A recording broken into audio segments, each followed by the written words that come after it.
нас видеотрансляция. Запитаю Вадимка, не можна стільки.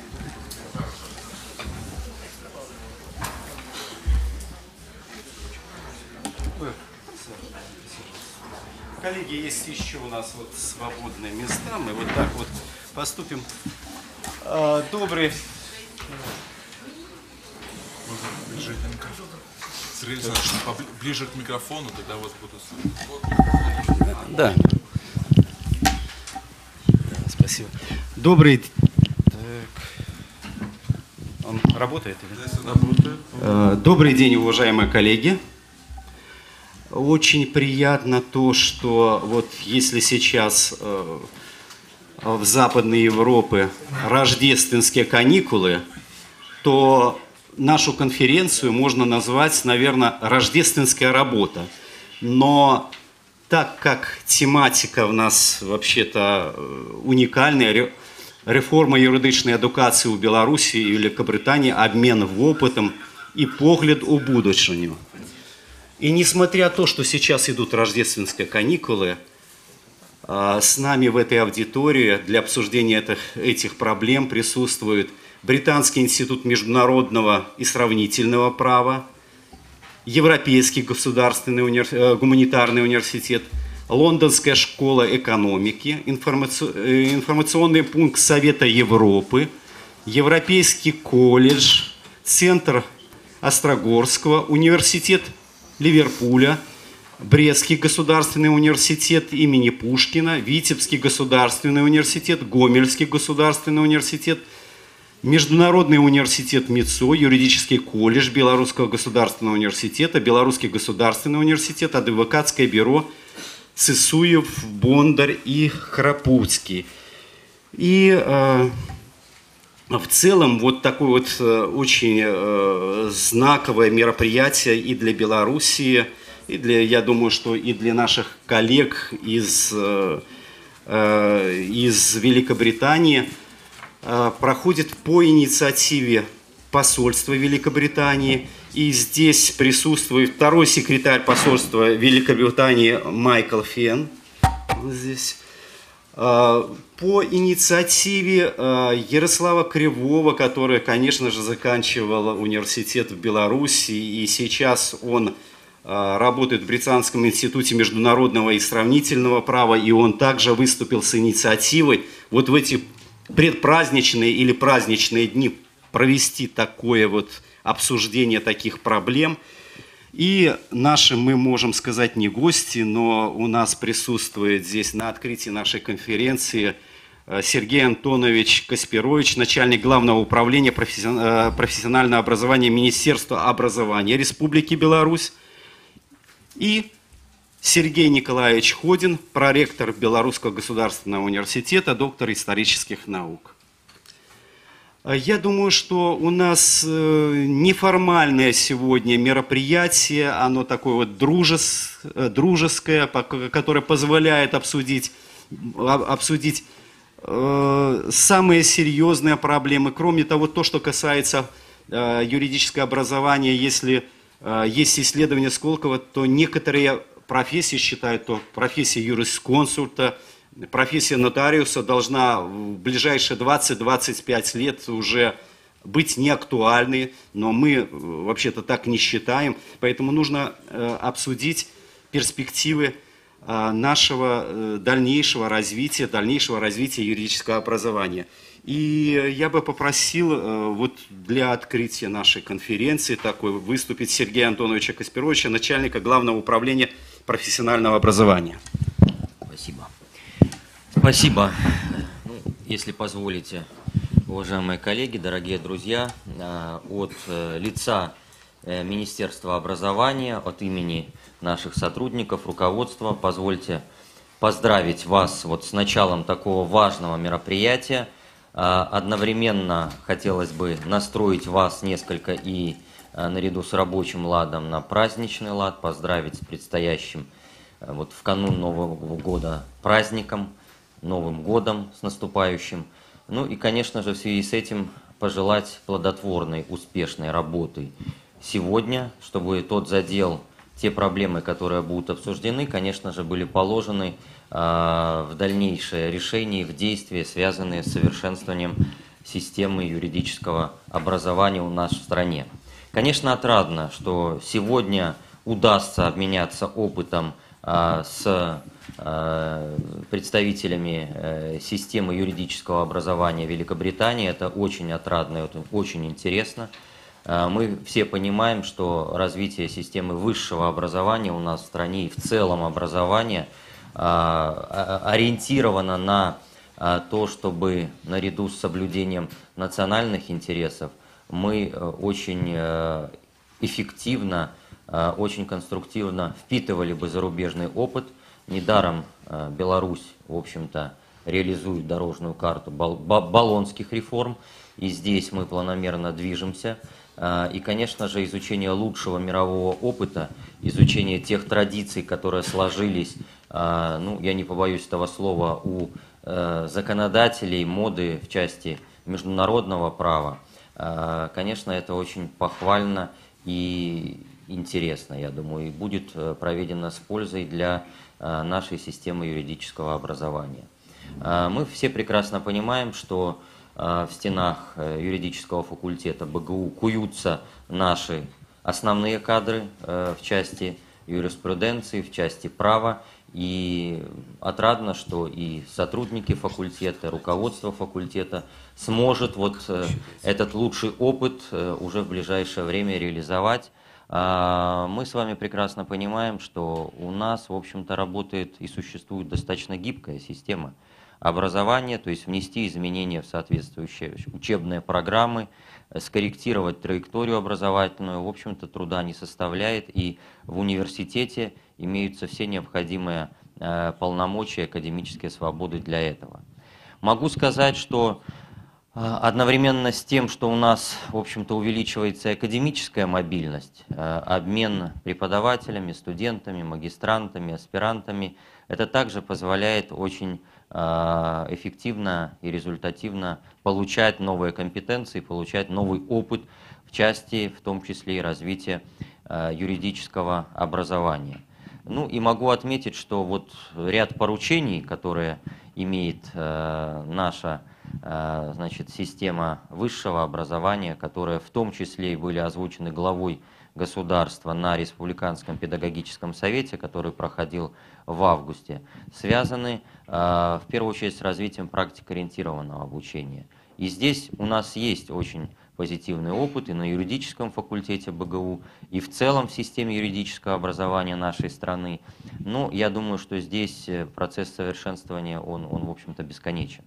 И дальнейшее изучение опыта, обмен опытом с коллегами из Британии, он будет весьма позитивным. Могу сказать, что совсем недавно была разработана и фактически принята стратегия развития юридического образования в Республике Беларусь. Я думаю, об этом вы знаете. И в рамках, опять же, активно в ее разработке участвовали и представители системы юридического образования, в том числе юридического факультета БГУ. Фактически были здесь, ну, будем так, главными носителями идей, которые были положены в эту стратегию. И вот для реализации четкой и планомерной данной стратегии, конечно же, обмен опытом и повышение наших компетенций в части современных подходов к юридическому образованию – это важнейшее направление развития нашей академической сферы. Могу сказать, что Министерством образования сейчас фактически доработан в полном объеме и подготовлен к внесению в Совет Министров и затем в парламент кодекс, новая редакция Кодекса Республики Беларусь об образовании, в рамках которой предусмотрена уровневая система высшего образования, бакалавриат и магистратура. Ну и, конечно, здесь определенные изменения нам предстоит реализовать вместе. И вот опять же опыт, который мы можем получить на такого рода конференциях и в такое действительно, я скажу без шуток, удачное время, когда, в общем-то, мы настроены, с одной стороны, на работу, с другой стороны, где-то так есть вот дополнительное вдохновение, связанное с предстоящими праздниками, это будет более конструктивно.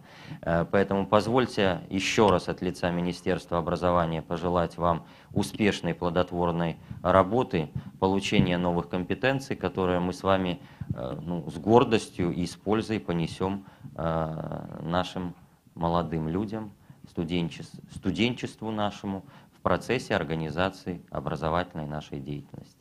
Всех с наступающим Новым годом и всем удачной работы. И спасибо нашим гостям за то, что прибыли, согласились принять участие и поделиться своим опытом. Спасибо. Я хотел бы попросить выступить проректора Белорусского государственного университета, профессора Ходина Сергея Николаевича. Dear ladies and gentlemen, шановні колеги, Беларусь мае грунтоўныя прававыя традыцыі, адначасова з улікам найноўшых прававых практык ідзе ўдасканаленне нашай прававой сістэмы. У такіх умовах надзвычай актуальным вызначаецца рэфармаванне юрыдычнай адукацыі, абмеркаванне найлепшых практык і тэндэнцый арганізацыі навучальнага працэсу. Абсалютна лагічным бачыцца нам тое, што гэта адбываецца ў сценах Беларускага дзяржаўнага універсітэта, дзе склаліся грунтоўныя навуковыя школы. Ад імя кіраўніцтва БДУ жадаю удзельнікам канферэнцыі плённых дыскусій і ў надыходзячым годзе зычу ўсім здароўя, найлепшых поспехаў і ўсё самае найлепшае. Дзякую гасцям за тое, што маем магчымасць абмяркоўваць сёння гэтыя найлепшыя практыкі. Дзякую ўсім удзельнікам канферэнцыі. Усё вам найлепшае. Уважаемые коллеги, с инициативой проведения такой конференции и поддержкой проведения такой конференции выступила посол Великобритании в Минске Фиона Гиб и, безусловно, посольство Великобритании. Я хотел бы такую, вообще-то, информацию дать для наших белорусских коллег. В своем выступлении госпожа посол один раз указала, что и в королевы Великобритании есть корни из Белоруссии. Поэтому для нас вдвойне приятно, что здесь присутствует второй секретарь посольства Великобритании Майк Фен.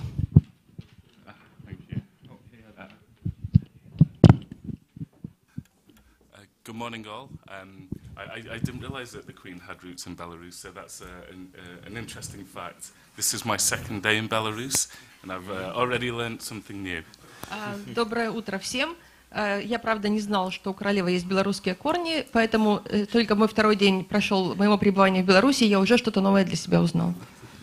But then I suppose if I'm visiting such a place with such wise and distinguished people, then I expect such interesting facts to be learned.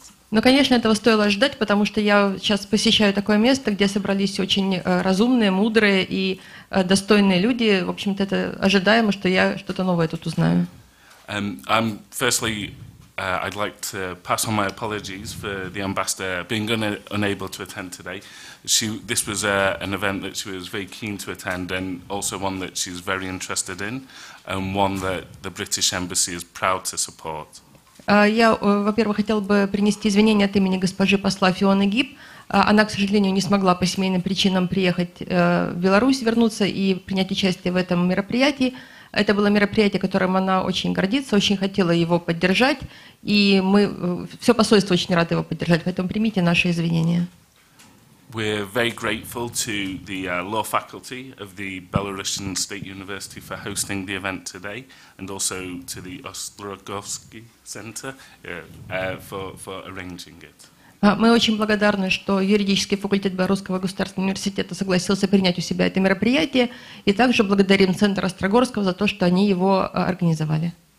Of course, events like this are not the end or an event in themselves. They're the start of learning and sharing knowledge and taking that knowledge into your own respective fields. And I hope you find today, I hope everyone finds today very beneficial. Конечно же, это мероприятие не замыкается в самом себе, оно только служит отправной точкой для того, чтобы это знание было усвоено и в дальнейшем распространено на те области, в которых вы работаете, поэтому я желаю, чтобы сегодняшнее мероприятие стало для вас, для всех полезным.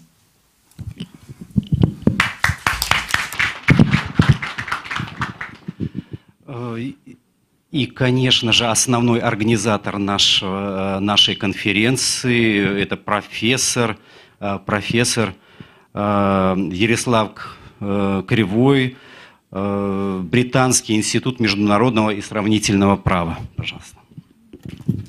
Дякую, вялікі Сергей Александрович. Вельмі рады быць ізноў у стенах Беларускага дзяржаўнага універсітэта, дзе я калісьці навучаўся.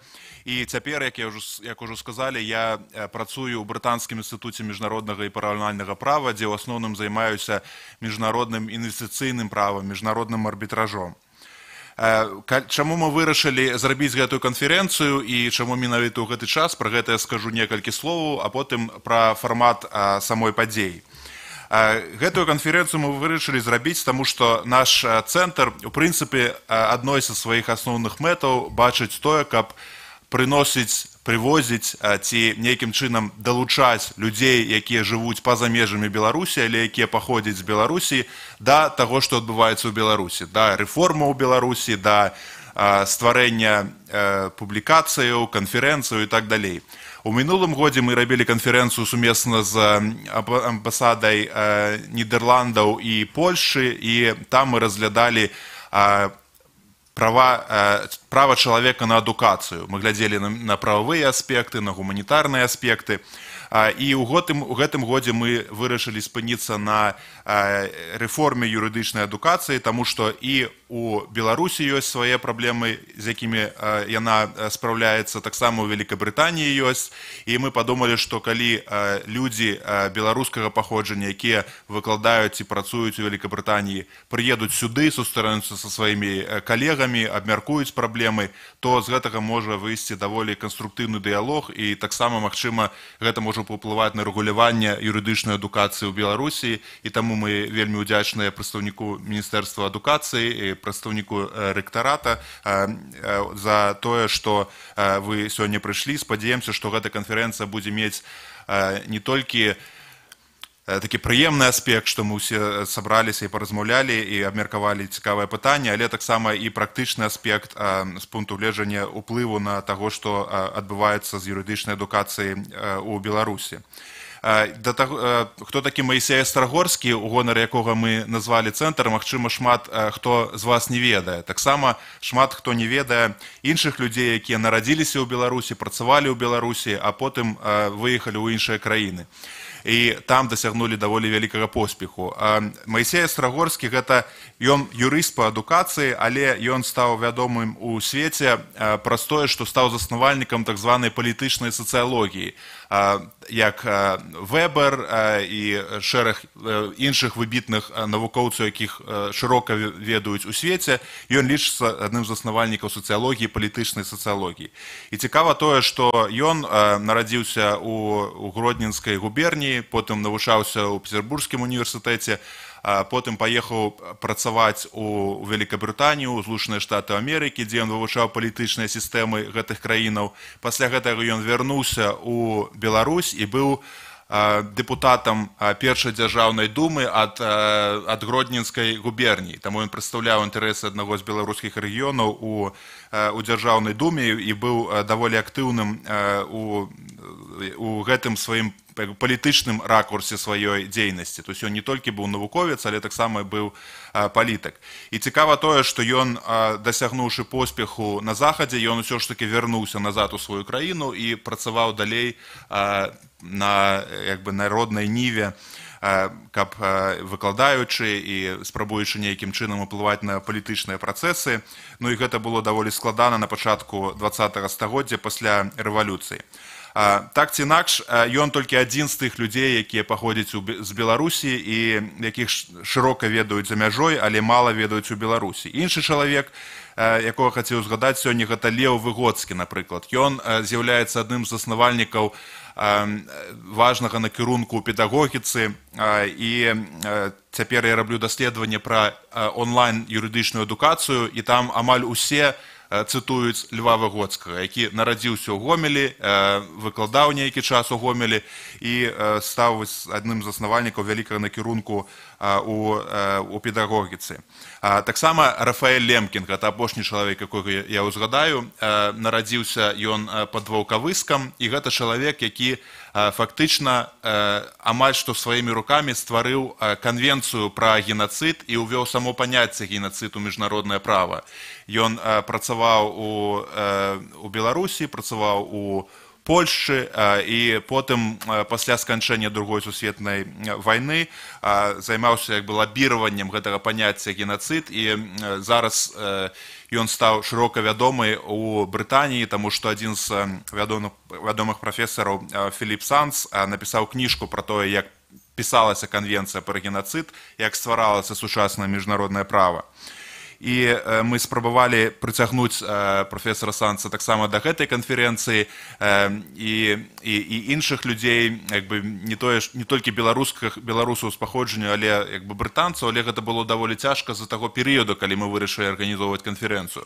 Бо гэта зручна для нас, для мяне, напрыклад, для Канстанціна, які выкладае у Ліверпульскім універсітэце, таму што мы прыязджаем сюды наведаць сваіх сваякоў, але для людзей, у якіх няма сваіх сваякоў, ім не вельмі хочацца ехаць у Беларусь і праводзіць свае калядныя канікулы ў гэтай краіне.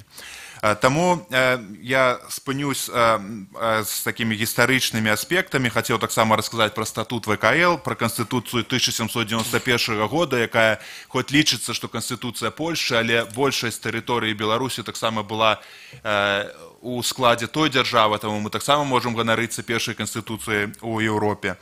І хочу падзячыць таксама юрыдычны факультэт за тое, што прадставілі нам магчымасць арганізаваць эту канферэнцыю тут і выступілі суарганізатарамі канферэнцыі в амбасаду Вялікабрытаніі. І мы арганізавалі гэтую канферэнцыю вакол 3 секцыяў. Пасля гэтага ўступу мы будзем размаўляць пра арганізацыю навучальнага працэса, наступная секцыя будзе пра прафесійныя навыкі, і апошняя секцыя будзе пра міжнародную супрацу. І на кожнай з гэтых секцыяў будуць як мінімум адзін прадстаўнік з Вялікабрытаніі беларускага паходжання. І таму можна смела задаваць пытанні, бо яны разумеюць кантэкст лепш, чым нейкія брытанскія навукоўцы, якія ніколі не былі ў Беларусі. Гэта канферэнцыя таксама транслюецца онлайн, таму калі вы карыстаецеся Facebook, іншымі сацыяльнымі сеткамі, можете падзяліцца спасылкай і можна нас глядзець цэлы дзень, калі у кагосьці няма больш цікавых справаў на сёння. І пасля гэтай канферэнцыі мы апублікуем відэо трансляцыю у выглядзе відэафайлаў. Калі вы зойдзеце на сайт Острабай, цэнтра Стагольскага, вы бачыце, што там ёсць такі баннер зверху, дзе мы выкладаем усе відэатрансляцыі нашых папярэдніх падзеяў, і у тым ліку мінулагодняя канферэнцыя, гэта канферэнцыя, можна будзе потым праглядзець, там узгадаць нейкія цікавыя моманты. І пасля мы таксама плануем выдаць невялічкую паперу, падсумоўваючы асноўныя вынікі гэтай канферэнцыі, якія высновы мы зрабілі. І на гэтым яшчэ раз дзякую ўсіх тых, хто сёння прыйшоў, арганізатараў, і, напэўна, Сергей Александрович. Таксама, Ярослав, вялікі дзякуй вам за тое, што вы зрабілі свята для юрыдычнай супольнасці Беларусі.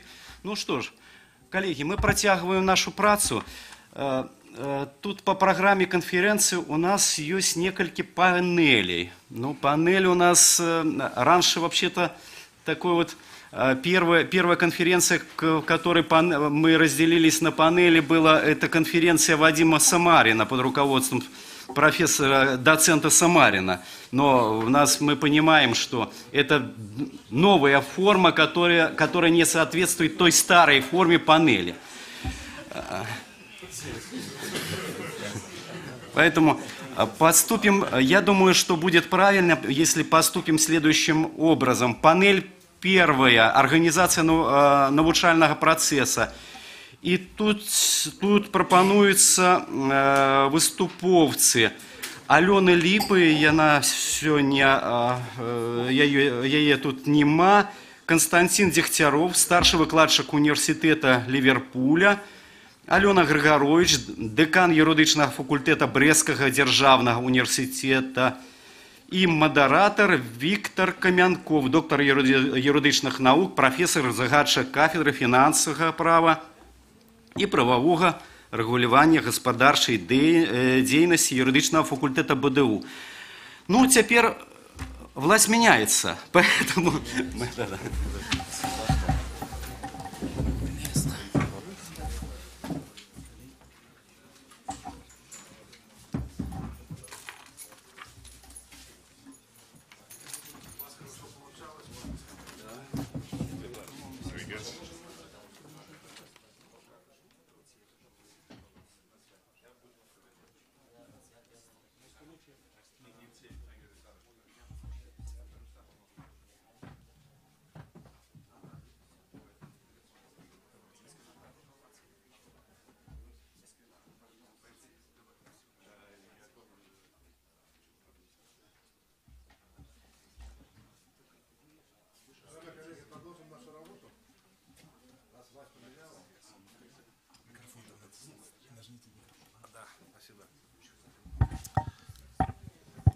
Мне тоже очень приятно сегодня участвовать в этой конференции, потому что вот большинство присутствующих здесь помнят хорошо, как мы проводили другие мероприятия по поводу концепции, в том числе в этом зале.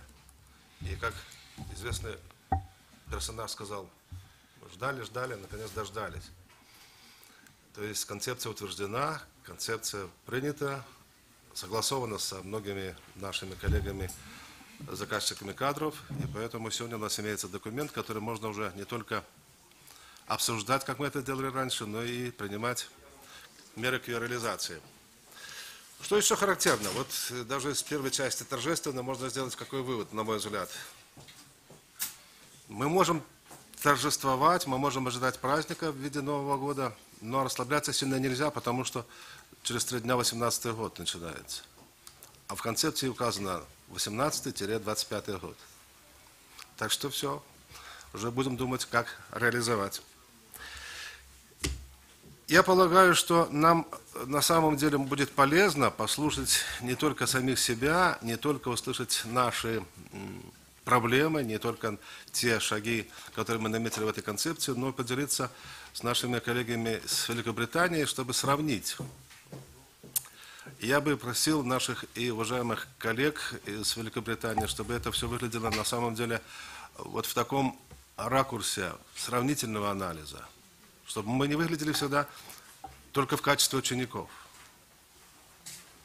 В дополнение к тому, что вот я услышал сегодня от Ярослава Кривого, я хочу напомнить, что совсем недавно по линии Союза юристов было проведено мероприятие, посвященное книге. Она издана последняя в рамках проекта «Наследие права». И там мы тоже подняли наших авторов, белорусских авторов 16-17 веков.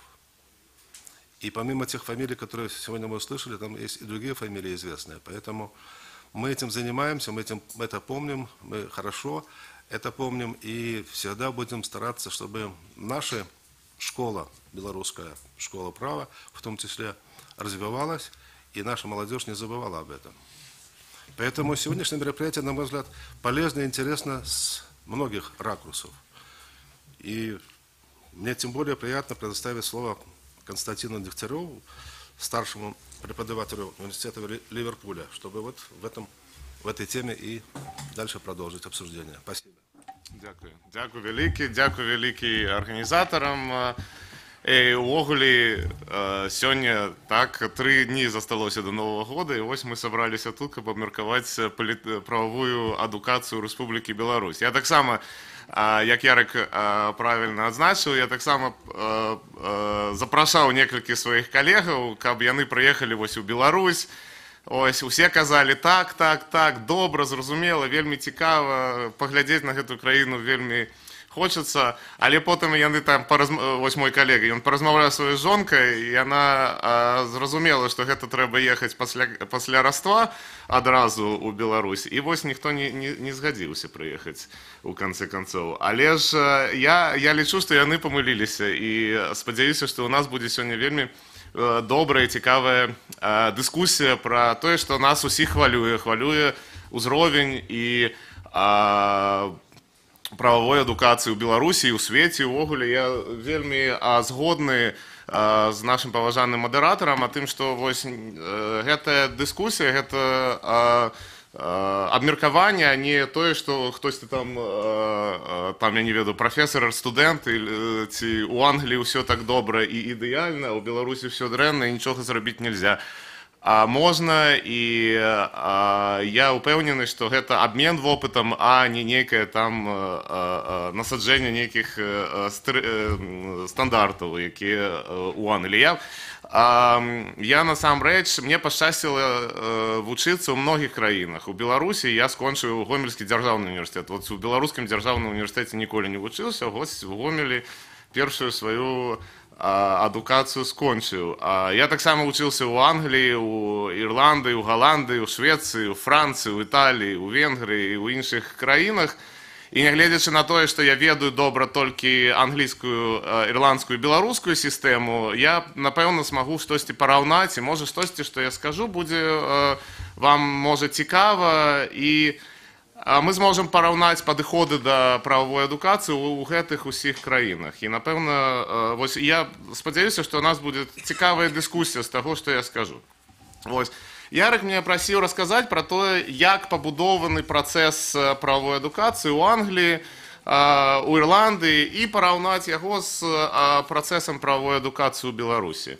І мне трэба адзначыць у пачатку, што тое, як вучаць праву ў Англіі, яно вельмі дуже сур'ёзна адрозніваецца ад таго, як вучаць праву у Беларусі, і не толькі ў Беларусі, а таксама ў іншых постсавецкіх краінах. Вось некаторыя праблемы, яны агульныя для адукацыі Беларусі, для адукацыі Расіі, Украіны і гэтак далей.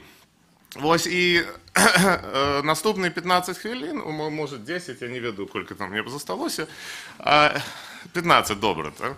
Ну, дзякуй. Вось, наступныя 15 хвілін я бы расказаў пра вось тыя адрозненні, можа быць, і тое, што Беларусь можа імплементаваць у сваім правовой адукацыі, тое, што, можа, я прыеду ў Англію і скажу свайму head of school, дэкану, што вось так трэба рабіць. Яны мяне не паслухаюць, зразумела, жалею, можа быць. Вось. Я разбіў свой выступ на 5 такіх частак, на 5 галін, на 5 вобласцей, у якіх можа правесці нейкія рэформы, удасканаліць правовую адукацыю. Я таксама учора, калі ехаў на цягніку з Гомеля ў Менск, я таксама пачытаў гэту праграму, як яна называецца? Канцэпцыю, прабачце, калі ласка, канцэпцыю правовой адукацыі. Вось яна мне вельмі спадабалася. Ось, яна вельмі добра дэманструе ты праблемы, якія існуюць у правовой адукацыі. Гэтыя праблемы, яны агульныя не толькі для беларускай адукацыі, але яны агульныя для усей сусветнай адукацыі, у той ці іншай ступені. Вось. Але, як я сказаў, я буду расказваць пра 5 галін, у якіх я бачу магчымасці ўдасканалення правовой адукацыі. І першая галіна, пра якую першая, асноўная галіна, у якой трэба ўдасканальваць, гэта галіна правых даследаванняў. У добрых універсітэтах Англіі прававая навука знаходзіцца ў прыярытэце. Так? У Англіі, напрыклад, няма лекцый з 8 до 2 часоў, гадзін і гэтак далей. Студэнты не знаходзяцца ў універсітэце цэлы дзень, а большасць вучыцца самастойна. У іх ёсць там одна лекцыя на тыдзень, і большасць вучыцца самастойна. А гэта дае магчымасць выкладчыкам працаваць над сваімі даследаваннямі. Зразумела, я таксама выкладаў у Беларусі 2 гады, і зразумела, што калі ты выкладаеш 5-6 гадзін на дзень, уже сіл на якасныя даследаванні ўвогуле не застаецца.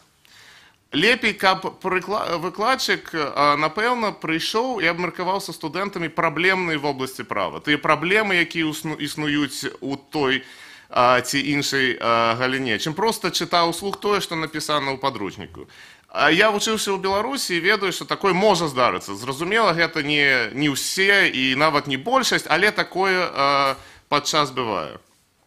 Таму магчымасць праводзіць даследаванне – гэта первая вобласць, якую трэба, напэўна, удасканальваць. І не толькі ў Беларусі, а таксама ў Англіі. Таксама ў Англіі такія праблемы ёсць. Ёсць тыя выкладчыкі, якія не робяць даследавання, толькі прыходзяць і штосьці вучаць. Яны могуць гэта рабіць вельмі добра, але у найлепшых універсітэтах Англіі выкладчыкі – гэта не толькі выкладчыкі, а, па-першае, даследчыкі.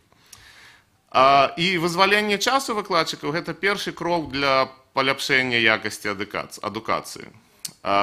Больш таго, трэба, каб іх выкладанне было заснавана на даследаваннях. І у нас в універсітэце ёсць такая практыка, што калі ты вывучаеш міжнароднае права, там, я не ведаю, земельнае права ты выкладаць не будзеш.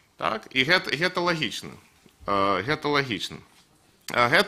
Гэтая практыка дазваляе студэнтам абмеркаваць найбольш цікавыя і праблемныя пытанні, расказаць свае думкі выкладчыку і нават час ад часам паспрачацца з ім. Такое таксама бывае. Вось, калі мои студэнты не згодны з нейкім маім аргументам, я слухаю. Можа, у наступным маім артыкуле ці ў наступнай кніжцы я скажу, што вось я памыляўся. Такое яшчэ не здарылася, але можа быць, чаму не. Вось. Такі падыход, ён вучыць студэнтаў думаць. Вось гэта вельмі важна. Ён вучыць студэнтаў думаць, а не проста завучыць штось на памяць і потым расказаць на экзамене. І такія думаючыя студэнты, якія могуць абмяркоўваць крытычна адносіцца да нейкай інфармацыі, гэта таксама мы разумеем, што гэта думаючыя крэатыўныя супрацоўнікі праваахоўных органаў, якія пайдуць працаваць, гэта вумныя і крэатыўныя пракуроры, следчыя і гэтак далей. І гэта тое, што патрэбна для сучаснай дзяржавы. Зразумела, што вызваленне часу выкладчыкаў, пра якое я казаў, гэта абавязковая умова. Без гэтага немагчыма. Немагчыма праз у дні 24 гадзіны, ні больш, ні менш. І гэта абавязковая умова, але умова недастатковая. Трэба, каб гэты час выкладчыкі сапраўды выкарыстоўвалі для даследавання. Так? І таму патрэбна нейкі кантроль за ўзроўню. Я разумею, што ў Беларусі такі ёсць, і ў Англіі такі ёсць, і ён недасканалы, напэўна, і ў Беларусі, я менш ведаю пра беларускі, у Англіі, зразумела, недасканалы, і гэта тэмат можа быць тэма наступнай канферэнцыі, то як кантраляваць узровень і якасць даследавання ў юрыдычнай адукацыі, але гэта сапраўды неабходна. Як гэта зрабіць, я вось не ведаю, трэба паабмеркаваць, але гэта неабходна кантраляваць якасць юрыдычных даследаванняў. Таксама трэба выкладчыкаў вучыць, як рабіць якасныя даследаванні. Я колькі год, напэўна, 5 быў у радзе такога юрыдычнага расійскага, у рэдакцыйнай радзе юрыдычнага расійскага часопіса, які называецца «Міжнароднае правасуддзе». І пачытаў вельмі шмат розных артыкулаў, якія некаторыя з іх нават не дацягваюць да ўзроўня студэнцкіх работ. Яны прыходзілі ад даволі вядомых расійскіх даследчыкаў. Таму даследчыкам патрэбна даваць магчымасць вучыцца, як праводзіць даследаванне. Стажыроўцы і гэтак далей, гэта вельмі добрыя метады гэта рабіць. А таксама будаваць умовы для такіх даследаванняў. Напрыклад, у універсітэтах павінны быць базы правых артыкулах, у ідэале англамоўныя, таму што гэта дазваляе сачыць за найбольш сучаснымі, разумееце, тэндэнцыямі ў галіне права.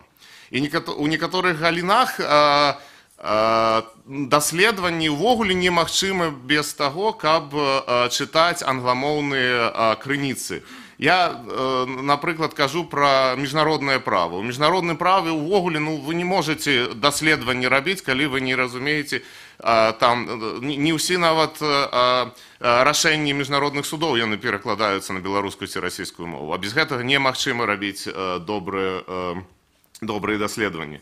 Я, напрыклад, не чытаў ніводнага добрага руска- ці беларускамоўнага артыкула ў галіне міжнароднае права, які б не спасылаўся на англамоўныя крыніцы.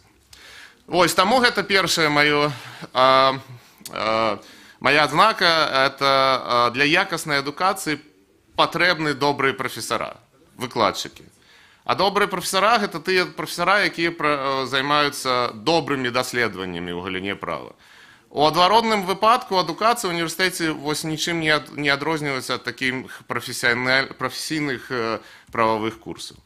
Ось, таму я хацеў бы яшчэ раз падкрэсліць, даследаванне – гэта асноўная праблема. І гэтая праблема, яна таксама адзначана у канцэпцыі, якую мы сёння абмяркоўваем. Другое.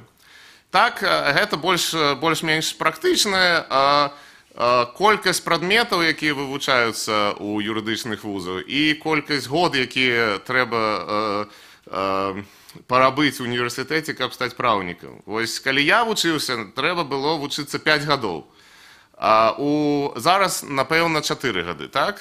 Вось. А у Англіі, каб атрымаць бакалаўра у галіне права, трэба вучыцца 3 гады, так? І вось у гэтым сэнсе я лічу, што 3 гады, за якімі потым ідзе нейкі больш фокусная прафесійная адукацыя, гэта ідэал для права. Вось калі я вучыўся, трошкі пакрытыкую, калі вы дазволіце, калі я вучыўся ў універсітэце, у мяне былі дысцыпліны, якія нават умоўна вельмі складана сувязаць з юрыспрудэнцыяй, пачынаючы з 7 розных типаў гісторыі, заканчиваючы фізічнай культурай, культуралогіяй, і нават вось я сваім калегам з майго Ліверпульскага універсітэта расказваю, што у мяне была такая дысцыпліна, якая называлася «Абарона грамадскіх аб'ектаў падчас надзвычайных сітуацый». Вось. А можа і зараз таксама ёсць. Ну вось, цікава. Яны здзіўляюцца, вось, некаторыя нават не вераць мне. Вось, напэўна, не трэба казаць, што ў маёй кар'еры гэтыя дысцыпліны не дужа дапамаглі. Не дужа. Вось. Таму у Англіі, зразумела, нічога, акрамя права, з самага першага курсу студэнты не вывучаюць. Нічога. Ніякіх фізкультур і так далей. Калі жадае студэнт займацца фізкультурай, ён можа пайти, у нас ёсць вельмі суперовы спортцэнтр, і там пабегаць, папрыгаць і гэтак далей. Таму я лічу, што ў універсітэце трэба займацца правам у асноўным. Вось. А потым, больш за тым, правам, якія больш агульнае права. І ў Англіі потым за бакалаўрэатам ідзе нейкія прафесійныя курсы, вось, у якіх ўжо студэнтаў вучаць, як менавіта рабіць тое, што яны будуць рабіць, там, суддзі і гэтак далей. Я вельмі дужа шмат супрацоўнічаю з Саветам Еўропы, з АБСЕ, з ААНам і гэтак далей, як эксперт у галіне адукацыі, прафесійнай адукацыі суддзяў. Так? І вось гэта таксама вельмі цікавая, вельмі важная частка правовой адукацыі, на якую трэба звяртаць увагу. У Англіі таксама, асабліва на апошнім курсе, значная частка прадметаў можа выбірацца студэнтамі. То есть студэнты самі выбіраюць тое, што яны жадаюць. Мой курс, напрыклад, я выкладаю Еўрапейскую канвенцыю па правам чалавека, студэнты самі, калі яны жадаюць, калі яны лічаць, што гэта ім цікава, ці яны будуць выкарыстоўваць гэта ў практыке, яны яе могуць выбраць. Калі не, тады не. Напрыклад, я не ведаю, зноў зямельнае права вспомню, навошта ты, вось я нават не памятаю нічога пра зямельнае права, хаця я памятаю, што я вучыў зямельнае права і там залік нейкі здаваў, вось. Зразумела, што мы не можам адназначна ведаць пра тое, чым мы будзем займацца ў прафесійным жыцці, але ўсё вучыць гэта таксама не рашэнне праблемы. Таму вось гэта моя другая галіна, у якой бы я хацеў бы штосьці адзначыць. А третья галина – гэта пра метады адукацыі. І зноў скажу, што канцэпцыя вельмі добра падкрэслівае гэтую частку рэфармавання прававой адукацыі ў Беларусі. І ў Англіі у правовой адукацыі выкарыстоўваецца дужа інавацыйных метадаў. І я спадзяюся, што не будзе складана ці нават штосьці такое, каб гэтыя метады імплементаваць у Беларусі. Гаворка, напрыклад, ідзе не толькі пра такіх простых метадах, як відэазапіс лекцыі. У нас кожная лекцыя запісваецца на відэо, калі ты не жадаеш, каб твою лекцыю запісвалі, ты павінен там паразмаўляць сваім дэканам і гэтак далей, і ён можа дазволіць, каб не запісвалі. Але вось я не записываю свои лекции, у меня принциповая позиция, потому что мы обмярковываем права человека, это такие сенсативные темы, может там про усялякие речи мы можем размаўляць, и каб студенты адчували себе лепш, я не записываю. Але замест гэтага я прыходжу к себе в офис и записываю нейкі такі подкаст маленькі, каб рассказать про тое, что было на гэтай лекции. Каб студенты змаглі паглядзець, што, калі яны не змаглі прыйсці, напрыклад, ці забыліся ўжо пра тое, што там было, паглядзець, што было на гэтай лекцыі. Але практыка такая, што ўсе лекцыі запісваюцца, і студэнты могуць, я не ведаю, там у піжаме паглядзець гэтую лекцыю у 12 гадзін ночы і гэтак далей. Вось, гэта простае. Таксама выкарыстанне онлайн-платформ для размяшчэння розных матэрыялаў, гэта ўвогуле усе курсы ў маім універсітэце, яны маюць такую спецыяльную онлайн-платформу, дзе там, я не ведаю, нейкія вырашэнні суда размяшчаюцца, там лекцыі, матэрыялы, розныя матэрыялы. Вось, а таксама можна больш інавацыйна падыходзіць да адукацыі. Цікавымі і дуже эфектыўнымі метадамі з'яўляюцца такія, як сімуляцыя крымінальнага і цывільнага працэсу, сімуляцыя міжнароднага працэсу, працы ў малых групах, практычныя заданні, якія студэнты будуць сустракацца, калі пайдуць на працу. Тое, што яны будуць рабіць, калі скончаць універсітэт. Каб імплементаваць такія метады, зразумела, выкладчыкі павінны вельмі добра валодаць матэрыялам, пра гэта мы ўжо казалі, а таксама ведаць, як правільна выкарыстоўваць гэтыя метады. Таму я лічу, што вельмі важна, каб выкладчыкаў праводзіліся нейкія трэнінгі, канферэнцыі, абмен вопыту, як, напрыклад, зараз у галіне адукацыі. Чацвёртае, гэта, вось Ярык мяне папрасіў таксама расказаць пра экзамены, іспыты і гэтак далей, як гэта ўсё праходзіць. Я б чацвёртая галіна, у якой я б хацеў штосьці сказаць, гэта галіна адзнак і ацэнкі ведаў. Як праводзяцца экзамены і залікі ў Англіі.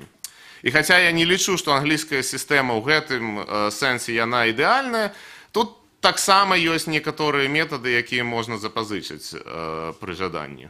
У Англіі усе іспыты, практычна ўсе іспыты, 99%, яны праводзяцца ў пісьмовай форме. Пісьмовай форме, экзамены ці так званыя эсэ. Гэта, зразумела, не ідэальная форма, таму што шмат тое, што мы робім, юрысты робяць у жыцці, на практыке адбываецца ў вуснай форме. Але пісьмовая форма мае шэраг пазітыўных рыс. Напрыклад, калі ёсць пытанне аб аб'ектыўнасці адзнакі, можна паглядзець на гэтую экзаменацыйны ліст і гэтак далей і паглядзець, ці сапраўды была добрая адзнака, ці не сапраўды, ці можа выкладчык там памыліўся дзесьці. Можна прасцей пераправерыць пісьмовую працу, а таксама можна некалькі выкладчыкаў правяраць. У нас, напрыклад, любую працу правяраюць як мінімум 2 выкладчыка. Вось, і гэта павялічвае аб'ектыўнасць адзнакі. Таксама, на практыке юрысты таксама вельмі шмат дакументаў складаюць у пісьмовай форме. Вось. А у Беларусі таксама, напэўна, ёсць пісьмовыя іспыты, вось, зразумела, але не так шмат. Вось самая дэпрэсіўная форма ацэньвання – гэта рэферат. Вось.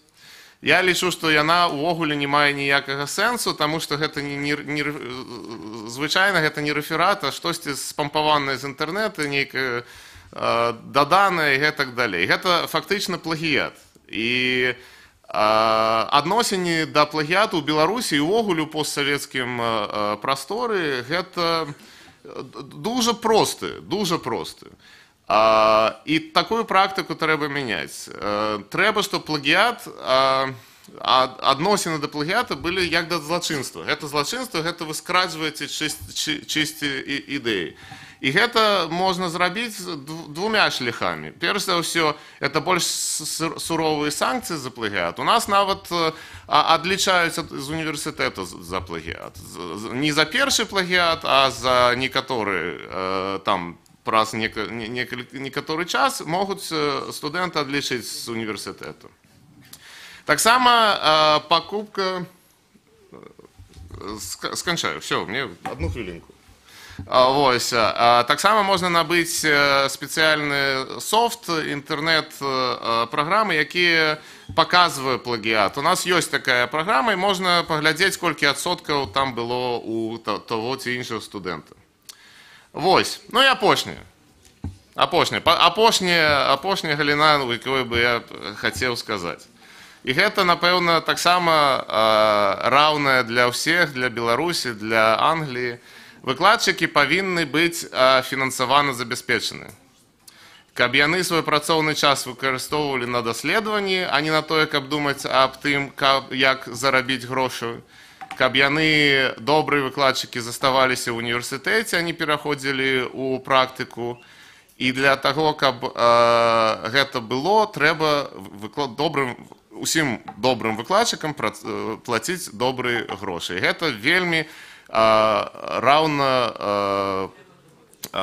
і для Англіі, і для Беларусі. Зразумела, што і ў Англіі, калі ты працуеш у юрыдычнай фірме, ты можаш зарабіць там у 3-4 разы больш, чым у універсітэце. Але нават у універсітэце на жыццё, як кажуць, хапае. Таму я лічу, што гэта таксама важна, і дуже часта мы забываем пра вось гэтую адметнасць выкладчыка, што яны таксама людзі. Дякую. Спасибо. Уважаемые коллеги, возможно, вопросы есть к Константину? Коли ласка. Ось мікрофон. Не ведаеце, працуе. Дякую вялікі, Константин, за цікавы выступ. Мне цікава зразумець, што, на твою думку, можна практычна рэалізаваць без вялікіх фінансавых укладанняў. Бо зразумела, што брытанская эканоміка мае свае магчымасці, беларуская свае, і, напрыклад, рабіць відэатрансляцыю ці кожнаму выкладчыку даць офіс, гэта, магчыма, не тое, што можна дасягнуць у Беларусі ў самы бліжэйшы час. Калі б, на твою думку, 3 простыя рэчы, якія вельмі можна хутка ў Беларусі рэалізаваць? Дзякую. Ну так, вось адразу я тебе раскажу, якія там 3 простыя рэчы. Насамрэч, можна супрацоўнічаць з універсітэтамі ў Еўропе. І я ведаю, што дуже такіх праграм існуе, вось праграмы мабільнасці, не толькі праграмы мабільнасці студэнтаў, і праграмы мабільнасці выкладчыкаў, гэта вельмі добра, і там можна паглядзець пра ўсякія тыя інавацыйныя метады, пра якія я казаў. Час выкладчыкам даць, каб яны праводзілі даследаванні, это ўвогуле лёгка, так? Я разумею, што гэта лёгка мне з майго боку глядзець, а у Беларусі, наколькі я ведаю, павінна пэўная колькасць гадзін трэба адвыкладаць, каб там настаўку. Я не дуже разумею, што гэта. Так вось, трэба менш гадзін даваць настаўку, каб у студэнтаў был менш лекцый, меньш практычных заняткаў. Вось, напрыклад, я раскажу, як у, ну, ты, зразумела, ведаеш, але я магу расказаць, як у нас гэта адбываецца. У студэнтаў 4 дысцыпліны ў семестр. Вось па кожнай з гэтых 4 дысцыплін, напэўна, одна лекцыя ў тыдзень і можа один семінар у тыдзень. Таму у нашых студэнтаў сколькі? 8 гадзін такой оральнай нагрузкі, да? Ось. І гэта дае час для выкладчыкаў штосьці рабіць паміж гэтага. Вось у мяне, напрыклад, самы напружаны тыдзень у папярэднім семестры я выкладаў, ну, там 4 гадзіны. Вось, 4 гадзіны ў тыдзень. І гэта можна зрабіць просто памяняўшы структуру навучання ў універсітэце. Не ведаю, там было ці 3, ці не, ну вось гэта мои думкі. Пожалуйста, да, Григорий Алексеевич, пожалуйста.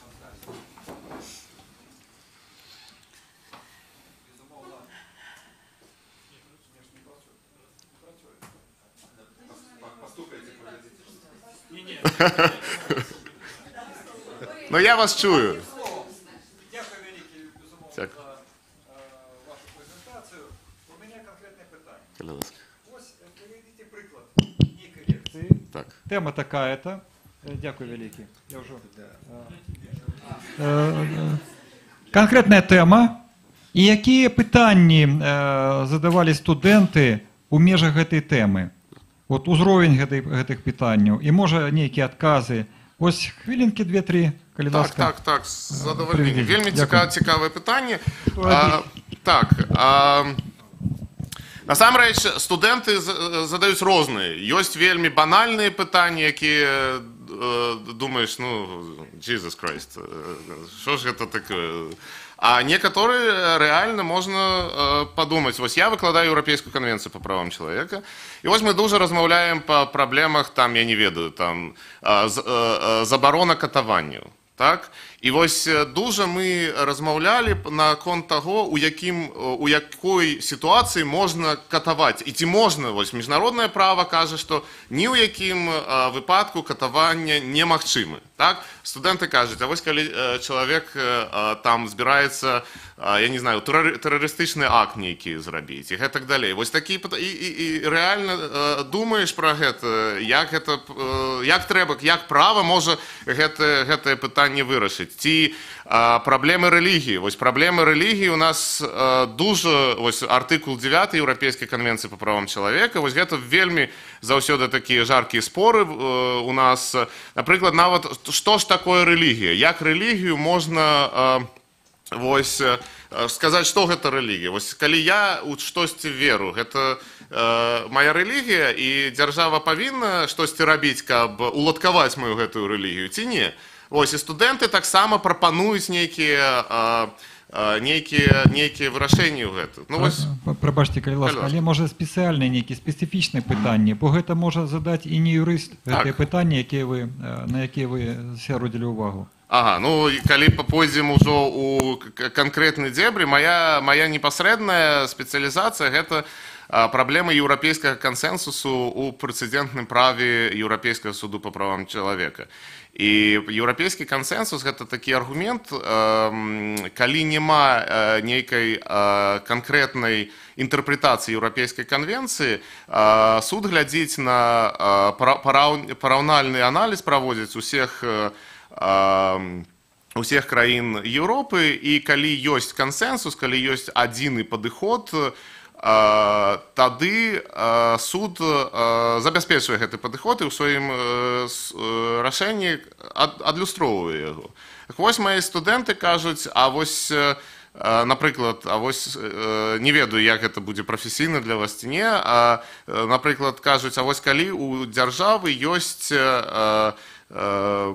ситуація, якая яна не згодна з пэўнай сітуацыяй. Павінен ли суд выкарыстоўваць еўрапейскі кансэнсус у гэтым сэнсе. І гэта складанае пытанне.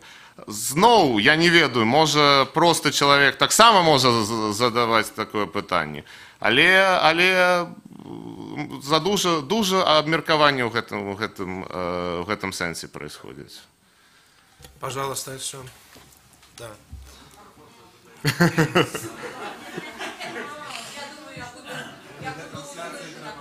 Для трансляции. У мяне будзе наіўнае пытанне, як у вашых некаторых студэнтаў.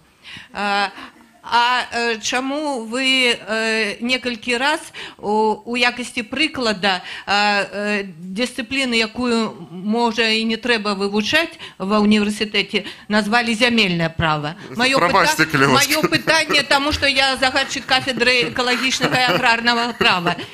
І таму, што далей наш дэкан не падумаў, а можа і дысцыпліна гэтая не павінна быць у плане адукацыі. Зразумела, зямельнае право, мне было складана з зямельным правом, разумееце?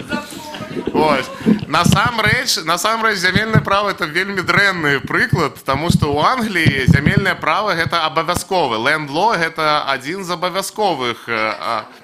Так, адна з абавязковых дысцыплін, і ўсе мои студэнты плачуць, калі вывучаюць ангельскае зямельнае право, вельмі яно складанае там, увогуле, і вельмі гэта дысцыпліна не папулярна у студэнтаў, таму што ў Англіі мы ведаем, якая дысцыпліна папулярна, якая не папулярна. У нас пасля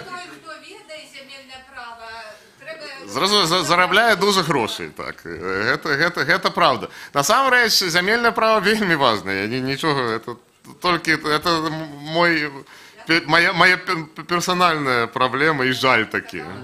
Так. Дякую великий. Пожалуйста, Иван Николаевич. Калятка Иван Николаевич, профессор кафедры громадянского процесса и працоўнага права. Про эти дисциплины спрашивать не буду, а питание такое. Разные учебные заведения вы оканчивали, разные степени. На какой степени шире образование? На какой глубже? То есть с учетом постановки, что научный подход, ширина кругозора, специализация, вот с точки зрения тех учебных заведений, в которых вы получали различные степени. Дякую, вельмі цікаве питання. І насамрэч, пачну з канца, зразумела.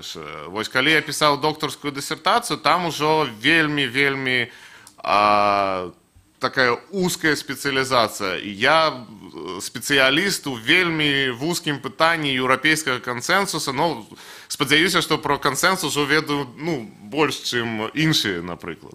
І таму гэта вельмі спецыяльнае, і нават калі я руководжу, кірую сваімі аспірантамі, я ім кажу, што праз 10, праз 12 месяцаў яны ўжо ў сваёй тэме ведаюць больш, чым я, таму што я тэму, дысцыпліну ведаю, але яны пачынаюць спецыялізавацца, і гэта нічога дрэннага ў гэтым няма. Магістрскую я рабіў у універсітэце Сассекса, это першая моя была ступень, пасля таго, каб я паехаў з Беларусі, у мяне там быў вельмі шырокі спектр дысцыплін. Яна была не ў праве, яна была ў еўрапейскіх даследаваннях, і я мог вывучаць все, што моя душа могла пажадаць. І мы там вывучалі еўрапейскую канвенцыю па правам чалавека, і міжнароднае права, і вось гэта был такі цікавы зум-аут, як это сказаць, адыход ад некаторай тэмы. Ну, а в універсітэце ў Беларусі, мы все разумеем. Таму зразумела, дактарантура гэта вельмі такі канкрэтная праблематыка, але вы разумееце гэту праблематыку лепш за ўсіх у свеце. Вось гэта вельмі важна, і вельмі важна потым, напрыклад, надрукаваць кніжку, каб вось вашы даследаванні яны не пайшлі смогли хтосьці імі скарыставацца. Еще вопросы, пожалуйста? Да. Дякую, великий Константин. Меня зовут Леонид Морозов, выкладчик одного из менских ВНУ. Я читаю дисциплину про права человека, и в этом дочинении у меня до вас питание. Мы видим, что в Европейской конвенции есть артикул «Право на життя». Есть. И видим, что в Беларуси британская амбассада так само падтрымлівае смертное покарание, заборону смертного покарания в Беларуси. Не падтрымлівае. Не падтрымлівае заборону? Да. Заборон. А скажите, а что ваши студенты думают? Я по своим лечу, что некоторые за, и есть принциповая позиция, как она заставалась в Беларуси. А что лечат британские студенты?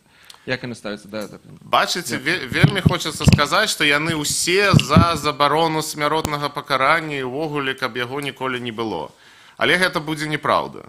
У нас таксама дуже сур'ёзныя дыскусіі, і вось я з універсітэта Ліверпулю, і дзесьці 2 ці 3 месяцы таму быў гэты выбух на манчестэрскім стадыёне падчас канцэрту Арыяны Гранды. Вось, і дуже з маіх студэнтаў, там у кагосьці сябры былі на гэтым, і вось гэта паўплывала на іх стаўленне. Яны кажуць, вось, іх трэба...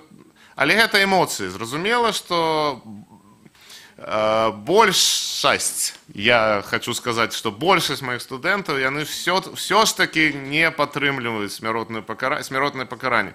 Але каб быць з вами, каб казаць вам правду, па-першае, другі артыкул конвенцыі, ён не забараняе смяротнае пакаранне, но там смяротнае пакаранне ёсць. Так? Іншая справа, што ў 6-м пратаколе яно забаранено. І ў 6-м таксама так. Вось. Не, ў 6-м у мірны час, у 13-м падчас вайны. Ну да. Так, это ўсё правда. Вось, таму дыскусія ідзе, але ў некаторых краінах Еўропы смяротнае пакаранне насамрэч забаранілі праз рэферэндум, таму гэта немагчыма. І людзі насамрэч лічаць, што смяротнае пакаранне не павінна. Я лічу таксама, што яно не павінна быць у цывілізацыйнай краіне. Цывілізаванай, прабачце. Дякую. Ксенія, калі ласка.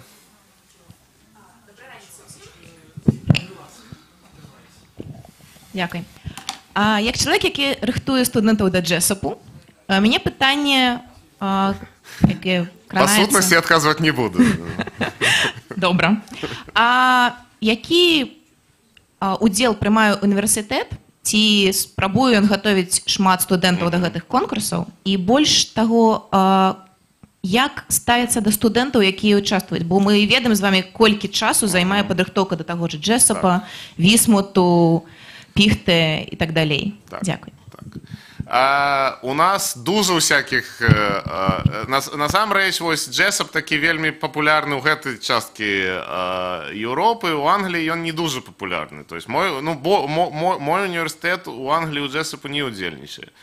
Але у нас дуже разных мудкортаў. Там па ўсялякім галінам права. І амаль усе студэнты удзельнічаюць у тым ці іншым. Як да гэта ставіцца ў універсітэце? Ну, як я казаў, зразумела, калі ка мне падыдзе студэнт і скажа, я вось не буду здаваць залік нейкі экзамен, а я вось удзельнічаю ў Джесопе, я скажу, ну, калі ласка, удзельнічай, але вось гэта не маі праблемы. Вось. Але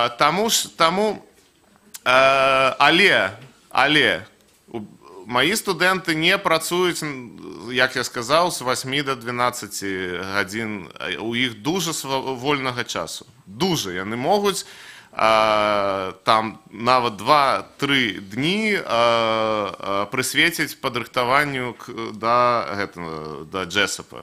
Таму зразумела ж прасцей. І у маіх студэнтаў задужа ўсякіх там extracurriculum activities і гэтак далей. Таму я лічу, што гэта вельмі добра, і мой вопыт паказвае, што тыя студэнты, якія добра удзельнічаюць і рыхтуюцца да Джесопа, яны потым становяцца вельмі добрымі юрыстамі. І мы ведаем дуже выпадкаў, калі джесоперы становіліся там і партнёрамі ў юрыдычных фірм, і гэта далей.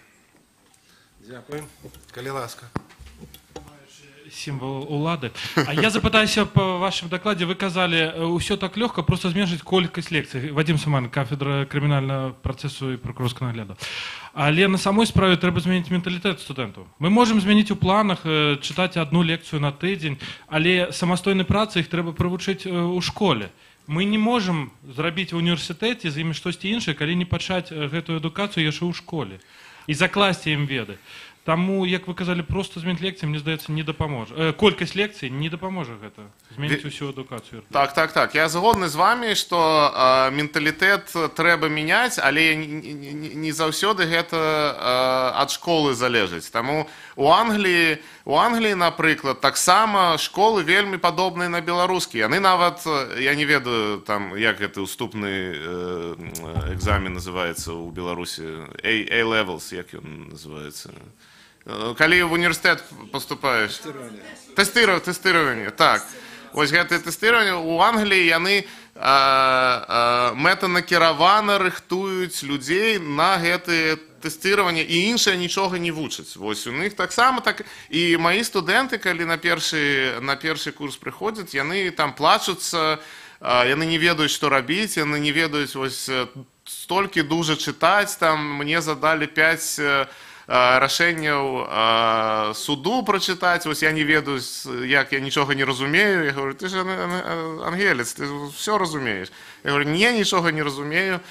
Вось. І, разумееце, гэта складана, але універсітэт павінен зрабіць такую сістэму, каб па-іншаму было немагчыма вучыцца. Вось. І студэнты ламаюцца праз першы курс, але потым яны разумеюць, як гэта вучыцца. Вось да мяне на 3-м курсе, калі я вось на першым курсе толькі крымінальнае права выкладаю, вось, некалькі лекцый, а вось гэтую еўрапейскую канвенцыю на 3-м курсе. І да мяне ўжо прыходзяць студэнты, якія разумеюць, як вучыцца, разумеюць, што ім трэба, разумеюць, як сістэму неяк павярнуць тым бокам, каб было лягчэй. Вось. Гэта складана, але гэта менталітэт мяняць трэба, згодны, але гэта можна зрабіць на ўзроўні універсітэта. Еще вопросы будут? Пытанне наўздагон. Але вось вельмі цікава, якім чынам універсітэт матывуе студэнтаў, таму што матывацыя студэнтаў гэта самае складанае. Якім чынам? Што рабіць першае, другое, трэцяе? Я так думаю, досвід ёсць, так? Дзякуй. Цяжкае пытанне. Не тое немагчымае пытанне. Насамрэч, я лічу, што беларускія студэнты, некаторыя беларускія студэнты, яны лепш заматываваны, чым мае англійскія студэнты. Разумееце? І у мяне праблема, англійскія студэнты ніколі не размаўляюць. Так? Яны сядзяць ціхонька там, іх трэба, ну так, неяк цягнуць з іх гэтай веды. Можа, яны ўсё ведаюць, але такія. А вось, у беларускіх іншы падыход. Як заматываваць? Ну, не ведаю. Вось у Англіі мы кажам, 10 000 фунтаў трэба заплаціць за год адукацыі в універсітэце. Гэта добрая матывацыя ці недобрая матывацыя. Но, звычайна, не дуже добрая, насамрэч. 10 000 фунтаў, у іх ніяк яны не адбіваюцца на іх паводзінах і гэтак далей. Вось я выкладаў у Ірландыі, у Ірландыі бескаштоўная адукацыя. І розніцы так не дужа. Таму кошт гэта не добры матыватор. Я сваім студэнтам на першым курсе кажу, што калі у вас не будуць добрыя адзнакі, нават з першага курсу, тады шанса стаць юрыстам у вас няма. У них няма. Вось. У Англіі рэальна канкурэнцыя такая, што калі чалавек, там, я не знаю, не з Оксфорду, Кембриджу, ці з нейкіх дуже буйных лонданскіх універсітэтаў, ці вельмі добрыя адзнакі мае, то шансы юрыстам стаць не дуже. Вось. Гэта матыватор. Так. Не ведаю, отказал я на ваше питание. Ну, як мог, так отказал, зразумеете? Дарья, пожалуйста. Дар'я Ландо, кафедра грамадзянскага права.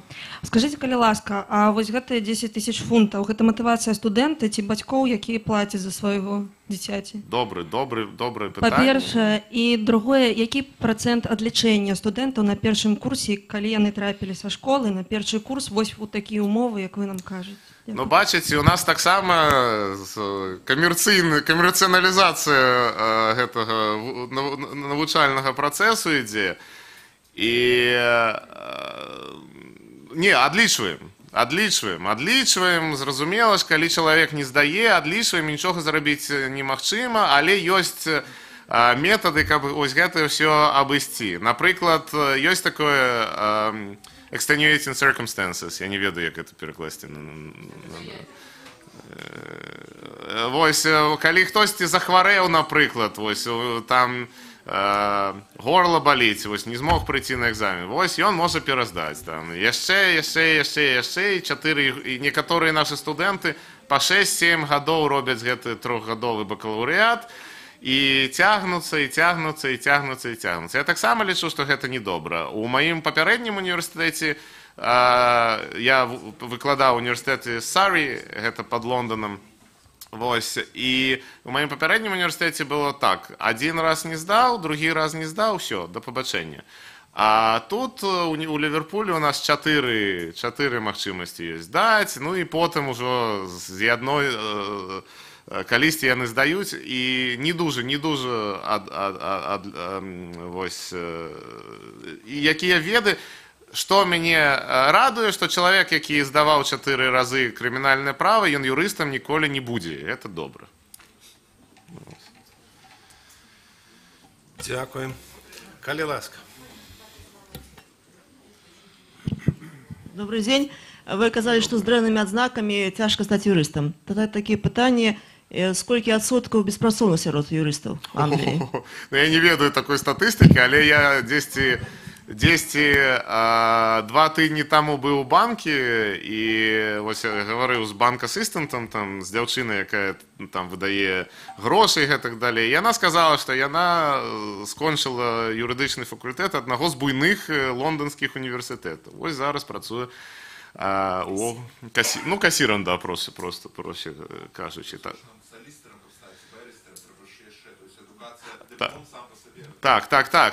І вось я тое, што я казаў, што універсітэцкага дыплому яшчэ недастаткова, каб стаць юрыстам. Яшчэ трэба атрымаць вось гэтую прафесійную адукацыю, і яны там яшчэ год, ну, гледзячы, у які бок ідзе студэнт, вось, трэба яшчэ вучыцца. І гэта ўсё грошай каштуе і гэтак далей.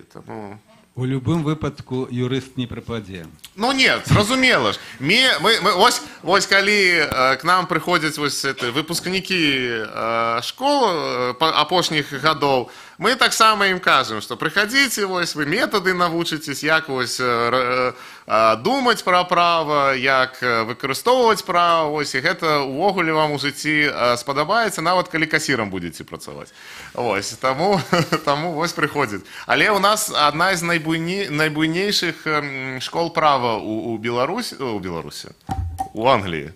У Англіі у нас дуже вельмі студэнтаў, 600 студэнтаў на год, і таму так, а калі палічыць, што ў Англіі, напэўна, я не ведаю статыстыку, але больш за 100 школ права, як наша, ну, не такіх буйных, але таксама, вось, палічыце, колькі там кожны год юрыстаў выпускается. Тому проблема. Уважаемые коллеги, я думаю, что мы надо завершать уже. Большой круг вопросов. Но я все-таки воспользуюсь статусом модератора. И чуть-чуть задам вопрос более системный. Мы так разговаривались откровенно.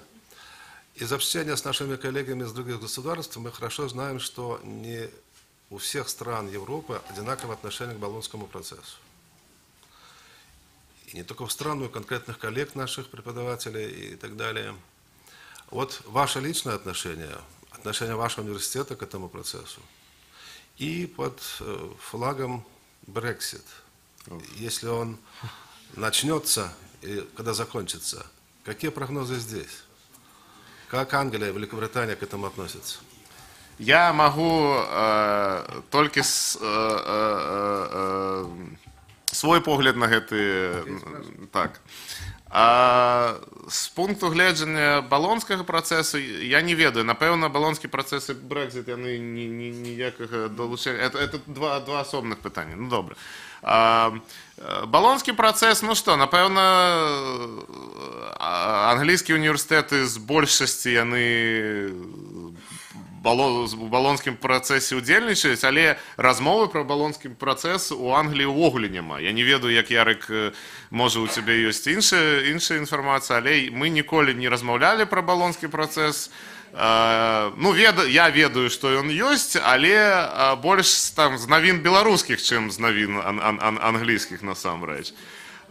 Вось, ну тое, што 3+1, гэта ну можа быць. Вось Ярык зараз можа штосьці іншае скажа. У мяне не ведаю, што сказаць. Пра Brexit потым скажу. Короткая заувага, что балонский процесс это уже у минулым для британских университетов, то есть это же не является некой горячей темой, и уже долучились, уже зараз такая система, и тому яно есть. Что не зразумело, наколькі те частки балонского процессу, якія датычацца, напрыклад, мобільнасці студэнтаў, мобільнасці выкладчыкаў, наколькі яны будуць захоўвацца у рамках, калі Великабрытанія выйдзе з Еўрапейскага Саюза, бо я быў у камітэце свайго універсітэта якраз пра Erasmus, камітэт, які займаецца гэтымі пытаннямі. І вядома, што не толькі краіны Еўрапейскага Саюзу удзельнічаюць у гэтай мабільнасці, там ёсць і Швейцарыя, ёсць і Нарвегія і так далей. То есть, хутчэй за ўсё, гэта проста пытанне часу, пакуль яны знойдуць такую форму, у якой захаваць тыя ж самыя магчымасці для выкладчыкаў і для студэнтаў, але не знаходзячыся ў Еўрапейскім Саюзе. Здаецца, ужо на бліжэйшыя, там, не памятаю, 4 гады ці 5 гадоў ужо дамовіліся, што будзе працягвацца цяперашняя сітуацыя. Вось. А тое, ці варта пераструктуроўваць, ці мяняць нейкія ступені, гэта ўжо калісьці абмяркоўвалася, калі на даўнім этапе. Вось. Такая заувага ад мяне. Дзякую, Ярик.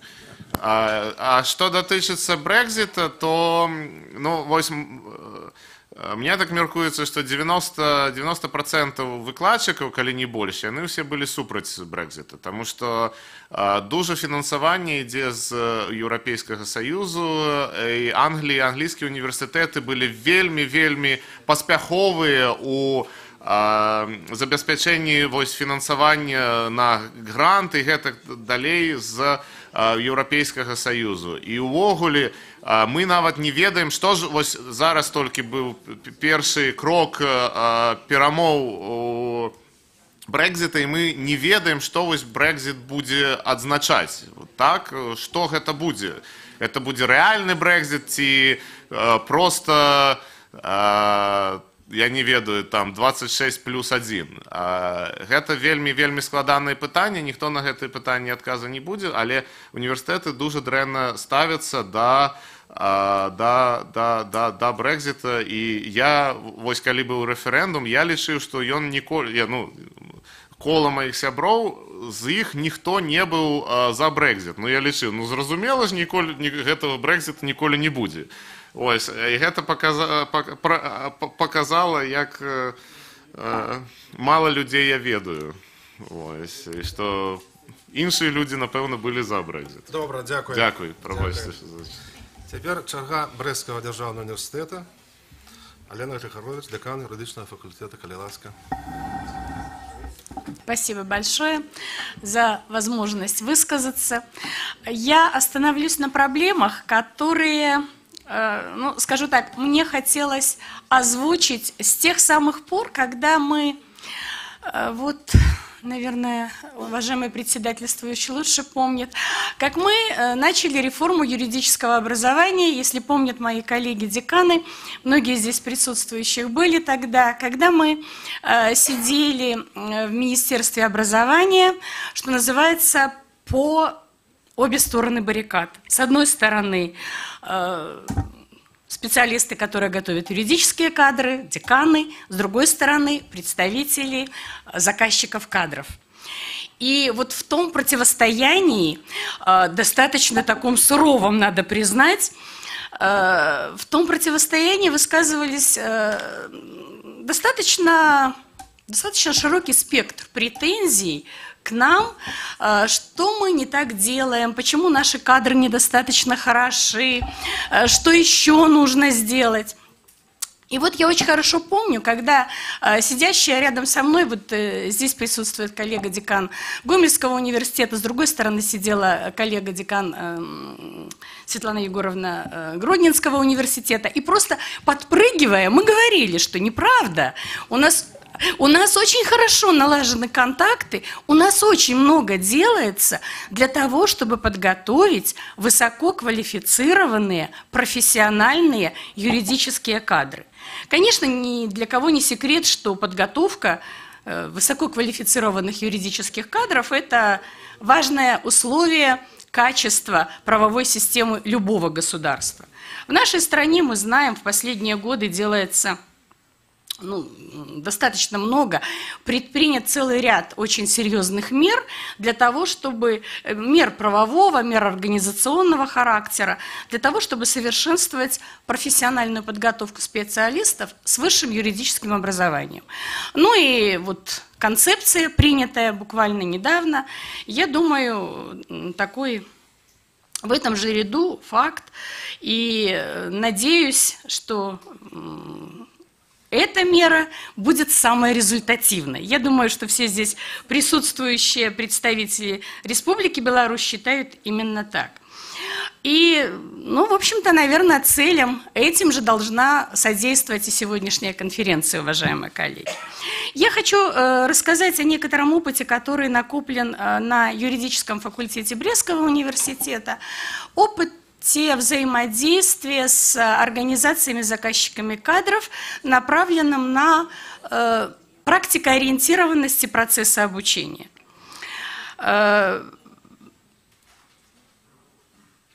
Скажу, что делается как то, что делают очень многие вузы, я перечислю. Например, привлечение специалистов для чтение лекций, опытных специалистов, практиков на условиях совместительства, специалисты, которые имеют значительный опыт правоприменительной практики, накопленный в государственных органах, в юридических службах, читают лекции, ведут практические занятия, руководят курсовыми дипломными работами. Являясь носителями уникального профессионального опыта, специалисты практики интересны не только студентам, они, безусловно, интересны и нашим коллегам-преподавателям. Поэтому они участвуют в разработке учебных программ, являются авторами методических пособий. Безусловно, что широкое иллюстрирование теоретического материала, практических заданий, примерами из реальной профессиональной практики, как в процессе лекций, так и в процессе практических занятий, обеспечивает соблюдение принципа профессионального наполнения, высокую эффективность практикоориентированного обучения.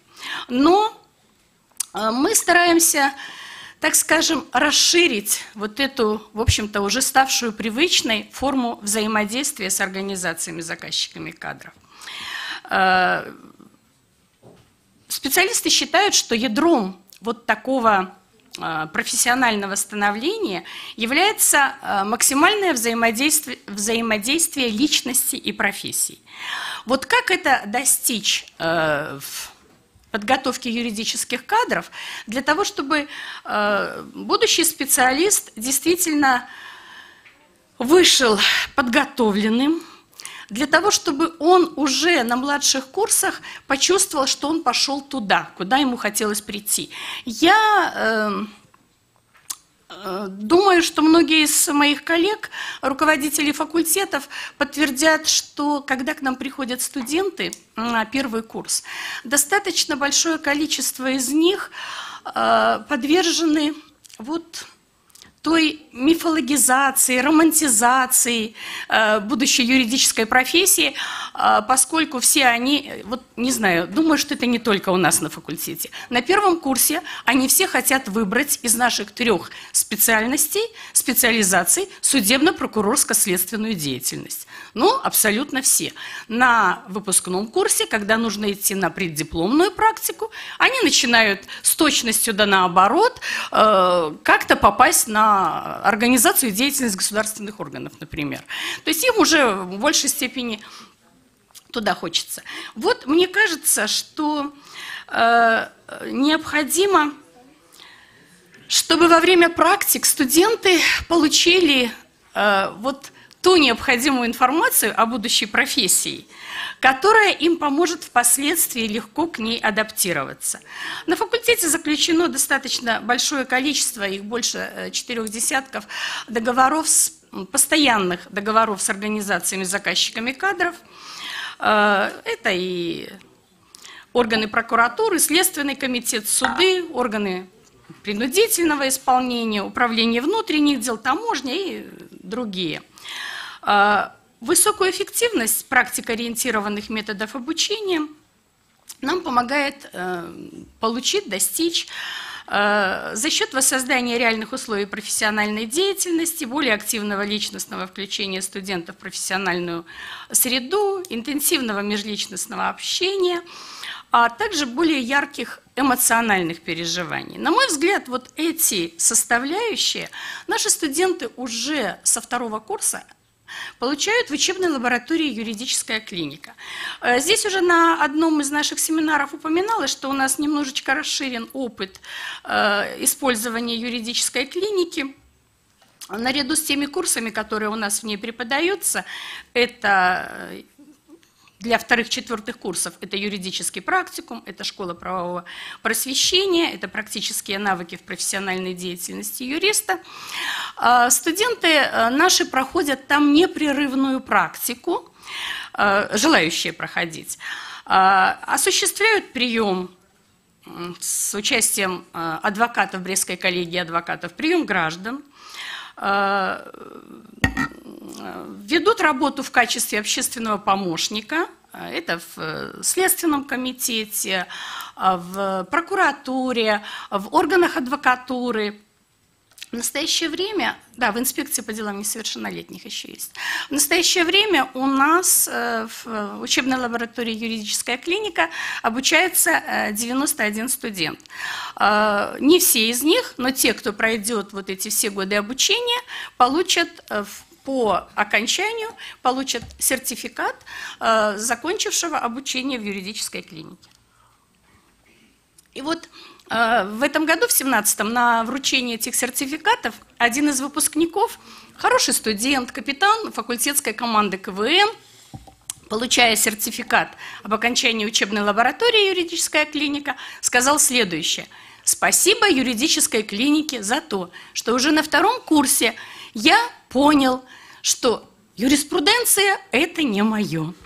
Да, в общем, брак в профессиональной подготовке. Человек стал шоуменом, очень успешен, пошел, так скажем, по общественной своей стезе. Но, тем не менее, благодаря тому, что вот в юридической клинике он смог пообщаться с гражданами, которые приходят, увидел, что собой представляет работа с юридическими документами, какие качества личностные для этого требуются от человека, от будущего специалиста, юриста.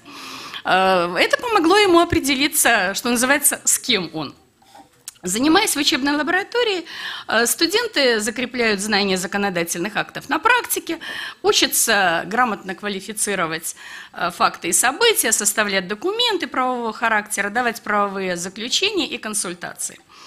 И за те годы, это 2, 3 и 4 курс, которые студенты обучаются в клинике непрерывно, они получают достаточно богатый опыт, осваивают технику юридического письма, легко составляют и анализируют конкретные юридические документы, договоры, учредительные документы, исковые заявления, кассационные жалобы, ну и так далее.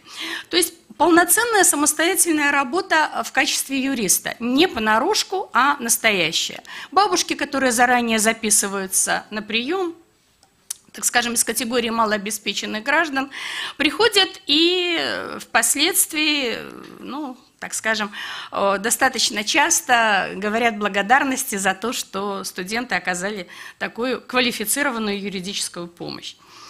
Ну и хочу сказать, что это не только профессиональные навыки, которые закрепляются, но это еще и коммуникативные навыки, что немаловажно. Юрист должен спокойно, уверенно, с уважением общаться с клиентом, уметь расположить к себе человека. Вот на это дело, эту работу практикоориентированности процесса обучения работает еще один наш проект. В результате долгосрочных партнерских отношений нашего факультета и экономического суда Брестской области в 2013 году в университете открыт зал судебных заседаний. Мебель, оборудование видеоконференц-связи были переданы на безвозмездной основе экономическим судом Брестской области. В этом зале судебных заседаний проводятся выездные судебные заседания районных судов. Регулярно и очень часто проходят заседания выездные экономического суда Брестской области, а также проводятся практические занятия по процессу, по гражданскому, уголовному, хозяйственному, административному. И студенты, присутствуя в судебном процессе, в зале судебных заседаний, наблюдая за ходом судебного процесса, либо вот реально, непосредственно присутствуя в аудитории, в зале, в это время они молчат, либо наблюдая за тем же процессом в режиме видеоконференц-связи, потому что это транслируется, в принципе, в любую аудиторию, там они уже могут комментировать, могут обращать на что-то внимание. И я считаю, что это был такой очень-очень серьезный плюс в подготовке, именно что касается процессуальной подготовки. Потому что традиционно, когда мы заканчивали государственные экзамены, и члены государственных экзаменационных комиссий говорили, что студенты ваши гораздо лучше отвечают право, практически все отрасли, нежели процесс. Вот почему-то процесс, хотя мы их, естественно, водили в суды, все это показывали, но когда это у них регулярно и постоянно, и вот особенно мне представляется, что этот момент видеоконференц-связи, когда студент смотрит из аудитории, и ему говорят, вот обратите внимание, как обращается адвокат, скажем, к судье, как ведут себя стороны, что говорит и как действует судья. Вот это тогда совершенно по-другому воспринимается студентом и совершенно по-иному запоминается. И это абсолютно однозначно, что на государственных экзаменационных комиссиях у нас сказали, студенты стали отвечать процесс значительно лучше. Ну, кроме того, проводятся заседания в форме деловых игр, других тренинговых технологий, обеспечивается достижение максимального подобия профессиональной и моделируемой ситуации.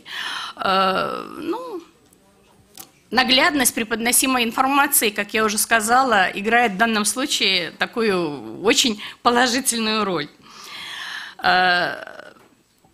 Вот еще одной такой формой творческого сотрудничества кафедр и организации заказчиков кадров стало проведение совместных научно-практических семинаров, конференций, круглых столов. Я не буду на этом, так скажем, подробно останавливаться, потому что думаю, что эти формы, они есть и на всех других факультетах. Я назову отдельные темы, точнее, назову такие постоянные, стабильные формы, которые существуют. Ну, например, с 2010 года действует региональный, постоянно действующий научно-практический семинар «Проблема правоприменения в практике органов уголовной юстиции». Семинар создавался по инициативе прокуратуры Брестской области и функционирует при кафедре уголовно-правовых дисциплин. Рассматриваются на заседаниях актуальные проблемы правоприменительной практики. Я назову некоторые из тем, которые рассматривались.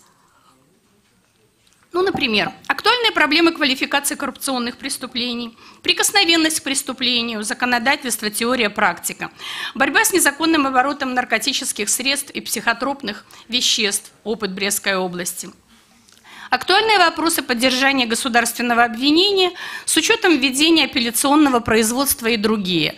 Ну вот, например, когда рассматривалась последняя тема,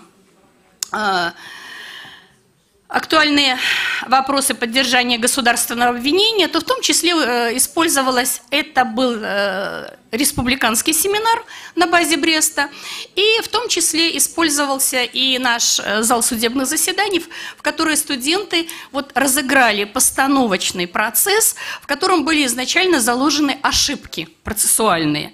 И впоследствии государственные обвинители, то есть люди в форме, анализировали это судебное заседание, они называли те ошибки, которые были, потому что это был учеба в том числе для молодых специалистов органов прокуратуры, а с другой стороны, для студентов наших, которые тоже присутствовали, было очень интересно, вот как работают специалисты настоящие.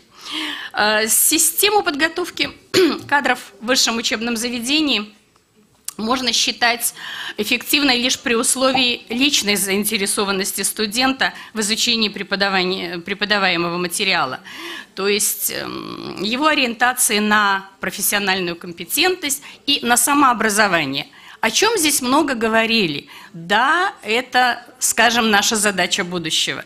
Мы должны их научить учиться. У меня в семье муж практик. Тоже выпускник БГУ, судья уголовной коллегии. Вот когда он оценивает, начиная с того, как к нему в областной суд приходит на практику студент, и заканчивая, как на квалификационной коллегии они там оценивают при приеме на должность судьи, у него есть одна оценка. Ну, может, такая примитивная, грубоватая, далекая от наших там теоретических выкладок. У него всегда кратко звучит. Он говорит, читает. Толк будет или не читает. И так со своим опытом. То есть мы должны студента научить читать. Читать самостоятельно.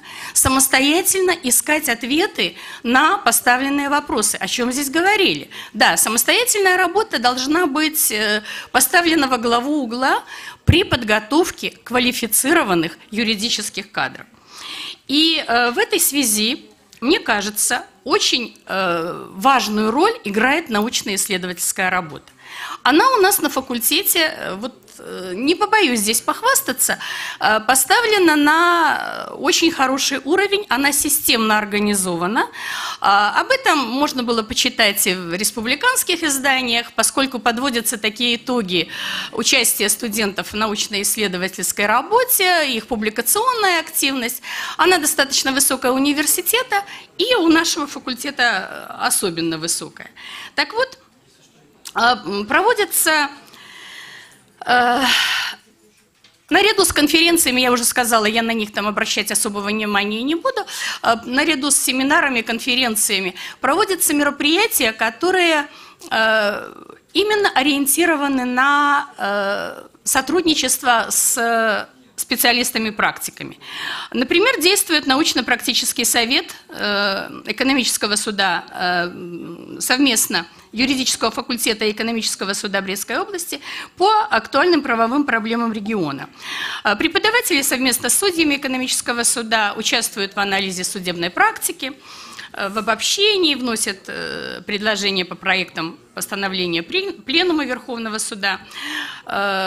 Судьи принимают участие в методической работе, читают спецкурсы, узкие специализации, ну, например, альтернативные способы разрешения споров у нас читает судья экономического суда Брестской области, другие дисциплины. Мы, анализируя опыт на нашем факультете, первая в университете была открыта студенческая научно-исследовательская лаборатория, это был 2006 год, то есть уже больше 10 лет. Уже студенческие научно-исследовательские лаборатории есть на большинстве кафедр университета, но анализируя опыт деятельности кафедр, мы пришли к выводу, что результативность в плане участия в конкурсе работ, результативность там публикационная есть только в том случае, если вот студент, работающий в СНИЛ и занимающийся научной работой, если эта работа тесно связана с практикой, если она выполняется, ну, если не совсем по заказу, то, во всяком случае, в сотрудничестве, под контролем организации заказчика кадров. Ну вот именно такие две работы стали лауреатами за последних несколько лет. Работы, которые выполнялись в СНИЛ. Ну, самый высокий результат – это лауреат Республиканского конкурса студенческих научных работ. Еще одна работа стала лауреатом по коммерческому праву. Победители, то есть лауреаты, поступили в магистратуру и в аспирантуру, сегодня являются аспирантами. Вот. Я думаю, что это, причем они практики, они не стали преподавателями и стать не собираются. Они именно практические работники, которые продолжают обучение в аспирантуре. На мой взгляд, это тоже очень хороший показатель. Вот еще один такой момент, на который хочу обратить внимание, это, так скажем, организация научно-исследовательской работы студентов системная, начиная с первого курса. Приобщение студентов к научным исследованиям на момент их поступления на факультет. У нас читается для студентов такой курс, как методология учебной и научно-исследовательской деятельности студента. В процессе этого курса студентам помогают, так скажем, наши педагоги. Это факультатив, на который студенты ходят. Достаточно много студентов выбирает этот факультатив. И ориентация факультатива направлена на организацию научно-исследовательской, учебной и научно-исследовательской работы именно для будущей практической юридической деятельности выпускника юридического факультета. Студенты, которые с первого курса знают, как нужно уметь самостоятельно работать, что нужно... Вот тут говорили о программе, о проверке работ на плагиат. Так вот, у нас отлажена эта система очень строго. И студенты, которые готовят на первом курсе свои сообщения по курсу, мы их все проверяем через программу плагиат. Она стоит у меня в кабинете, в компьютере, как у любого преподавателя. И если студент хоть что-то приносит, я ему сразу показываю процент оригинальности. Ты должен увидеть, это твое или одной кнопкой, что называется, ты нажал. Более того, вот под эгидой студенческого научного общества проводятся исследования, которые вылились в такое, да, для первого курса это может быть очень, очень простенькие такие исследования. Они, тема «Профессиональная культура специалиста». И вот благодаря такой теме, такой проблеме студентов мы считаем, что мы помогаем им формировать четкие представления специальности, о сфере применения будущей профессии, требования к компетенциям специалиста. И студенты, когда, скажем, по итогам этого курса, он у нас читается в первом семестре на первом курсе, по итогам этого курса студенты организуют и проводят конференцию студенческую. Она проходит, вот уже она прошла у нас 21 декабря, по-моему, проходила. Это так называемые ежегодные студенческие научные чтения, профессиональная культура специалиста, особенности формирования через учебную и научно-исследовательскую деятельность студента. Традиционно мы приглашаем на эту конференцию, опять же, наших специалистов-практиков. Специалистов, которые, выступая на пленарном заседании перед студентами, успешных специалистов рассказывают и показывают, как важно будущему юристу самостоятельно добывать знания, как важно заниматься научно-исследовательской работой. То есть у нас вся научно-исследовательская работа проходит под эгидой. Нет, ты пойдешь в магистратуру и аспирантуру, а это тебе, юристу, в обязательном порядке нужно для будущей профессиональной практической деятельности. Без этого юрист не состоится. Мы ежегодно студентам в рамках недели знаний также приглашаем наших юристов-практиков, которые опять-таки ориентируют на то, чтобы студенты формировали в процессе обучения определенные профессиональные качества, определенную академическую культуру, определенные социально-личностные компетенции, без которых юрист, опять же подчеркиваю, не состоится.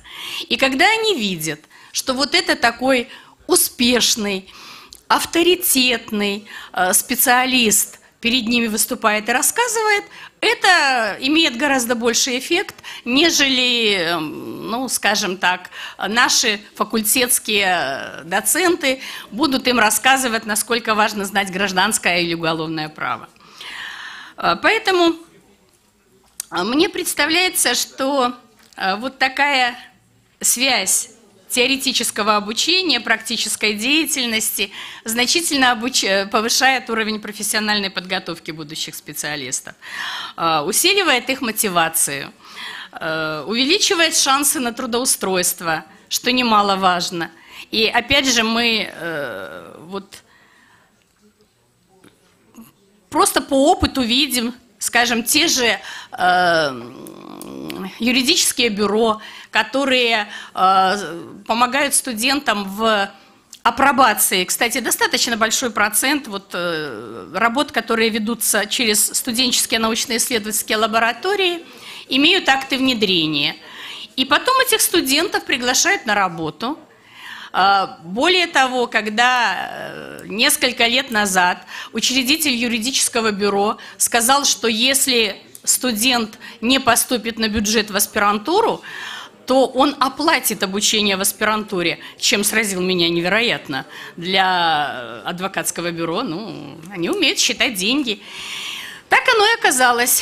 Сегодня я слышу, что у этой выпускницы уже определенная своя практика, у нее много клиентов, она в какой-то узкой области, она уже является специалистом, а начиналось все со СНИЛ.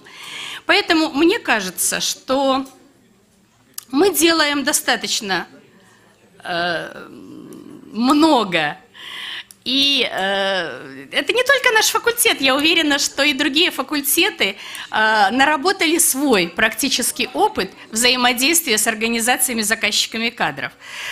И на сегодняшний день мне представляется, что это один из важнейших путей подготовки высокопрофессиональных юридических кадров для республики. Спасибо, коллеги. Спасибо большое.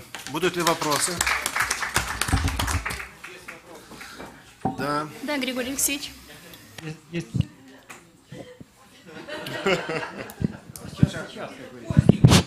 Нет, нормально, я просто стараюсь мягко нажимать.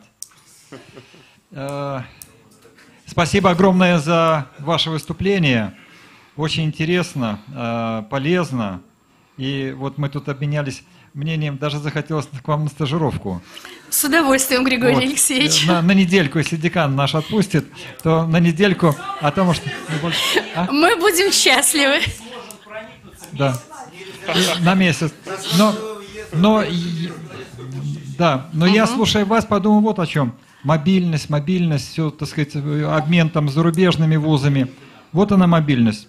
В Брест к вам, из Бреста к нам. Я говорю здесь без сарказма и серьезно. И это взаимообогащение опытом. Поэтому все было достаточно интересно. Но я хотел бы, учитывая, что я внимательно вас слушал, задать вопрос. Вы в самом начале сказали, что на первых курсах студенты хотят работать следователями, судьями, прокурорами, прокурорско-следственная специализация. Потом к старшему курсу, к окончанию, уже желают работать в органах государственной власти, специализация органов государственной власти. Но прежде чем я задам вопрос, вы еще потом рассказали, как много вы делаете в плане обогащения знаний студентами, посредством привлечения практических работников, выездные заседания суда, посещение судов и так далее, и так далее. То есть вопрос такой, то ли студенты, насмотревшись, получив информацию, как работает суд, теряют интерес, это раз, но это связано с этим вопросом. И второй, может быть, они уходят в органы госвласти по той причине, что у вас таможня там рядом. И эти две причины составляющие, слишком много информации избыточной относительно всех сторон. Ну и второе, наверное, так сказать, мы знаем, что такое таможня, и по процессам, по прочим, по другим вопросам, процессам привлечения к ответственности. Может быть, они полагают, вот так будет легко работать им. Если вы поможете мне разобраться, здесь должно быть криминологическое исследование вообще причин изменения позиции студентов. Но, может быть, вы как декан очень опытный скажете, в чем причина? Спасибо, Григорий Алексеевич. Я попытаюсь ответить на этот вопрос. Можно я начну с шутки? По-моему, в прошлом году мы студентам организовываем ежегодно знакомство с работой выездной криминалистической лаборатории. Вот когда-то, когда ее только закупил Следственный комитет, она там первую неделю у нас во дворе простояла, все студенты там через нее прошли. И даже следователи жаловались, ага, уже каждый студент знает, как устроена передвижная лаборатория, мы ее еще не видели. Так вот, специалист, который к нам приезжал с этой лабораторией, он пошутил, выступая перед студентами. Он говорит, вы знаете, нам так мешает это, простите, я не человек сериалов, Швецова, есть такая следователь, да, телесериальный следователь. Вот говорит, когда она в своей норковой шубе щеголяет, все мечтают стать именно следователями. Так вот, я сказала вначале, что это скорее вот мифологизация, некое такое киношное представление о том, каким должен быть следователь. Именно благодаря проникновению в глубину профессии, знакомство вот с той повседневной, кропотливой, ну, скажем так, черной работой некоторых студентов, особенно девушек, начинает пугать, что это все не так красиво, как на экране изображает актриса, и студенты начинают искать, скажем так, может быть, более подходящие условия работы для, с учетом личностных каких-то характеристик. Это вот, пожалуй, главный момент. Что касается таможенных органов, да, Григорий Алексеевич, вы правы, был такой период, когда, ну, что называется, в таможне было на Аркане не затащить студентов, но... Это сначала, да, совершенно верно. Было. Потом эта ситуация изменилась, и когда вот в последнее время, кстати, мне кажется, уже все становится на какие-то круги своя, успокаивается, и сейчас, да, студенты знают требования, поэтому, когда приходит, допустим, представитель таможни и говорит, обращаю внимание специально вот на такую мелочь, сидят на встрече с представителем таможенных органов, и он говорит, а вот маникюр у нас запрещен. И девушки вот так делают руки под стол. То есть мелочь, но их не устраивает невозможность с роскошным маникюром ходить на работу. Поэтому очень много нюансов, узнают о том, что есть ночные смены и так далее. То есть человек, получая, я хочу подчеркнуть одну важную мысль, человек получает полное, целостное представление о профессии и примеряет ее на себя ко всем сторонам, и к социально-личностным каким-то характеристикам собственным, и к способностям, и так далее. И уже выбирает, действует более адекватно в выборе будущей профессиональной деятельности. Спасибо. Григорий Алексеевич, я как модератор извиняюсь, но я напоминаю, у нас время кофейной паузы наступило. Спасибо. Уважаемые коллеги, есть ли какие-нибудь вопросы по первой панели? Все нормально. Отработали на панели.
Добрый день, уважаемые участники конференции. Вижу, что пока еще дошли не все, но мы потихонечку будем начинать работу нашей второй секции. Она будет посвящена вопросам юридического образования и профессиональных навыков. Прежде чем мы перейдем к докладам, я бы хотела представить основных докладчиков на данной секции. Это Роман Мороз, исследователь Лондонской школы экономики. Это Александр Федорович Храпутский, адвокат, партнер адвокатского бюро ССУ в Бондаре Храпутский. Ирина Игоревна Эсмонтович, кандидат исторических наук, доцент, декан юридического факультета Гомельского государственного университета. И я, Виктория Шилко, руководитель юридической клиники БГУ, преподаватель кафедры гражданского права. Ну и сегодня по совместительству модератор нашей второй секции. Прежде чем мы приступим к докладам, я бы еще хотела оговорить регламент. То есть наша секция будет длиться 1 час 40 минут, поэтому каждому докладчику будет отводиться до 15 минут времени для доклада. Потом каждый желающий сможет задать вопросы и перейдем потом к обсуждению, если останется на это время. Будем надеяться, что, конечно же, оно останется. Если пока вопросов нет, то я бы хотела передать слово Александру Федоровичу Храпутскому, который расскажет нам о востребованности юристов на рынке труда. Александр Федорович. Добрый день. Я немножко себя неловко чувствую. Почему? Потому что я обычно всегда привыкал. Ну, во-первых, я был у многих студентом, и в целом то, что я имею, как я не знаю, там сейчас не церемония вручения Оскара и там благодарности говорит, но действительно я благодарен за те знания, которые были получены, за те наставления, которые были получены. И, наверное, я все-таки вспомню еще раз Ирину Николаевну, которая в свое время говорила, что если будете заниматься уголовным правом, то у вас будет все хорошо, или как она говорила, а если будете заниматься гражданским правом, то у вас еще будет и масло, и икра. Ну, в общем, благодаря, наверное, Ирине Николаевне, вот мотивация. Я начну, я уже сказал, что, коль начал на русском, я продолжу на русском. Я начну с небольшого парадокса, хоть моя тема выступления «Востребованность юристов на рынке», с парадокса с какого, что да, я являюсь преподавателем, я занимаюсь практической деятельностью, я не хочу, чтобы это было мое последнее выступление на юрфаке, потому что есть руководство, но я с этой трибуны готов заявить, что, к сожалению, я в ближайшее время кандидатскую никак не напишу, и я выбрал тот путь, по которому я занимаюсь практической деятельностью, ну и на достаточно высоком уровне, и моя практическая деятельность отнимает практически все время, и я могу признаться и сказать, что у некоторых юристов, в том числе в последнее время у меня, практически нету никаких выходных, и это действительно работа 24/7, которой абсолютно не готовы наши юристы. И наши будущие коллеги, которые выходят с рамок университета. Да и в принципе мы, наверное, к этому не готовим.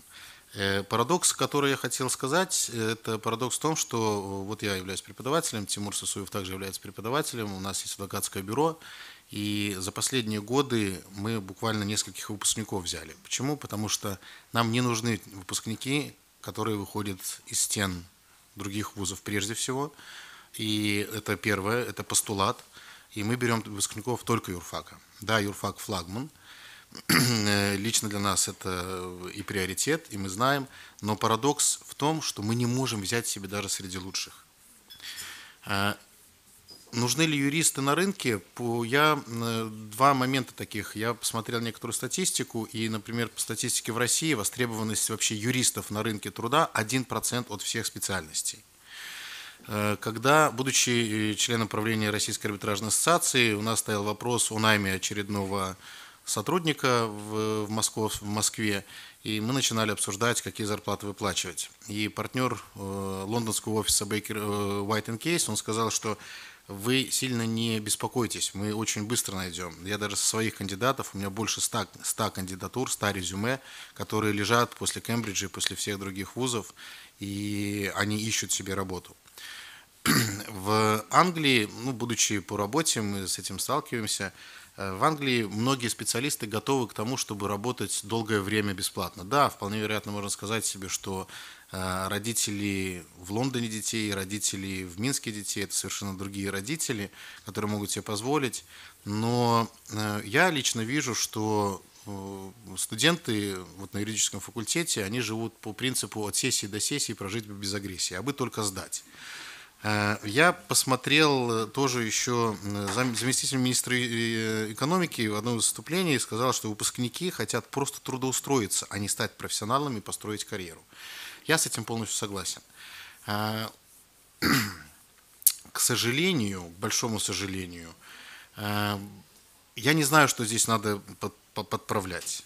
Я не готов давать каких-то веских рекомендаций, но я посмотрел концепцию, которая была выслана по совершенствованию образования. Опять же, не хочу закончить свое выступление тем, что я вмешиваюсь в то, что это не мое дело говорить об этом, но я с большим прискорбием нашел, что ориентация есть только на такие моменты, как обеспечение прохождения производственной практики, обучающейся на договорной основе, в том числе в суде, органах прокуратуры, других правоохранительных органах, обеспечение соответствия уровня профессионального юридического образования требованиям, предъявляемым нормативно-правовыми актами к судьям, прокурорским работникам, сотрудникам иных правоохранительных органов с учетом особенностей их профессиональной деятельности и так далее. И лишь в одном месте я нашел усиление практической направленности знаний, получаемых в процессе подготовки юридических кадров.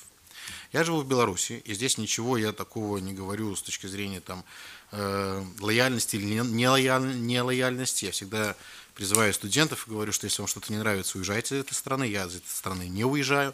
И когда президент постоянно говорит о том, что надо прекратить хождение там, с просьбами государства помочь и так далее и тому подобное, на мой взгляд, это значит, что каждый должен быть специалистом в своей сфере и высоким специалистом.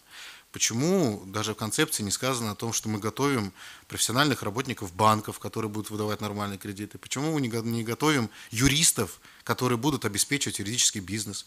У нас, наверное, единственный акт, который можем сказать, который подготовлен практикующими юристами, это декрет президента о парке высоких технологий. Да, государство уже стремится к этому. Востребованность юристов на рынке, я вот здесь могу сказать, опять же, я высказываю ту точку зрения, которую я практикую, где я практикую. Мы занимаемся, мы, наверное, как бы это негромко было сказано, единственная фирма в Беларуси, которая предоставляет услуги в сфере международного коммерческого арбитража полноценно. Но нету, я очень горд тому, что я закончил юридический факультет, и я первый вообще в истории Беларуси член Международного арбитражного суда при Международной торговой палате в Париже.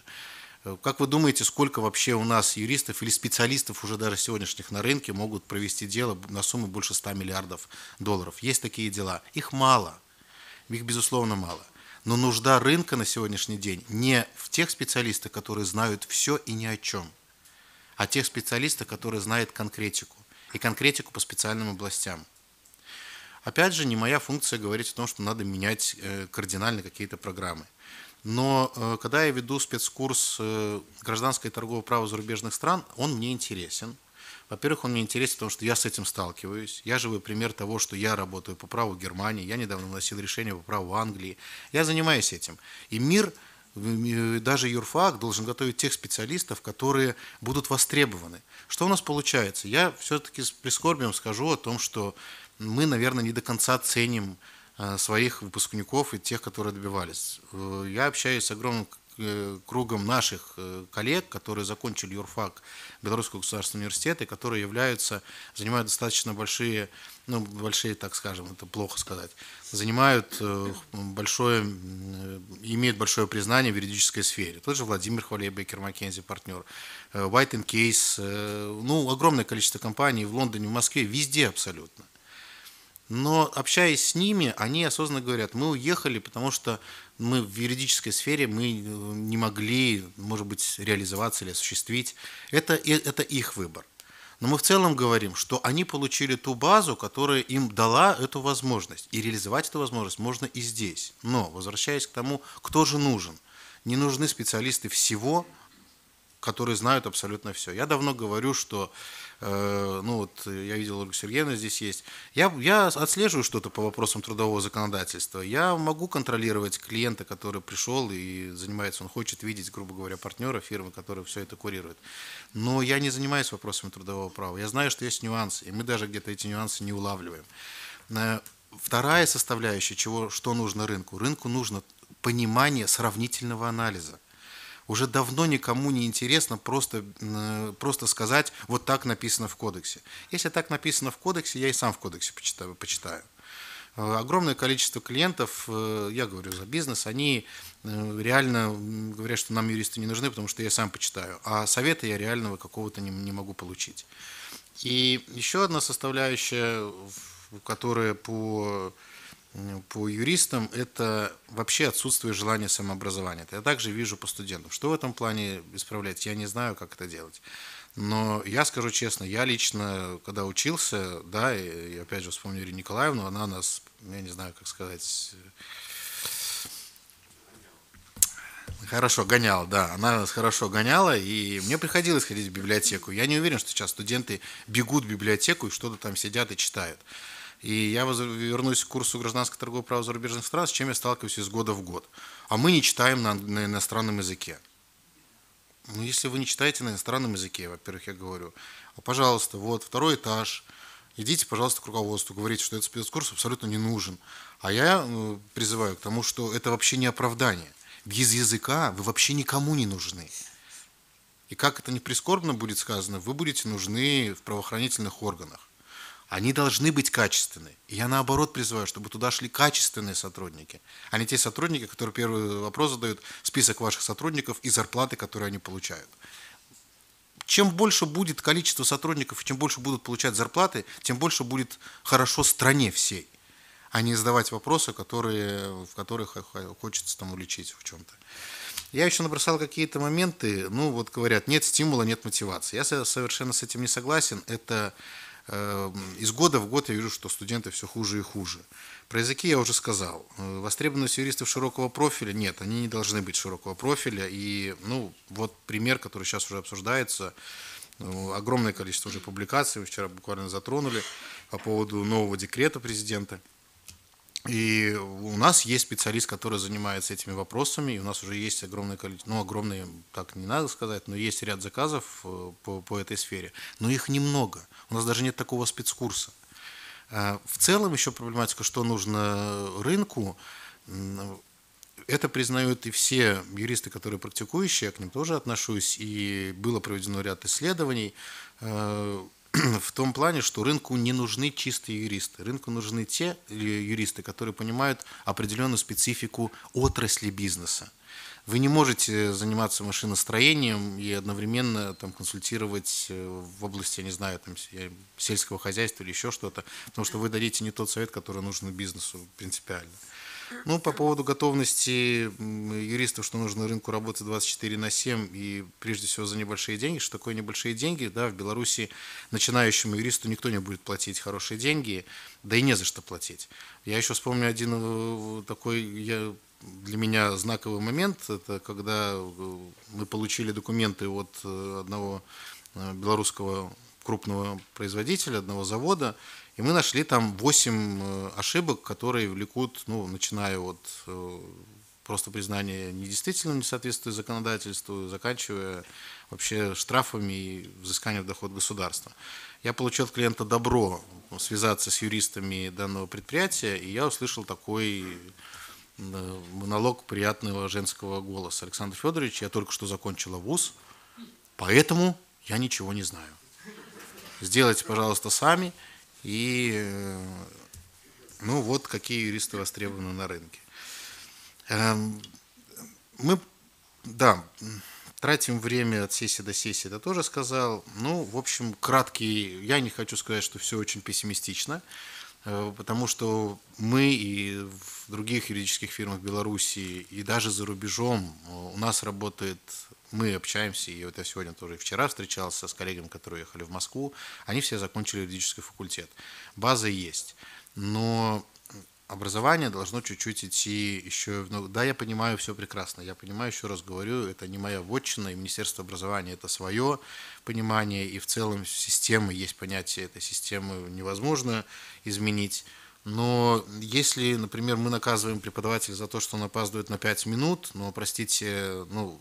Я не могу сказать в «Газпроме», что у меня лекция, потому что, ну, во-первых, мы сами прекрасно понимаем такую ситуацию.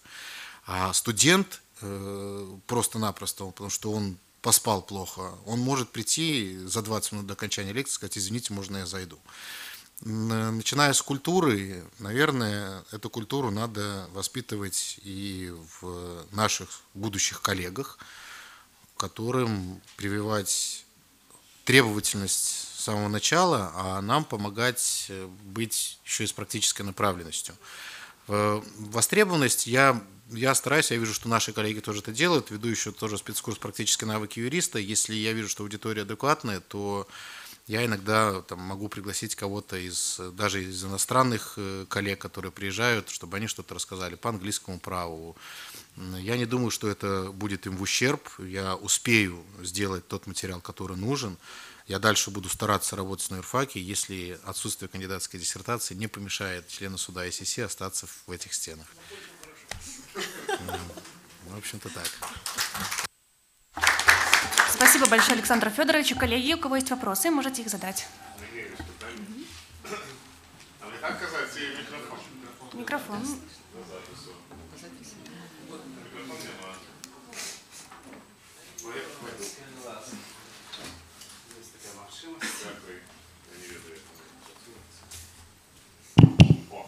Дякую велике, вельмі цікава промова такая. Вось я сидел, головой махал, я амаль зовсім згодны тут.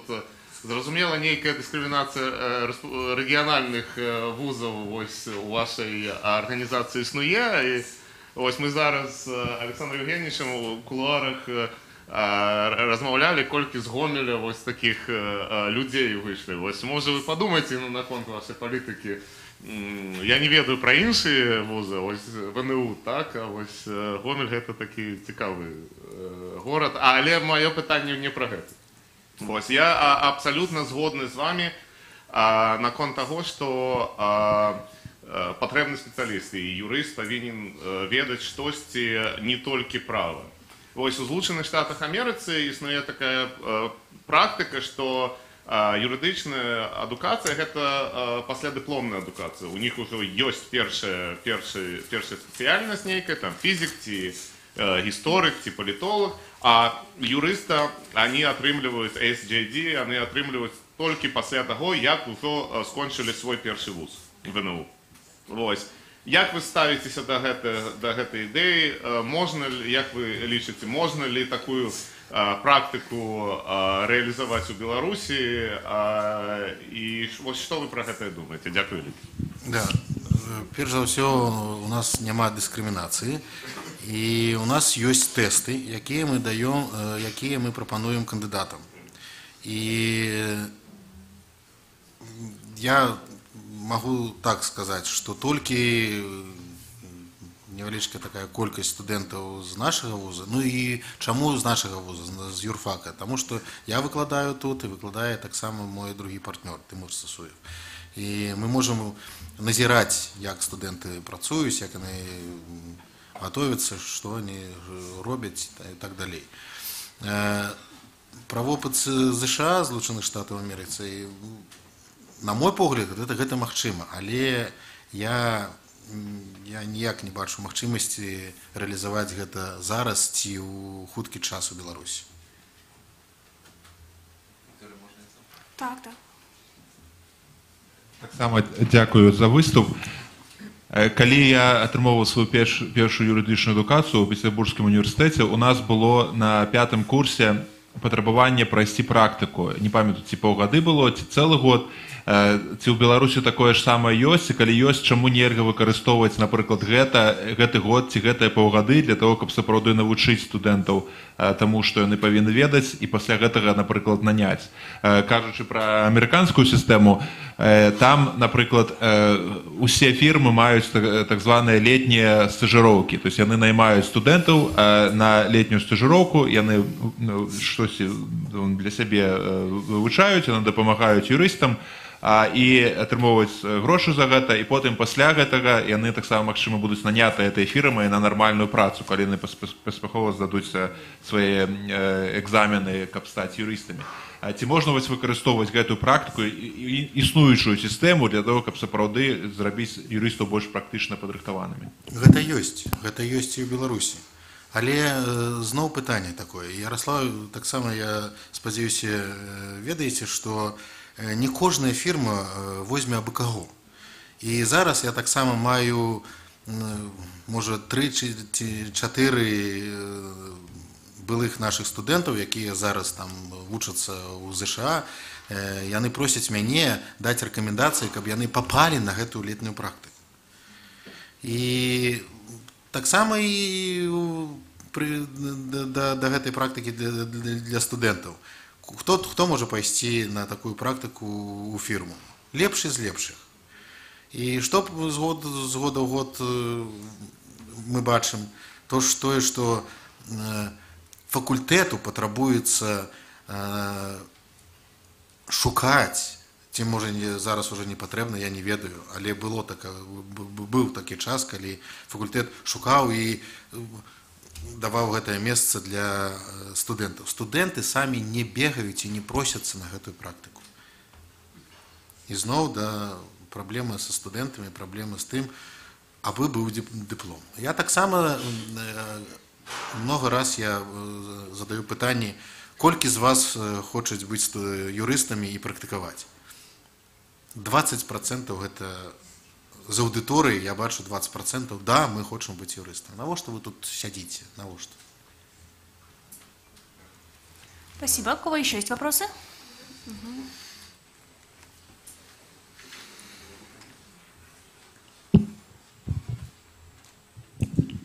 Сали Елена Анатольевна, кафедра гражданского права юридического факультета Белгосуниверситета. Ну, многие посылки, которые были даны Александром Федоровичем, ну, если мы говорим научным языком, да, дискуссионные. Это мнение, мы можем иметь другое мнение, но в частности, все-таки я хочу не согласиться, это небольшая ремарочка с тем, что из года в год мы имеем студентов все хуже и хуже. Я бы дала оценку несколько иную. Мне кажется, что происходит разрыв между вот этим верхом, мотивированными студентами, и теми, которые не мотивированы. То есть середнячков становится меньше. И а это несколько иной подход, и в том числе с точки зрения преподавателя и преподавания. Но это ремарка, мое мнение. А вопрос Александру Федоровичу. Вот его мнение о том, какова же мотивация практикующих юристов преподавания на юридическом факультете. Понятно. Спасибо. Вот если бы можно было ответить на первую часть, сказать, Елена Анатольевна, я с вами полностью согласен, то я бы так и ответил. Потому что по поводу мотивации преподавателей работать на юридическом факультете, я тогда отвечу словами Сергея Александровича, который говорит, что вообще на юрфаке зарплату не должны платить. Как только входишь в стены факультета, это уже ты должен заплатить за то, что ты сюда зашел. Ну, в общем, это статус, я могу так сказать. Надо на визитке писать так: член суда ICC, и перед этим писать преподаватель юридического факультета БГУ. Вхож на юрфак, да. Имею право входа на юрфак. Нет, я горжусь тем, что я на юрфаке. Мне очень тяжело сохранить свою возможность преподавания здесь. Но наша мотивация, может быть, я всегда говорил, для меня личная мотивация была это быть в тонусе, потому что я преподаю то, чем я занимаюсь. Это был интерес к студентам. Я с этой ремаркой, с Еленой Анатольевной, полностью согласен. Я говорю только о сравнении. Опять же, у меня мало групп, на которых я могу сравнивать, и порой я прихожу в деканат и прошу, только не давайте мне военных и другое. Вот, к сожалению, к большому. А самое страшное для меня, уж простите, тоже это идти к заочникам. Но это вообще катастрофа. Это... Не, у меня, наверное, коэффициента нет, я на 0,5 ставки уже ушел, как бы на 0,25 не скатиться, поэтому я его не чувствую. Спасибо. Еще у кого-то был вопрос, по-моему. Александр Федорович, спасибо вам за искреннюю позицию. Владимир Николаевич, надо нам поразмыслить насчет учебного процесса, изменения. Но у меня есть только одно такое пожелание. На мой взгляд, как мы, ну я постарше, чем вы немножко, как только мы начинаем говорить, студенты с каждым годом становятся хуже, значит мы или взрослеем, или стареем. Поэтому вот эту позицию вы должны как-то внимательно для себя посмотреть. А то, что оценки студента, вот и Андрей Викторович говорит, ну специалисты проводили серьезные исследования. Считается, что новое поколение молодых людей это после 2000 года. Это новая особая генерация. Да, поколение Z. И оценка, как оказалось, крайне высокая нового поколения. И вот которое к нам в этом году, в следующем году приходит, крайне высокое поколение. Ценности, мы считаем, что там деньги, так далее. Основная ценность – семья. Другая серьезная ценность для нового поколения – это дружба. Но дружба-то воспринимается не так, как вот раньше воспринималась, должны дружить все со всеми и так далее и тому подобное. Но в обязательном порядке найти себе друга, на человека, которого можно положиться и так далее и тому подобное. Поэтому новое поколение, оно серьезно. И вот Александр Федорович, у него одно взгляд поколение, новые студенты хуже. Я искренне завидую интеллекту этих новых людей, молодых людей. Иногда слушаю их понимание, взгляды, подходы к какой-то проблеме. И что вы здесь в аудитории делаете, вы должны преподавать. Спасибо. Сергей Александрович, большое спасибо. И я еще раз вынужден, наверное, немного сделать акцент. Акцент вот какого характера. Когда приходит молодой специалист, и мы уже живем в тех реалиях, в которых хотя бы общее понимание английского права должно быть у тебя. Я лишь говорю о том, что с каждым годом вот самоподготовка, я ее вижу меньше. И вот этот вот баланс между теми, которые абы только что-то там посмотреть, середнячок, и теми, которые есть, вот это количество людей, оно есть, я его вижу, тоже ощущаю, но его как-то, на мой взгляд, становится немного меньше. Вот только исходя из этого. Я не хаю вообще в целом ни систему и не хаю как бы наших студентов. Да, я воспринимаю это как возможно. Я всегда приходил на занятия, я приходил домой, простите уж, я вернусь, и я говорил покойной маме: мама, я ничего не понимаю, мне так интересно, мне еще за это деньги платят. Ну какие там были это стипендии, это 2 копейки. Но мне было интересно. Был жив дядя Витя Виктор Викторович Тиханович, у меня всегда экзамены были 2 раза. У меня был экзамен на юрфаке, а потом экзамен был у него на кухне. Я привожу примеры тех руководителей, тех министров, которые приезжают к своим сынкам во время дискотеки и прилюдно при милиции, извините, бьют по морде. Они приезжают мама, до сих пор приходит ко мне, приходит мама с визиткой и говорит: а я работаю тут-то. Ну и что ты работаешь тут-то? Я в целом про это вот говорю, проблематику такую.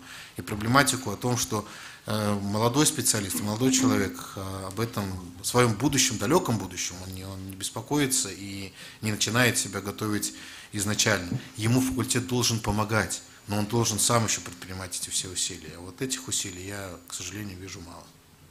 Спасибо. Последний вопрос там оставался, да, по-моему? Слышно меня, да? У меня вот такой вот вопрос. Может быть, он несколько наивный такой и банальный. Я бы хотела узнать, насколько вот в вашей фирме, как вот студенты, да, недавние выпускники, как они дальше продолжают свою карьеру в плане, есть ли у них какой-то наставник, закрепленный за ними, либо они сами путем проб и ошибок идут вот этой дорогой, и насколько среди вот ваших сотрудников есть люди, которые продолжают заниматься научными исследованиями, и в том числе какие-то публикации осуществляют в научных журналах, или же это чисто практика? Спасибо. Значит, по поводу наставников. У нас закрепляется наставник, и у нас обязательно система, я точно не вспомню, то ли 4 месяца, то ли даже полгода, они работают в каждой практике. То есть они работают в корпоративной практике, они работают в судебной практике, они опять-таки смотрят, где они лучше могут себя приложить и что им более интересно. После этого они уже определяются и говорят, в какой практике они хотят работать. Это у них есть такая опция, такая возможность, они через эту опцию проходят, но продолжают специализироваться в определенном направлении. Публикация является обязательным условием для того, чтобы они оставались на работе. У них у каждой практики есть обязательное количество публикаций. Как правило, это требования по научным, прошу прощения, по практическим и конференциям, и изданиям, но у нас есть сотрудники, которые занимаются и научной деятельностью, и некоторые успевают написать кандидатскую диссертацию.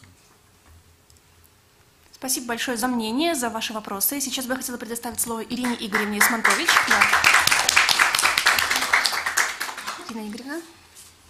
Ну, я хочу начать с того, что наш факультет был бы счастлив, если бы вот таких заинтересованных нанимателей было как можно больше, чтобы они к нам приходили, читали лекции и с удовольствием принимали наших студентов. А я остановлюсь, я вообще заявляла свое выступление как о взаимодействии с заказчиками кадров, поскольку это соответствует второй панели, но поскольку здесь уже очень много об этом говорилось, поэтому я остановлюсь только на проблемах. Ну, во-первых, ту проблему, которую я хотела бы выделить, это, начну с хорошего. Специалисты практики у нас вовлекаются в учебный процесс. У нас проводят, особенно, в первую очередь, конечно, практические занятия по специализированным предметам, и факультативные спецкурсы читают у нас практики. Но в основном мы сотрудничаем с практиками, в общем, назвать правоохранительных органов. Это следователи, это судьи экономического суда, адвокаты.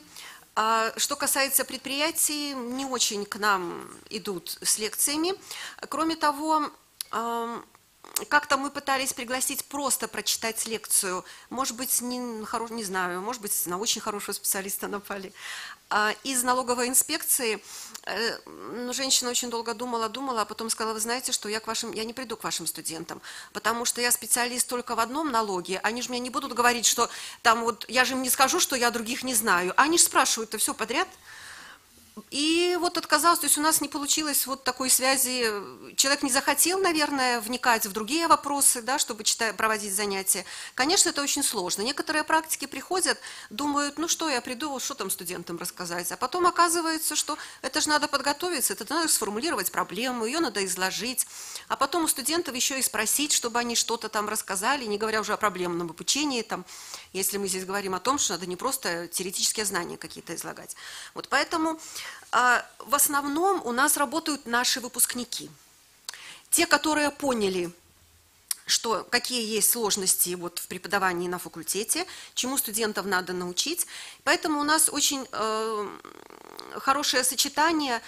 Во-первых, практически большинство преподавателей практиков работают, либо те, кто пришли к нам с практики, из судьи, 2 судьи у нас, один уже ушел куда-то дальше искать работу, из органов внутренних дел работают, из нотариата, из органов социального обеспечения, то есть разные у нас есть преподаватели, которые имеют практический опыт работы. Кроме того, большинство наших преподавателей параллельно еще работают, в субъектах хозяйствования. Понятно, что параллельно в органах внутренних дел, либо в прокуратуре они работать не могут. То есть учебный процесс, в принципе, чтение лекции у нас практика ориентированная, поскольку практики у нас работают. Но не всегда, проблема в том, что не всегда это так легко. Кроме того, еще одно направление, не проблема, но такое направление, которое я хотела бы выделить, это учебные программы. Мы стараемся по максимуму использовать те свободные часы, учебные планы, простите, те свободные часы, которые предусмотрены, которые можно где-то найти в учебном плане. Государственный компонент сейчас ограничен, определенное количество часов. Вузовский компонент достаточно широк. В этом вузовском компоненте мы пытаемся найти часы для практикоориентированного обучения. И, в частности, юридическую технику, вводим такие предметы, практикум по юридической клинике, уже лет 5, наверное, даже больше 5 лет, уже читается для всех студентов. Правда, он у нас идет как факультатив, но студенты об этом не знают, и поэтому все ходят, все делают то, что дают им задание, потому что скажут, что факультатив никто.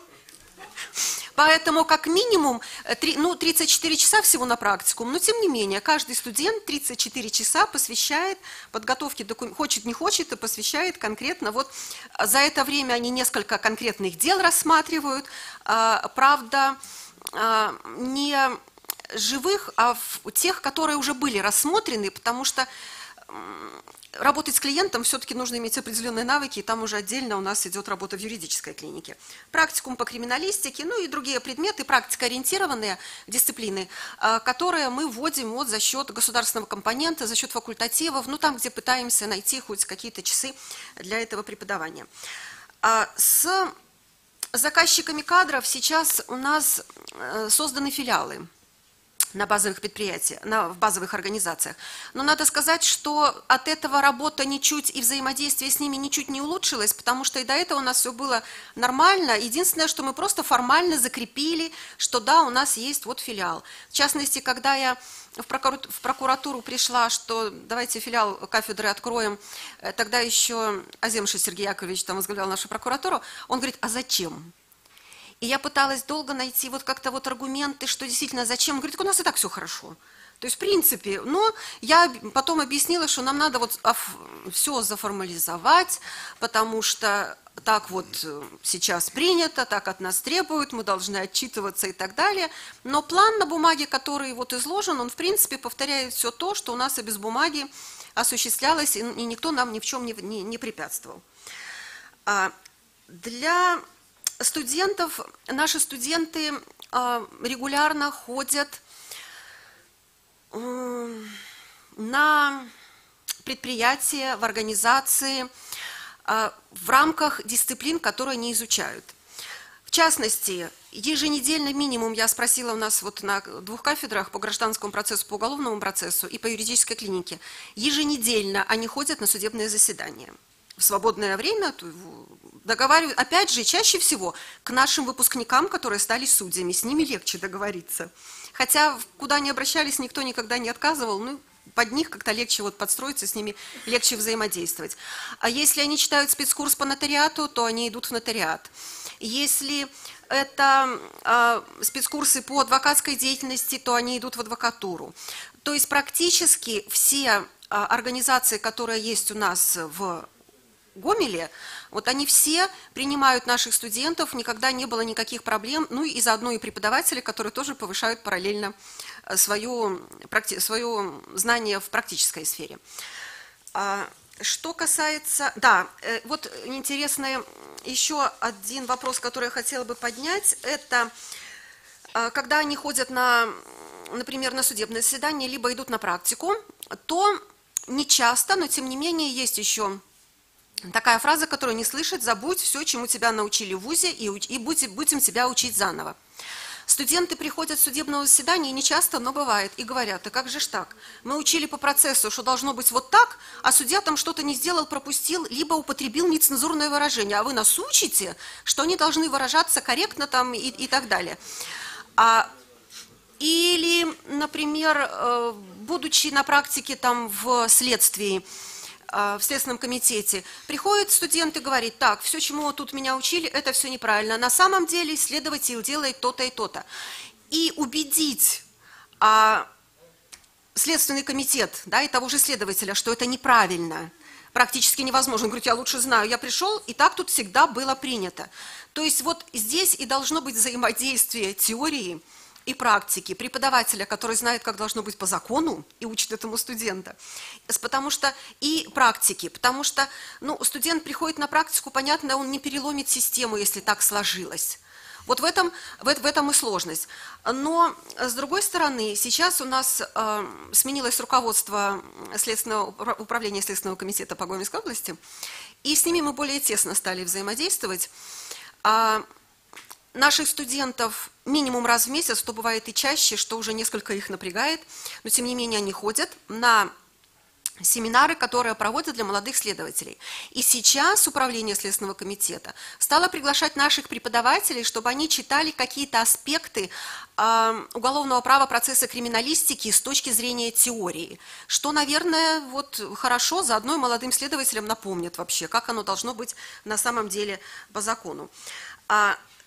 Да, еще, что касается практики, у нас стала традицией хорошей. Мы по осени проводим круглые столы с заказчиками кадров, приглашаем всех, потому что проходит летняя практика, и мы приглашаем вот представителей. Давайте обсудим, какие у нас есть проблемы.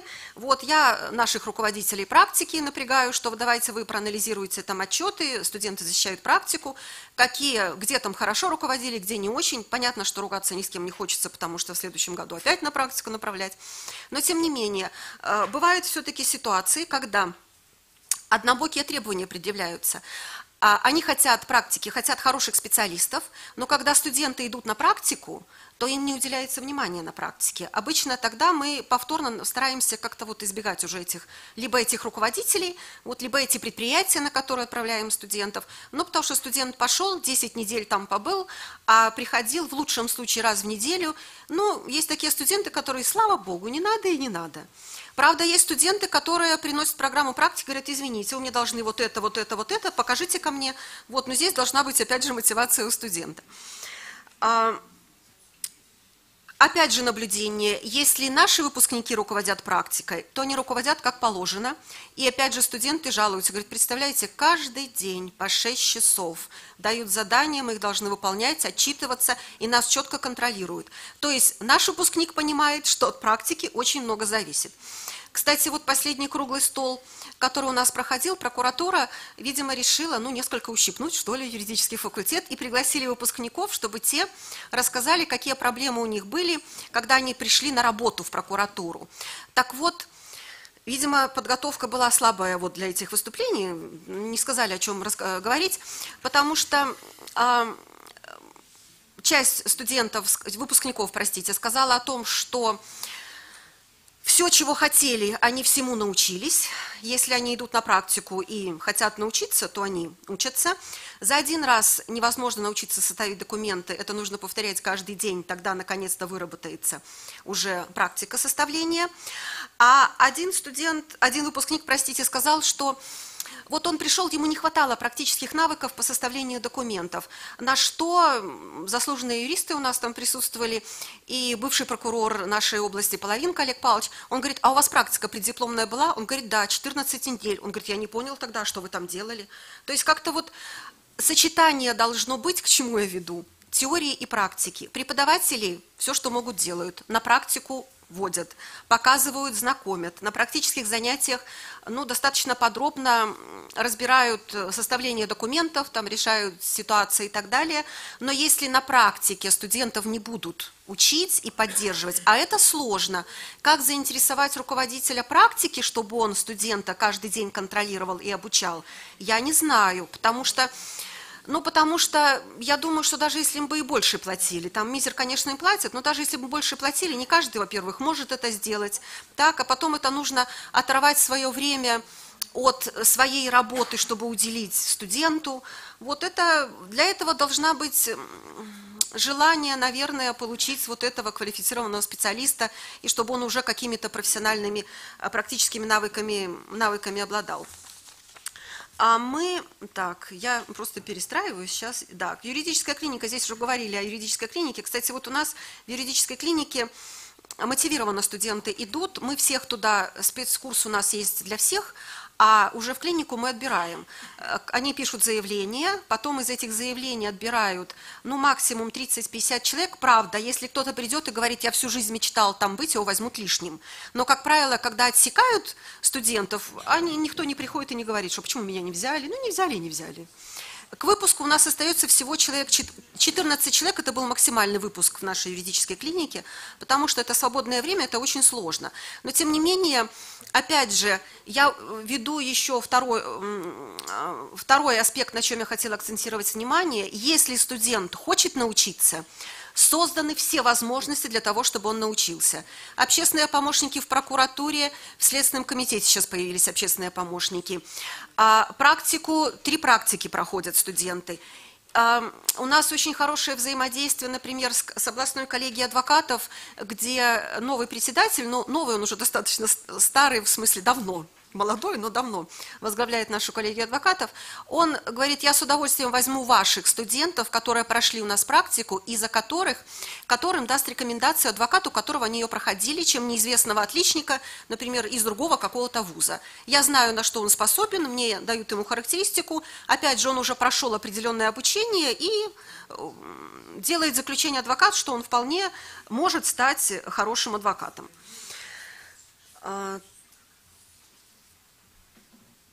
Так, жаловаться не знаю. Ремарка такая. Прокуратура на практику у нас сейчас, например, не берет студентов, у которых есть хотя бы одно административное правонарушение. как я не пыталась говорить с прокурором, что, собственно, они же к вам на работу не пойдут. Он говорит, мы их не сможем взять на работу. Так они к вам на работу не хотят. Но практика судебно-прокурорская. В общем, остаются они у нас на факультете в юридической клинике. Опять же, ущемляются студенты, да, в том, что вот, ну как это они не проходят, не знакомятся с работой прокуратуры. Когда я сказала, что давайте мы к вам направим, давайте хотя бы, хорошо, говорю, они будут на факультете, но мы к вам хоть на экскурсию. Он говорит, а что у нас смотреть? И то правда, что там смотреть в своей прокуратуре? Вот, когда я об этом сказала прокурору, например, Витебской области, в прошлом году был у нас председателем ГЭК, он говорит, я не понимаю, почему такая проблема. Вот раньше не было таких проблем, ну, вот сейчас. Так, у нас мы периодически проводим опросы, анкетирование нанимателей о том, как они оценивают наших выпускников. И вот, в принципе, ну, могу сказать, что мы опрашиваем, но опять же мы опрашиваем в основном правоохранительные нотариат, адвокатура, там, где массово, ну, не массово, но тем не менее не единичное распределение и трудоустройство происходит.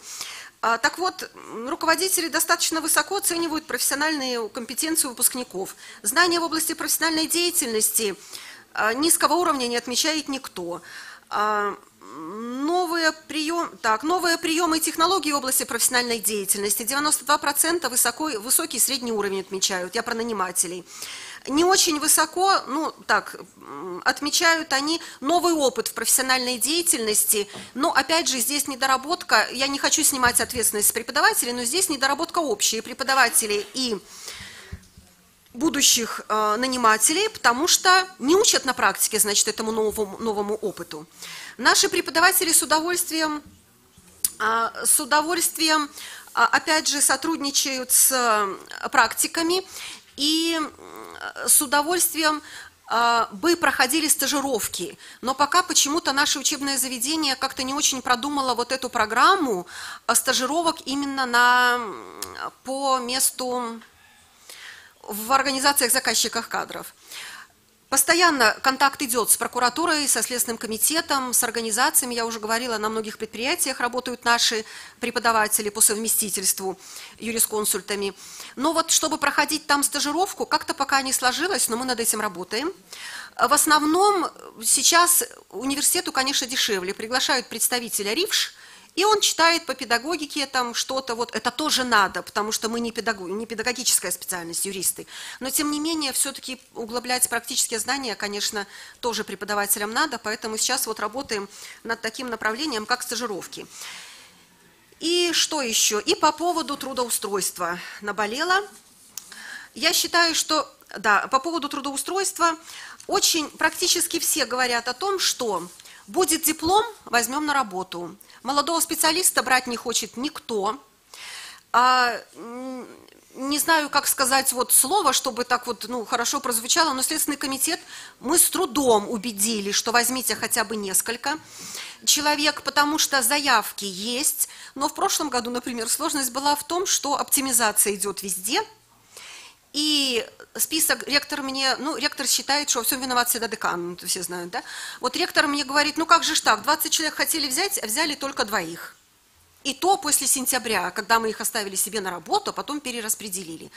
И объяснение оптимизации вот, ну, никак на него не действует. Кроме того, распределение у нас происходит, тоже сложность. Распределение у нас должно состояться в марте, а наниматели не понимают, что уже в марте, даже раньше, надо дать заявку на специалиста, который придет в августе. Они не понимают, что сроки. И чаще всего обращаются к нам за выпускниками в августе, в июле, и говорят, дайте лучшего. А я говорю, а лучшего нет, потому что лучшему я уже все, что могла, сделала и трудоустроила. А остались только лучшие из худших. Ну, не из худших, ну, не говорю из худших, да, но из средних, да. Вот, потому что лучшему хочется ж помочь, да, и поэтому его пытаешься трудоустроить куда-то в первую очередь. А вот, например, сейчас потребности есть, а выпускников пока нет. Предприятия говорят, а мы вот сейчас должны его взять, а без образования мы его не возьмем. И получается, пока есть вакансии, нет выпускников, когда есть выпускники, нет вакансий.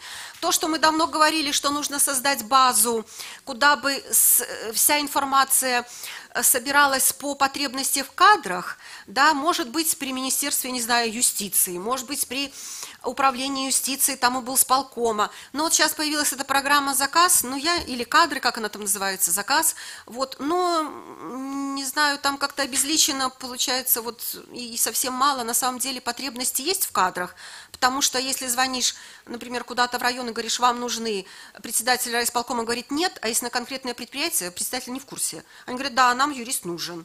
Так это сколько предприятий я должна обзвонить, чтобы трудоустроить хоть какое-то количество выпускников. Вот, собственно, наверное, если ничего не забыла, то, что хотела сказать.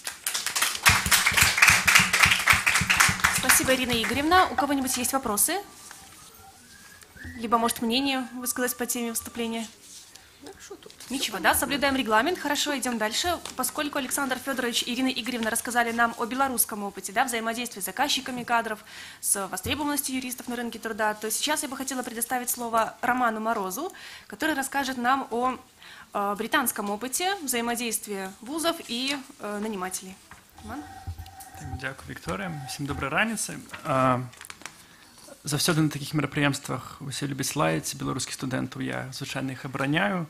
Магу сказаць, што калі сустракаеш іх за мяжой ва універсітэтах, як правіла, гэта найлепшыя студэнты і вельмі у іх добра ўсё з матывацыяй. Адразу скажу, што нідзе няма ідэальнай сістэмы, трэба абмяркоўваць, трэба крытыкаваць. Я таксама, мне пашчасціла шмат дзе павучыцца да гэтага часу, уключаючы Фінляндыю, Швецыю, Францыю, ЗША, Великабрытанію. Везде шмат праблем, таксама ёсць праблемы з матывацыяй у іншых краінах. То бок ідэальнага вы не знойдзеце нідзе. Мабыць, да тэмы матывацыі яшчэ вярнуся напрыканцы. Але зараз хутка са свайго досведу раскажу, як працуюць з працадаўцамі ВНУ Великабрытаніі. Вельмі падобна да Великабрытаніі працуюць у ЗША. Логіка звычайна такая з ВНУ. Абітурыенты выбіраюць найлепшыя універсітэты, каб павысіць свой шанец знайсці добрую работу пасля сканчэння універсітэта. Логіка універсітэта атрымаць найлепшых студэнтаў. Гэта, як правіла, дасягаецца праз высокія конкурсы, і калі ён атрымлівае добрых студэнтаў, у яго добрая рэпутацыя, у яго гарантавана фінансавая стабільнасць. Зразумела, што універсітэты, чаму яны абіраюць найлепшыя універсітэты, таму што найлепшыя універсітэты яны гарантуюць больш высокія шансы на рынку працы пасля заканчэння.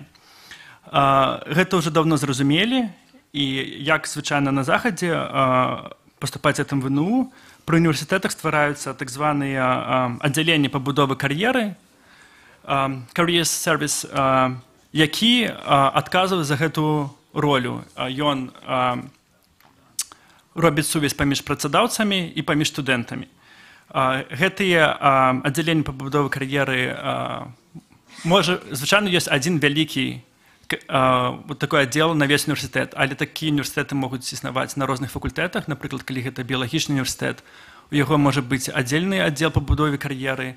Гэта можа быць спецыяльны аддзел на якой-небудзь праграме, напрыклад, там на якой-небудзь вузкай магістарскай праграме, у іх можа быць аддзельны такі аддзел пабудовы кар'еры, таму што ў іх там свая спецыфіка, і яны ўжо супрацоўнікі гэтага аддзела ведаюць, як дапамагчы студэнтам знайсці працу пасля сканчэння універсітэта. Гэтыя аддзелы, гэта не адзін-два чалавека, гэта шмат супрацоўнікаў, і яны ў шчыльных кантактах з рознымі працадаўцамі. То есть, калі мы размаўляем пра юрыдычную адукацыю, то гэта звычайна дзяржслужба, гэта прыватны сектар, гэта фірмы, як малыя фірмы, там, 1-2 партнёра, так і буйныя фірмы, like Big Law, White & Case, сёння часта гучаў. Гэта не камерцыйны сектор, гэта шмат неўрадовых арганізацый, гэта таксама судовыя арганізацыі, уключаючы міжнародныя суды. І існаванне такіх аддзяленняў па пабудове кар'еры таксама дапамагаць працадаўцам знайсці лепшых выпускнікоў, каб іх потым нанесці у сабе ў арганізацыю, у кампанію. Вось, напрыклад, калі вы зайдзеце на сайт Высшай школы эканомікі, на аддзел кар'ера, там для працадаўцаў ёсць такая закладка «Нанять выпускника Лондонской школы экономики». И працадаўцы запаўняюць форму и тым самым показывают свой интерес.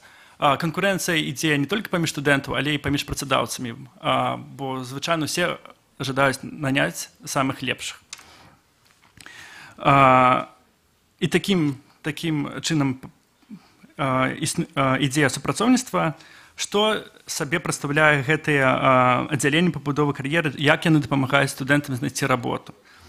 У Беларусі часта казалі пра міф нейкіх там следчых рабочых і так далей, прыходзяць студэнты, і яны не вельмі добра разумеюць, што такое юрыдычная работа, што такое работа ў прыватным сектары, што такое праца ў адвакацкім бюро, напрыклад. І вось першае, чым займаецца аддзяленне пабудовы кар'еры, у іх ёсць вельмі шмат інфарматыўных рэсурсаў, дзе яны расказваюць, дзе ў іх там ёсць матэрыялы аб тым, як правільна будаваць кар'еру, як выглядае кар'ера ў дзяржаўным сектары, якія там могуць быць заробкі, якія там ёсць ступені, якія там патрабаванні для дзяржслужбоўцаў. Тое самае і тычыцца і іншых сектараў, прыватны сектар, некамерцыйны сектар. І таксама вельмі шмат матэрыялаў наконт таго, як правільна будаваць сваё CV, як правільна пісаць матывацыйныя лісты, як правільна праходзіць інтэрв'ю, як правільна прасіць рэкамендацыі, што павінна быць у рэкамендацыях і гэтак далей. Але зразумела, што наяўнасцю інфарматыўных рэсурсаў усё не сканчваецца. Другое, што робіць аддзяленне пабудовы кар'еры, гэта яны праводзяць як лекцыі, так і прыватныя заняткі на розныя тэмы. Лекцыі можа праводзіць як спецыяліст з аддзела па пабудове кар'еры, так і запрошаны спецыяліст, напрыклад, з адвакацкага бюро, ці гэта можа быць прадстаўнік міністэрства, прадстаўнік якой-небудзь вядомай ці не надта вядомай неўрадовай арганізацыі. Яны расказваюць, чым яны займаюцца, і звычайна на такія лекцыі прыходзяць вельмі шмат людзей, і туды цяжка патрапіць, і яны ні ў якім разе не абавязковыя. Калі чалавеку цікава працаваць следчым, вось ён ідзе на лекцыю да прадстаўніка следчага камітэта. І таксама яны даюць прыватныя заняткі, можна замовіць 1-2 гадзіны на тыдзень, дзе абмеркаваць свае прыватныя праблемы, абмеркаваць то, як правільна саставіць CV, каб яно было больш заметным і прыватным для працадаўцы. І абмеркаваць іншыя праблемы. Ці варта праходзіць стажыроўку, напрыклад, увогуле, ці варта праходзіць неаплачваемую стажыроўку. І усе пытанні, якія тычацца кар'еры, там можна звычайна задаць. Трэцяе, што робяць даныя аддзяленні, яны арганізуюць так званыя кірмашы з працадаўцамі. Звычайна гэта кірмашы, яны тэматычныя.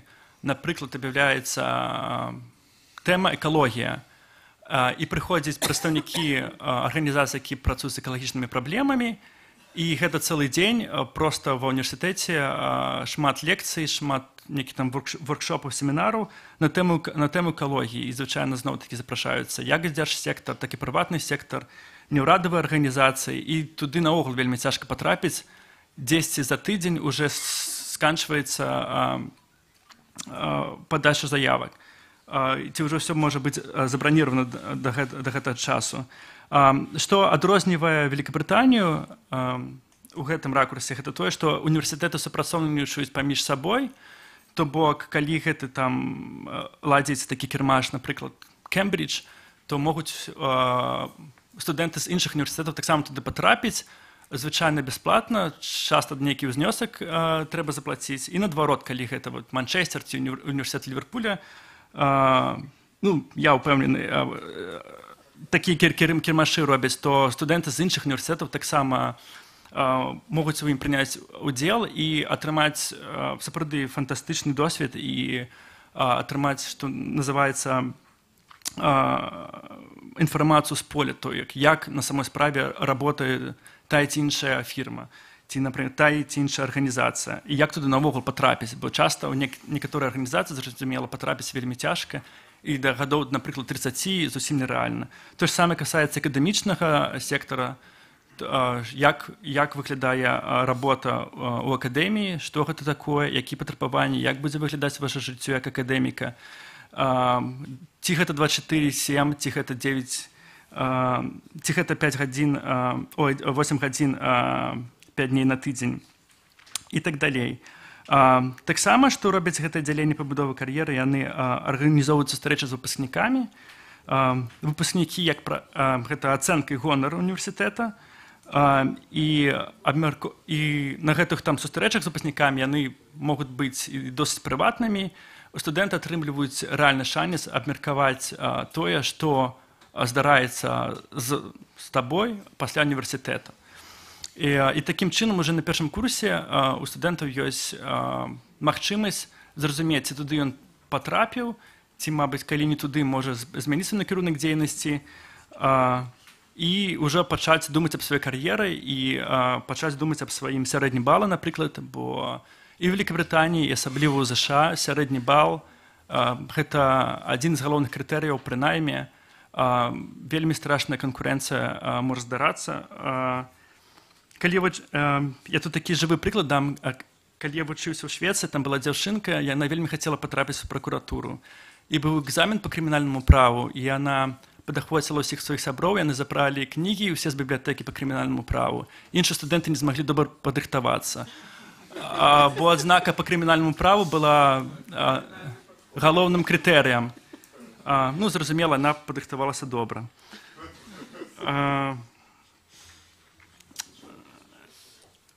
Наступнае, пра што я хацеў распавесці, гэта як вышэйшыя навучальныя установы у Великабрытаніі і ўвогуле на захадзе захвочваюць студэнтаў займацца навукай. Перш за ўсё, трэба зразумець, што не ўсім гэта навука патрэбна. І є студэнты, якія адразу у іх цвёрда рашэнне не займацца навукай, і ніхто там іх не прынуждае. Раней было патрабаванне, каб усе, напрыклад, па крайней мере, у ЗША было патрабаванне, каб усе студэнты-магістры абаранялі магістарскія дысертацыі. Зараз такога ўжо патрабавання няма. Магістарская адукацыя – гэта адукацыя прафесійная, і калі чалавек, ён вельмі, напрыклад, добра рыхтуе судовыя дакументы, яму толькі гэта цікава. Ён набірае сабе замест тэзісаў некалькі курсаў, дзе ён развівае гэтыя навыкі. У цэлым магчымасці і падтрымка універсітэтаў вельмі вар'іруецца ў залежнасці ад універсітэта, але найчасцей існуюць наступныя сродкі стымулявання навуковай дзейнасці студэнтаў. Вось тут уже закраналі то пытанне, што нашы студэнты не ведаюць, як пісаць работы, яны не ведаюць, як весці навуковае даследаванне, як работаць з законамі і з тэкстамі ўвогуле, і што такое там крэатыўнае пісьмо. У шматлікіх універсітэтах ёсць на першым курсе такой спецыяльны курс па акадэмічнаму пісьму і этыцы. То есть на гэтым курсе распавядаецца, што такое этыка, расказваецца пра плагіят. Плагіят – гэта, як уже Константин казаў, гэта праванарушэнне. Другой раз, калі студэнты спамалі на плагіяце, гэта хутчэй за ўсё яго выключыць. Ну, гэта з майго досведа.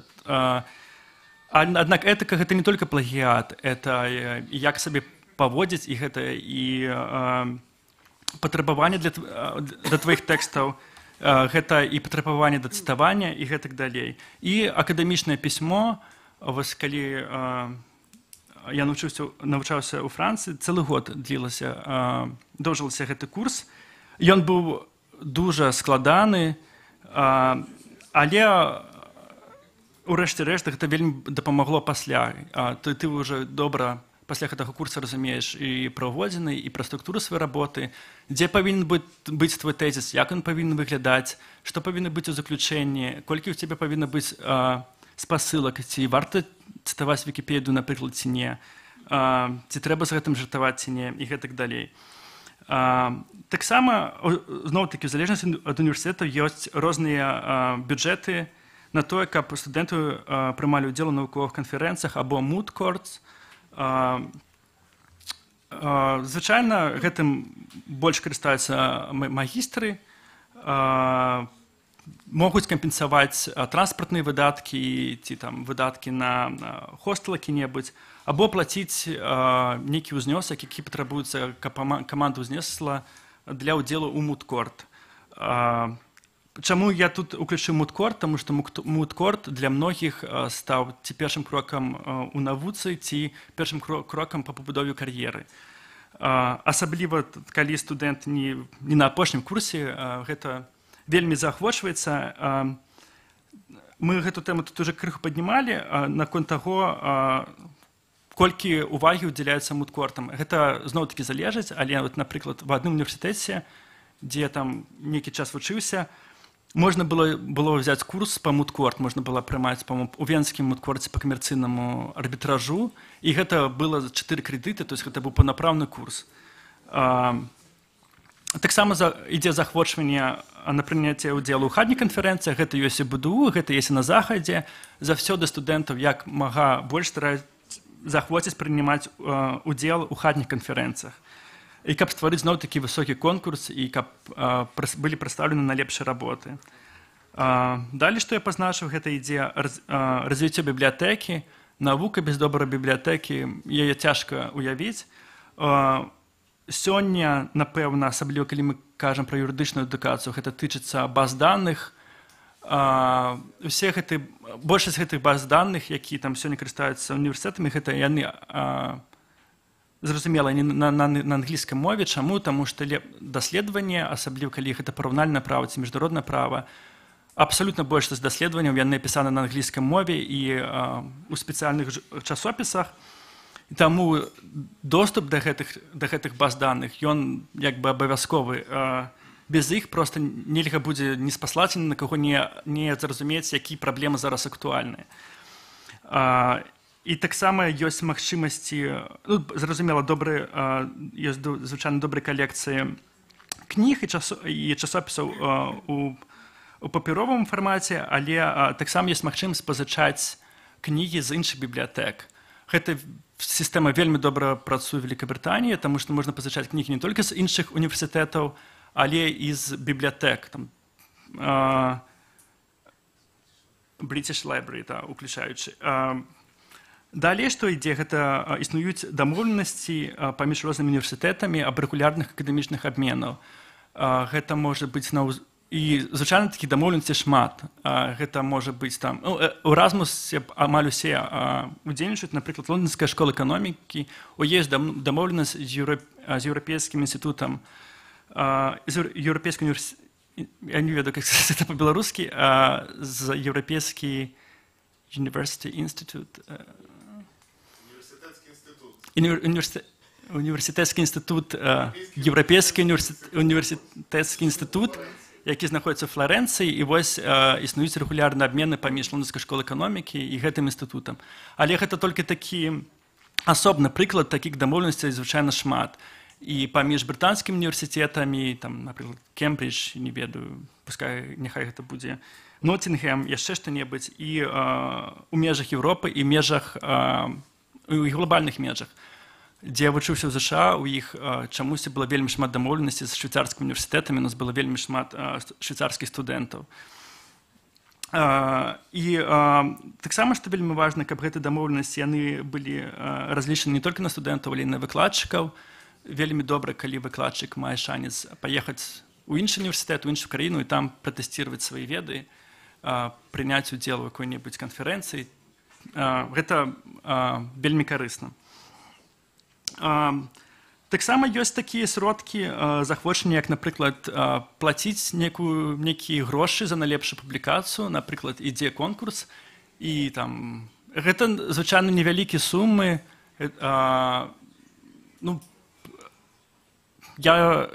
Я сустракаў такі сум, як, напрыклад, там, зразумела, па-іншаму грошы лічацца, то, напрыклад, $500 за найлепшую публікацыю, якая адразу яшчэ трапляе ў часопіс, а траплення ў часопісы, калі ў цябе ёсць публікацыя, твае шансы на рынку труда яшчэ павялічваюцца. То бок, калі там у Беларусі гэта магло быць ты ж самым, напэўна, 100 рублёў, і гэта такі дадатковы стымул, і гэта заўсёды прыемна атрымаць студэнту нейкі дадатак да сваёй стыпендыі для кішэнных грошай. І наконт публікацыі, вось Александр казаў, што гэта ў іх абавязкова умова пры найме на работу. Гэта тэндэнцыя сусветная, гэта тэндэнцыя ўжо, якая усталявалася. Не заўсёды гэта можа быць такі цвёрдае патрабаванне, але калі ёсць публікацыя і ў добрым часопісе, гэта шмат што кажа пра студэнта, і яго шансы зноў-такі больш высокія. Для тых, хто займаецца навукай, ёсць і хоча удасканаліць свае моўныя аспекты, ёсць так званыя цэнтры па удасканальванню моўных аспектаў, language centers, так называемыя. Это не заўсёды разлічана на замежнікаў. Часта вельмі цяжка падабраць тэрміналогію, работа можа дрэнна чытацца. Могуць быць праблемы са структурай. Цяжка часам падабраць патрэбныя словы, які шлі да канкрэтнага накірунку ў навуцы. І вось у гэтых цэнтрах, дзе працуюць з моўнымі аспектамі, звычайна гэта філолагі, яны прачытаюць разам з вамі тэкст, абмяркуюць яго, скажуць, дзе можна было падпрацаваць, дзе можа шмат таўталогіі, і трэба гэта выправіць, і гэтак далей. Наступнае, гэта магчымасць працаваць асістэнтам выкладчыка або прафесара. Калі асабліва ёсць жаданне працягнуць сваю дзейнасць у навуковай сферы, гэта вельмі карысна, і гэта унікальны досвед. Звычайна студэнты атрымліваюць нейкія грошы за тую працу, якую яны робяць, але гэта можна рабіць і бясплатна. Розныя варыянты ёсць. Чаму так робіцца? Прафесар, у яго шмат і універсітэцкай працы, і па-за універсітэтамі, звычайна прафесура, яна задзейнічана там і ў практыцы, і ў іншых сферах. І таму яны запрашаюць студэнтам быць іх асістэнтамі, каб яны дапамаглі, напрыклад,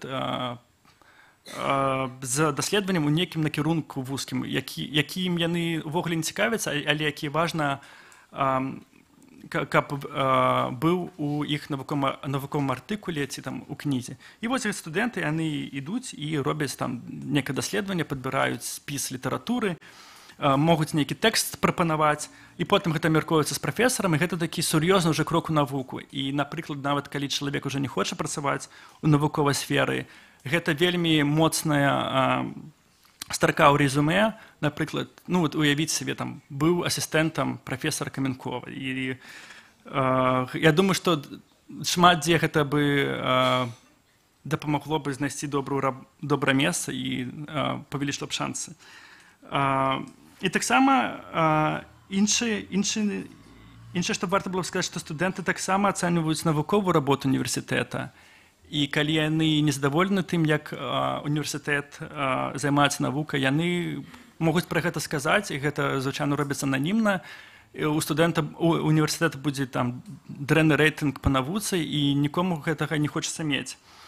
Такі класічны яшчэ сродак, гэта прыклад выкладчыка, які вельмі добра дзейнічае, і гэта адно і тое ж самае і для Беларусі, і для Великабрытаніі, калі у цябе добры выкладчык, калі ён можа зацікавіць, калі у яго сапраўды добры этычны падыход, гэта заўсёды цікавіць студэнтаў і захвочвае іх займацца навукай.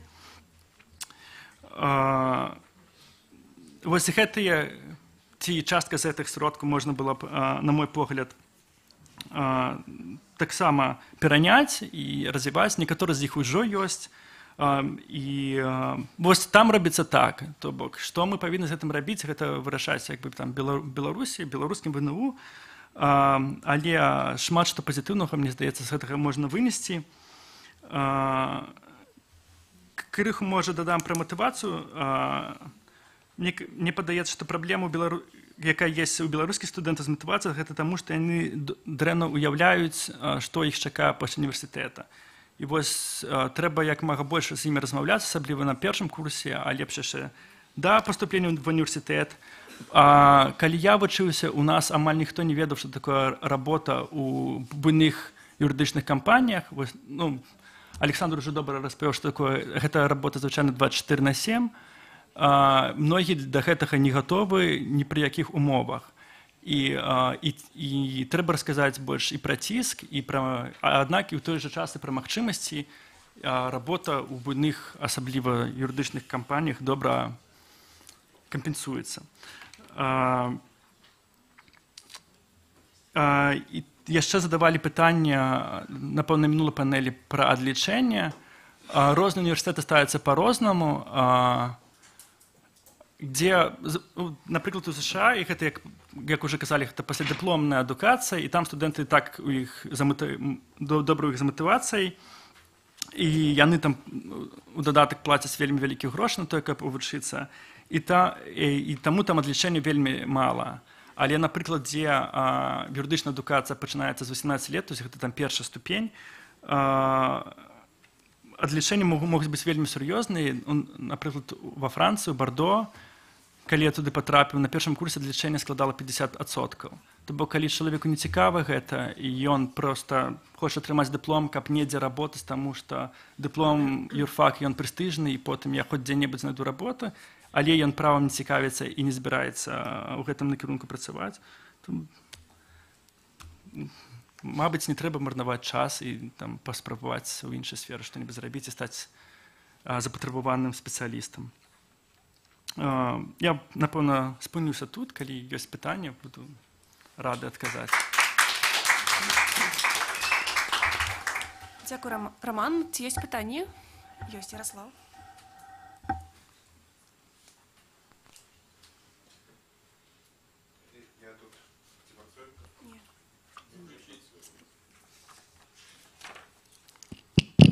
Так, тут я не пытанне, хочу такую ремарку дадатковую, тому что мы зараз говорим у асноўным про брытанскую сістэму, але і Роман узгадаў, і Константин раней узгадваў про амерыканскую сістэму, і зараз ёсць такая тэндэнцыя у шмат такіх краінах, што больш глядзяць на амерыканскую сістэму, чым на брытанскую. Калі раней, напрыклад, 20 гадоў, 30 гадоў таму усе глядзелі на брытанскую сістэму. Там былыя калоніі, Шры-Ланка, Аўстралія, новыя краіны, но все думалі, вось як робяць у Брытаніі, давайте мы будем так рабіць. Зараз больш глядзяць на амерыканскую сістэму, з якой я таксама знаёмы, і я адвакат у штаце Нью-Йорк зарэгістраваны, і там цікавае адрозненне ад таго, што адбываецца ў Еўропе і у прыватнасці Великабрытаніі, у тым, які прэстыж выкладчыкаў. Калі, напрыклад, у Великабрытаніі ўсё ж такі для большасці людзей вяршыня кар'еры гэта стаць партнёрам у вялікай юрыдычнай фірме і зарабляць добрыя грошы. У Амерыцы крыху іншы падыход, там самыя лепшыя, ну не ўсе, але значная колькасць людзей хочуць стаць выкладчыкамі ў выніку. І для гэтага нават ёсць такая шлях, які больш-менш прыняты. Спачатку чалавек паступае у адзін з самых лепшых універсітэтаў, а пасля гэтага універсітэту ён ідзе на стажыроўку ў суд, 10 год ці часам 2, это называется clerkship, як бы працуе клеркам з суддзёй, рыхтуе, напрыклад, праекты рашэнняў судебных, дапамагае ў падрыхтоўцы справаў. І пасля гэтага гэтыя людзі, якія прайшлі гэтыя clerkships, якія былі клеркамі, яны вельмі моцна запатрабаваныя на рынку працы, асабліва тыя, хто праходзілі гэтыя стажыроўкі, ці былі клеркамі ў вышэйшым судзе, ў Верховным судзе Злучаных Штатаў Амерыкі. І фірмы вялікія бонусы плацяць тым людзям, якія далучаюцца пасля гэтых стажыровак. Напрыклад, пасля стажыроўкі ў Верховным судзе чалавек ідзе працаваць у фірму, і яму адразу ж плоцяць $100,000. Як толькі ён пачаў працаваць, $100,000 чалавек атрымоўвае. Але цікава, што гэтыя людзі, большасць з іх не застаюцца там працаваць да канца жыцця. Яны працуюць 3 гады, 5 гадоў, і пасля гэтага ідуць у выкладанне. А чаму яны працуюць 3 гады ці 5 гадоў? У першую чаргу таму, што ім трэба сплаціць свае пазыкі, бо адукацыя ў Амерыцы вельмі дарагая юрыдычная, і большасць людзей бяруць вялікія крэдыты у банках, і потым гэтыя крэдыты трэба сплочваць. І вось цягам некалькіх гадоў яны сплочваюць гэтыя крэдыты, а потым вяртаюцца да такога прыемнага жыцця, дзе можна пісаць артыкулы, ездзіць на канферэнцыю і не мець гэтага, не мець такого ціска сапраўднага жыцця, дзе табе турбуюць кліенты, кажуць, чаму ты не зрабіў гэтае і тое. Вось такі цікавае назіранне. Іншае назіранне датычыцца таго, што адбываецца ў самой Вялікай Брытаніі з рэформай юрыдычнай прафесіі, і адзін з момантаў, на які зараз там звяртаюць увагу, гэта як зрабіць юрыдычную адукацыю больш прафесійна накіраванай. Хаця, калі мы параўноўваем беларускую сістэму і брытанскую сістэму, ўсё ж такі там яна больш супрацоўнічае з рынкам працы, але ўсё роўна застаецца даволі шмат таго, што можна зрабіць.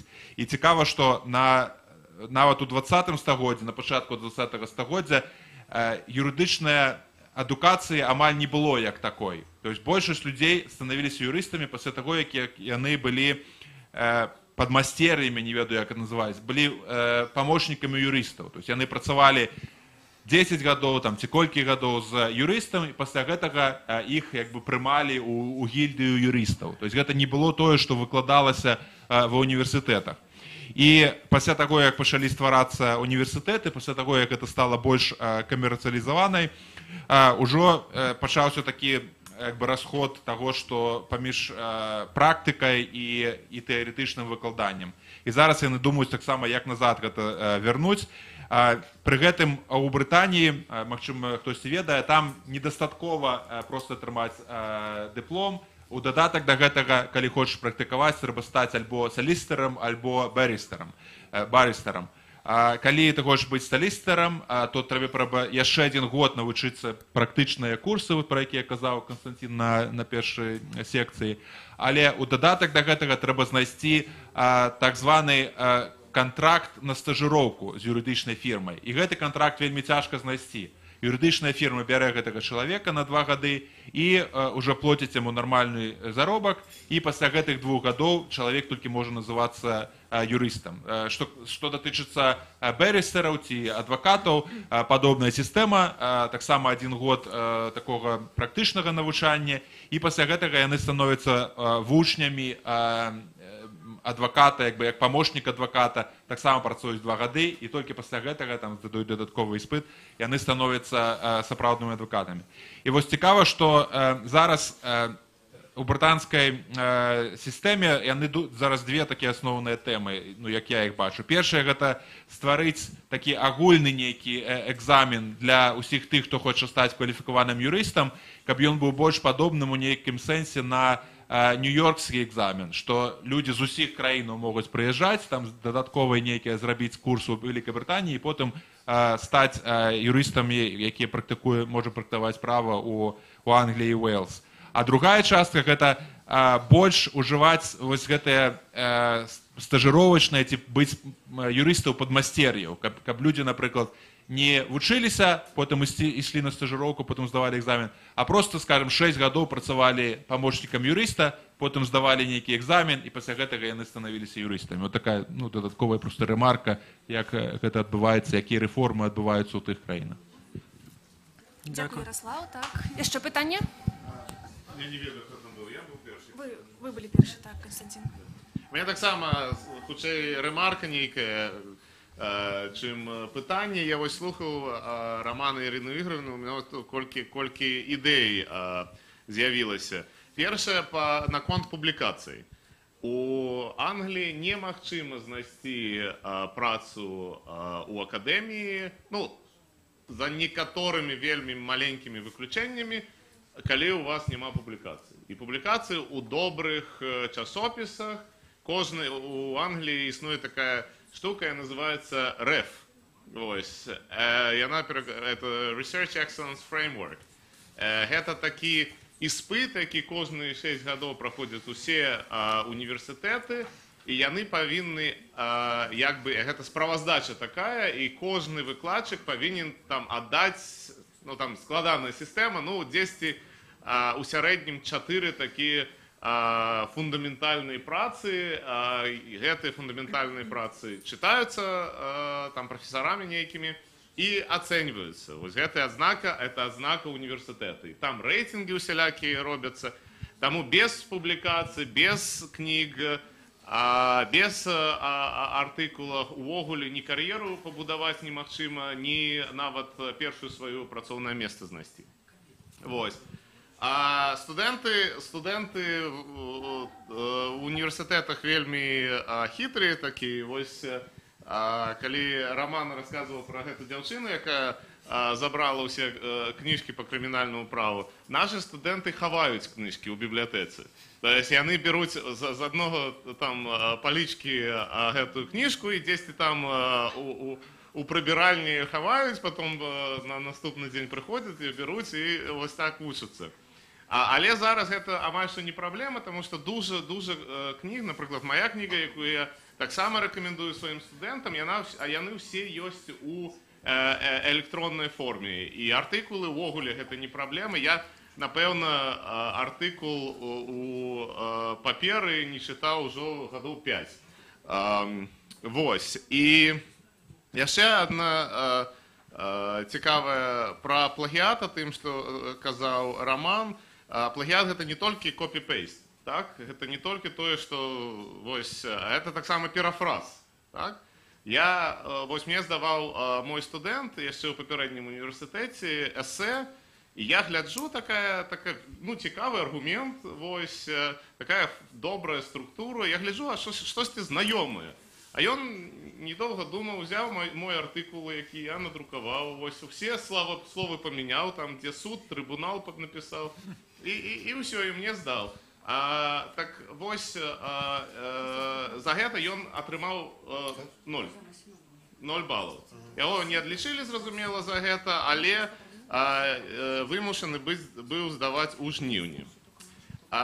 Наконт практыкі, вось я ж таксама вучыўся ў Беларусі, і ў мяне таксама была практыка. Я хочу сказаць, што вось гэтая абавязковая практыка мне увогуле нічога не дала. Таму што яна абавязковая, я лічу. Вось, і гэтыя студэнты, яны не ведаюць, навошта гэта ім патрэбна. Ці працадаўцы, яны таксама не ведаюць, навошта гэтыя студэнты тут прыйшлі. Вось, калі б яны ведалі, што гэты чалавек прыйдзе і будзе працаваць у іх, тады, зразумела, стаўленне было б, напэўна, іншае. І апошняе, пра кірмаш вось гэтых працадаўцаў, пра якіх казаў Роман, гэта вельмі добрая ідэя. І у нас бываюць кірмашы агульныя для ўсіх студэнтаў універсітэта. Там нейкі, не ведаю, брытанская армія прыходзі, можа, там кагосьці найме. І ці такія, звычайныя працадаўцы. А ёсць спецыфічныя для юрыстаў. Калі вось юрыдычныя фірмы, мы рэгіянальны універсітэт, ліверпульскі, Ліверпуль і Манчестер, яны такі даволі буйныя гарады, і там дуже юрыдычных усялякіх фірм. Яны прыходзяць і размаўляюць са студэнтамі. Студэнты таксама могуць напрасіцца на нейкую стажыроўку ў гэты перыяд, калі гэты кірмаш прыходзіў. Вельмі цікавы. Мы таксама, як выкладчыкі, час ад часу туды ходзім паглядзець, што там здараецца. Дзякую. Дзякую. Было яшчэ пытанне? Так, перадайце мікрафон.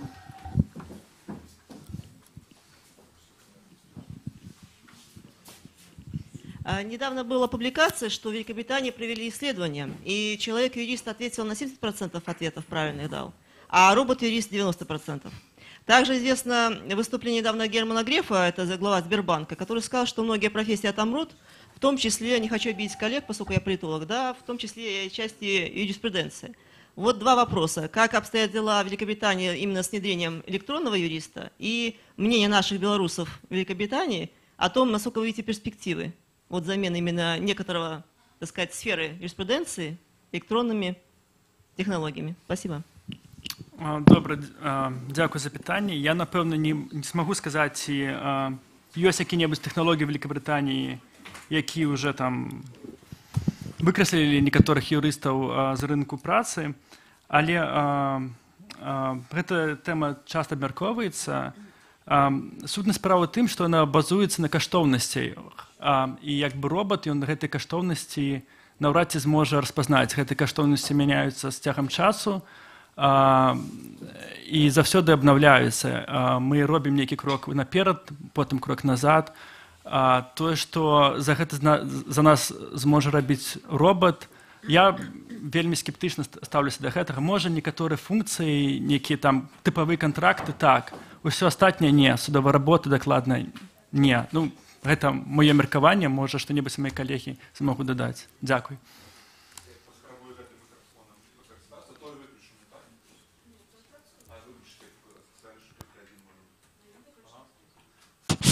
Так, працую. Так, гэта вельмі цікавае пытанне, і абмяркоўваецца яно даволі шырока. І асноўны кансэнсус у тым, што для тых працаў, якія не патрабуюць вялікай крэатыўнасці, і сапраўды існуе пагроза. І пагроза з двух бакоў. З аднаго боку пагроза таго, што людзей заменяць кампутары, так званы штучны інтэлект, а другая пагроза, што проста гэтую працу аддадуць у больш танныя краіны. Напрыклад, гэта будзе рабіцца не ў Лондоне, а дзесьці ў Дэлі, ці там у Шры-Ланцы. І шмат працы, напрыклад, якую робяць паралігалы, не ведаю, як это назваць, юрыдычныя сакратары, ужо аддаецца ў тыя краіны, дзе больш танная праца, бо тэхналогіі дазваляюць хутка перасылаць дакументы, працаваць у адных і тых жа базах дадзеных. Але што датычыцца тэхналогіяў, то ўжо значна прасцей, напрыклад, знаходзіць інфармацыю юрыдычную, публікаваць інфармацыю юрыдычную. Таксама з'яўляюцца праграмы, якія, напрыклад, могуць з вялікай доляй дакладнасці сказаць, які будзе вынік судовага рашэння. Напрыклад, заносяцца нейкія ключавыя фактары, ці, там, скажем, па сямейных справах, там, ці нейкая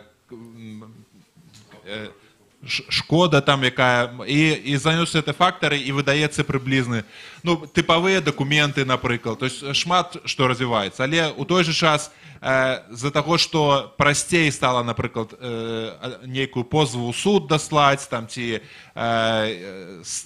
больш міжнародным стала камерцыйная дзейнасць, павялічваецца таксама аб'ём працы. Больш становіцца юрыстаў, больш становіцца фірмаў, якія робяць міжнародны гандаль, таму трэба больш людзей, якія гэта будуць абслугоўваць. Таму у самай бліжэйшай перспектыве наўрад ці ёсць такая пагроза, але пагроза для нізкакваліфікаваных прафесій, для нізкакваліфікаванай працы яна існуе. І гэта ізноў жа вядзе нас да пытання канкурэнцыі на рынку юрыдычнай працы. Што у тых універсітэтах, якія не самыя лепшыя універсітэты, большасць людзей, ці не большасць, але значная частка дакладна, яны проста не працуюць потым юрыстамі ў выніку. І гэты працэс можа паступова ісці, але ён ідзе. І я думаю, у Беларусі таксама такое назіраецца. Дзякуй, Ярослаў. Паважаныя калегі, у нас рэгламент, таму яшчэ каротенькае пытанне, так, і пойдзем на абед.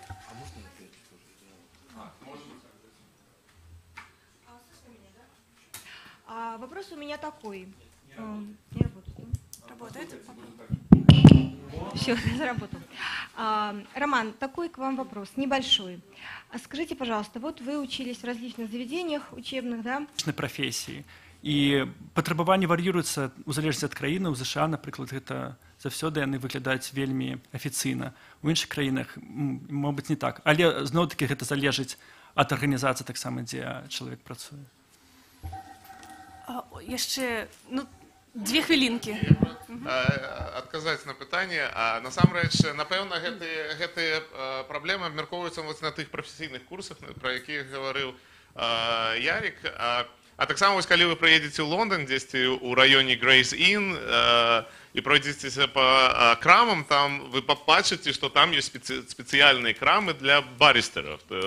Можна пабачыць там паркі ў крамах, там спецыяльныя, там, я не ведаю, пінжакі і так далей. Таму у Англіі гэта ўсё даволі стандартызавана. І зразумела ж, не трэба нейкі там у форму, уніформу, але ось у у майці у суд не прийдеш.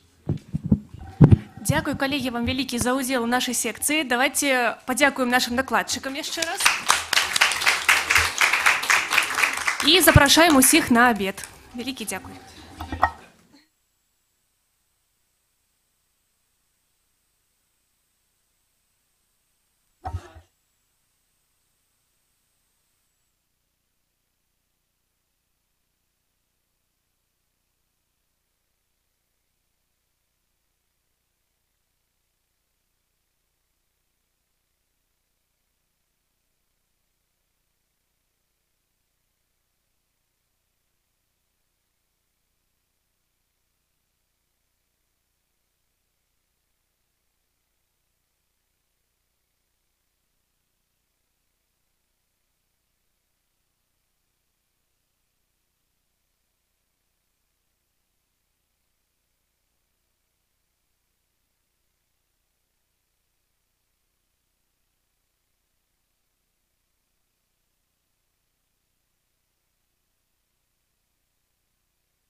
Коллеги, працягваем мы сённяшнюю канферэнцыю, і апошняя секцыя прысвечана міжнароднаму супрацоўніцтву ў сферы юрыдычнай адукацыі. Ідэя была ў тым, каб абмеркаваць такія пытанні, як мабільнасць выкладчыкаў, студэнтаў, сумесныя навуковыя праекты іх фінансавання, арганізацыя міжнародных канферэнцыяў і іншых падзеяў. У прынцыпе, на ўсіх трох папярэдніх секцыях ужо ў той ці іншай ступені закраналіся пытанні міжнародных конкурсаў, супрацы з іншымі універсітэтамі, стажыроўкі і іншыя формы міжнароднага супрацоўніцтва. Але падчас гэтай панэлі мы больш падрабязна спынімся на гэтых пытаннях. Таксама абмяркуем тое, што адбываецца ў іншых краінах, у першую чаргу у Великабрытаніі, і што можа заняць Беларусь у Великабрытаніі, і наадварот, магчыма, нейкія практыкі, якія ёсць у Беларусі, могуць быць цікавыя для Великабрытаніі.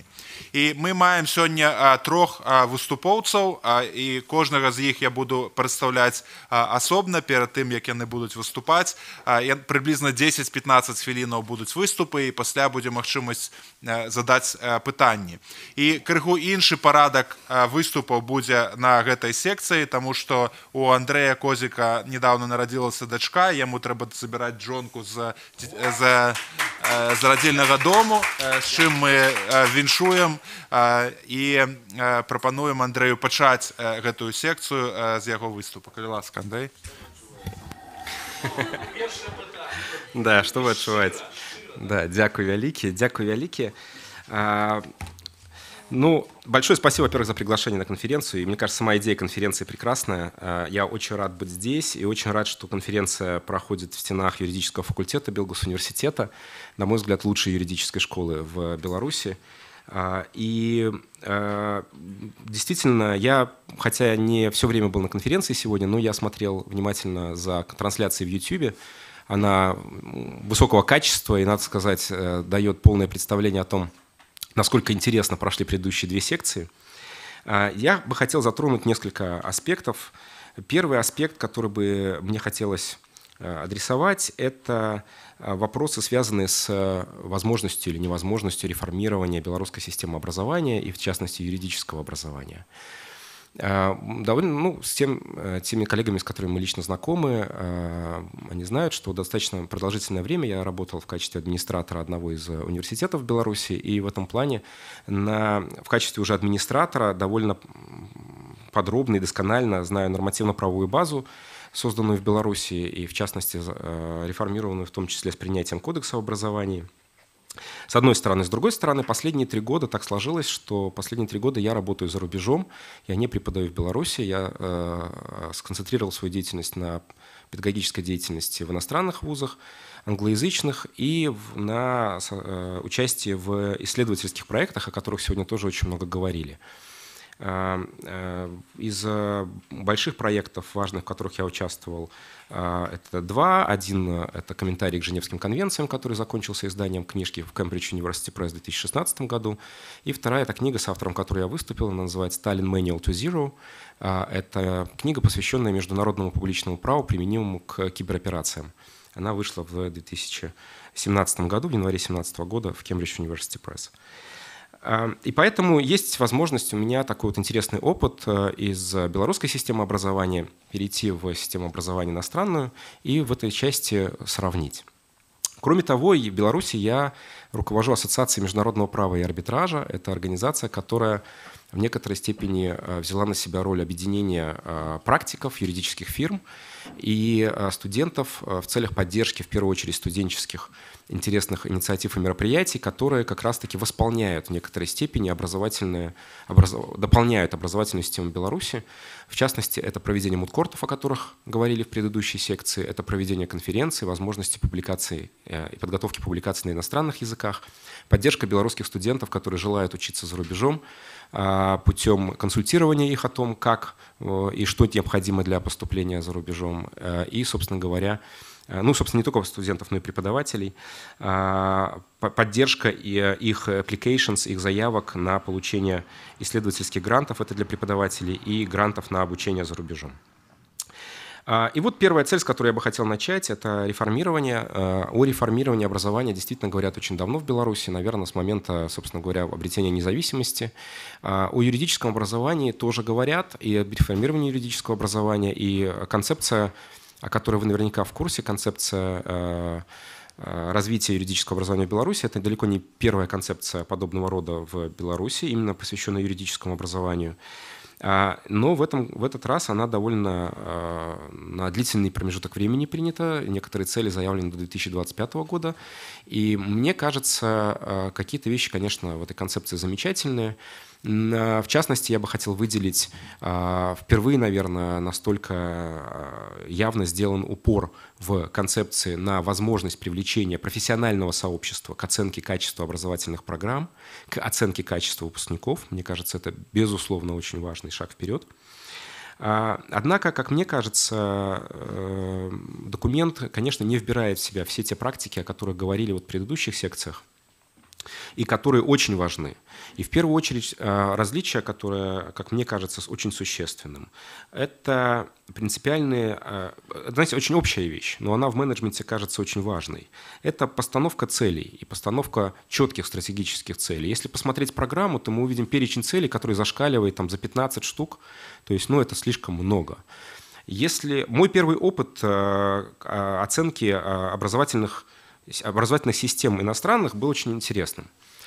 Я с удивлением узнал когда-то, очень давно, что университеты, которые считаются лучшими в Соединенных Штатах, это частные университеты. А остальные университеты, они государственные. Для Беларуси, надо сказать, это такое уникальное явление. Да? В Беларуси все как бы наоборот. Считается, что наоборот. И вот я задался вопросом, а почему же так?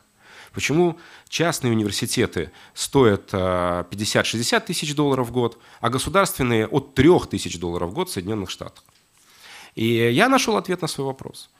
Ответ очень простой. Дело в том, что государство ставит перед собой цель, отличную от цели, которые ставят перед собой университеты, которые считаются частными. Для государства важно дать высшее образование как можно более широкому кругу людей. И для этого необходимо определить цену, стоимость образования на как можно более низком уровне. Это стратегическая цель государства. Для частных вузов очень важно, поддержав свое реноме, поддержав свою характеристику как вузов, выпускающих штучный товар, обеспечить высочайшее качество образования. Для обеспечения высочайшего качества образования необходимо высочайшего качества ресурсы. Не только человеческие, но и, безусловно, библиотека, о которой говорили, и очень много других ресурсов. Побить или достичь этих две цели одновременно невозможно. Просто невозможно. Поэтому необходимо четкое понимание фокусировки. Либо образование дорогое и элитарное, либо оно дешевое и массовое. Государство, когда мы говорим о бесплатном образовании, мы понимаем, что государство платит за образование, нету ничего бесплатного, нет никаких бесплатных ресурсов, которые откуда-то берутся и транслируются. Мне кажется, пока мы не преодолеем вот этот вот очень важный момент понимания того, на что нацелено наше образование в конкретном вузе или, допустим, даже в конкретном на государственном уровне, нам будет очень сложно двигаться вперед. Это основной элемент, вот основной момент, который, мне кажется, важно здесь подчеркнуть.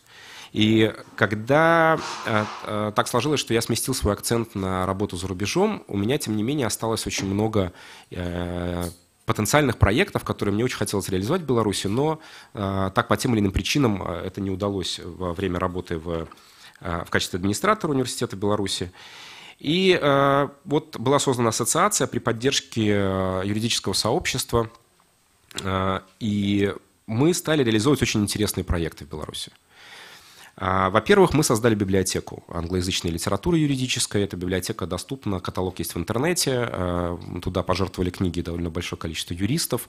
Это хорошие книги, в основном издательства Oxford University Press, Cambridge University Press, некоторых других ведущих издательств. И студенты сегодня имеют возможность взять эти книги, они активно этим пользуются. Берут книги, в основном мы даем книги на руки, для того, чтобы студенты могли поработать, подготовиться к определенным конкурсам. Дальше мы сконцентрировались на проведении того, о чем вот в предыдущей секции очень хорошо рассказали, moot courts. Это конкурсы имитации судебных заседаний. Мы таких конкурсов проводим довольно много. За последние годы мы были соорганизаторами или организаторами таких конкурсов, как ICC Lex Mercatoria по международному коммерческому арбитражу, Ergo Omnes по праву Совета Европы. Мы являемся национальными администраторами конкурса JESOP. 3 года подряд конкурс JESOP – это чемпионат мира по международному праву, самый крупный конкурс. И мы рады, что, во-первых, мы получили награду специальную, как лучший национальный администратор года в 2016 году. И мы очень рады, что конкурс JESOP при поддержке, опять же, академического сообщества, в том числе очень многих коллег, которые работают за рубежом, растет в Беларуси. Они приезжают судить, поддерживают интерес к этому конкурсу. В этом году заявлено у нас 14 команд. Мы предполагаем, что справятся с подготовительными раундами 12 и будут участвовать в отборочных раундах 12. Это делает отборочные раунды в Беларуси одними из крупнейших в Европе. Мне кажется, это здорово. В самом конкурсе участвует более 700 команд со всего мира. И надо сказать, что за последние годы ни разу белорусская команда не возвращалась без каких-либо призов из этого конкурса. Мы традиционно в 5 лучших команд по подготовке письменных работ, меморандумов так называемых. Мы в числе лучших команд по общим баллам по выступлению. И я очень рад отметить, что действующим чемпионом 2017 года конкурса JESOP является команда юридического факультета Белорусского государственного университета. Это очень приятно вдвойне. Мы провели в этом году конкурс по медиации. И, в общем-то, перечень конкурсов довольно большой, который мы проводим. Мы пытаемся подтянуть ресурсы, потому что вы понимаете, что для того, чтобы их проводить, необходимы финансовые ресурсы. Мы пытаемся подтянуть ресурсы спонсоров. Иногда это получается, иногда не очень получается. Поэтому некоторые конкурсы на действительно высоком уровне проходят, некоторые попроще. Но самое главное, что академическое сообщество и юридическое сообщество Беларуси поддерживает это движение. Нам это очень приятно. Мы проводим летние школы.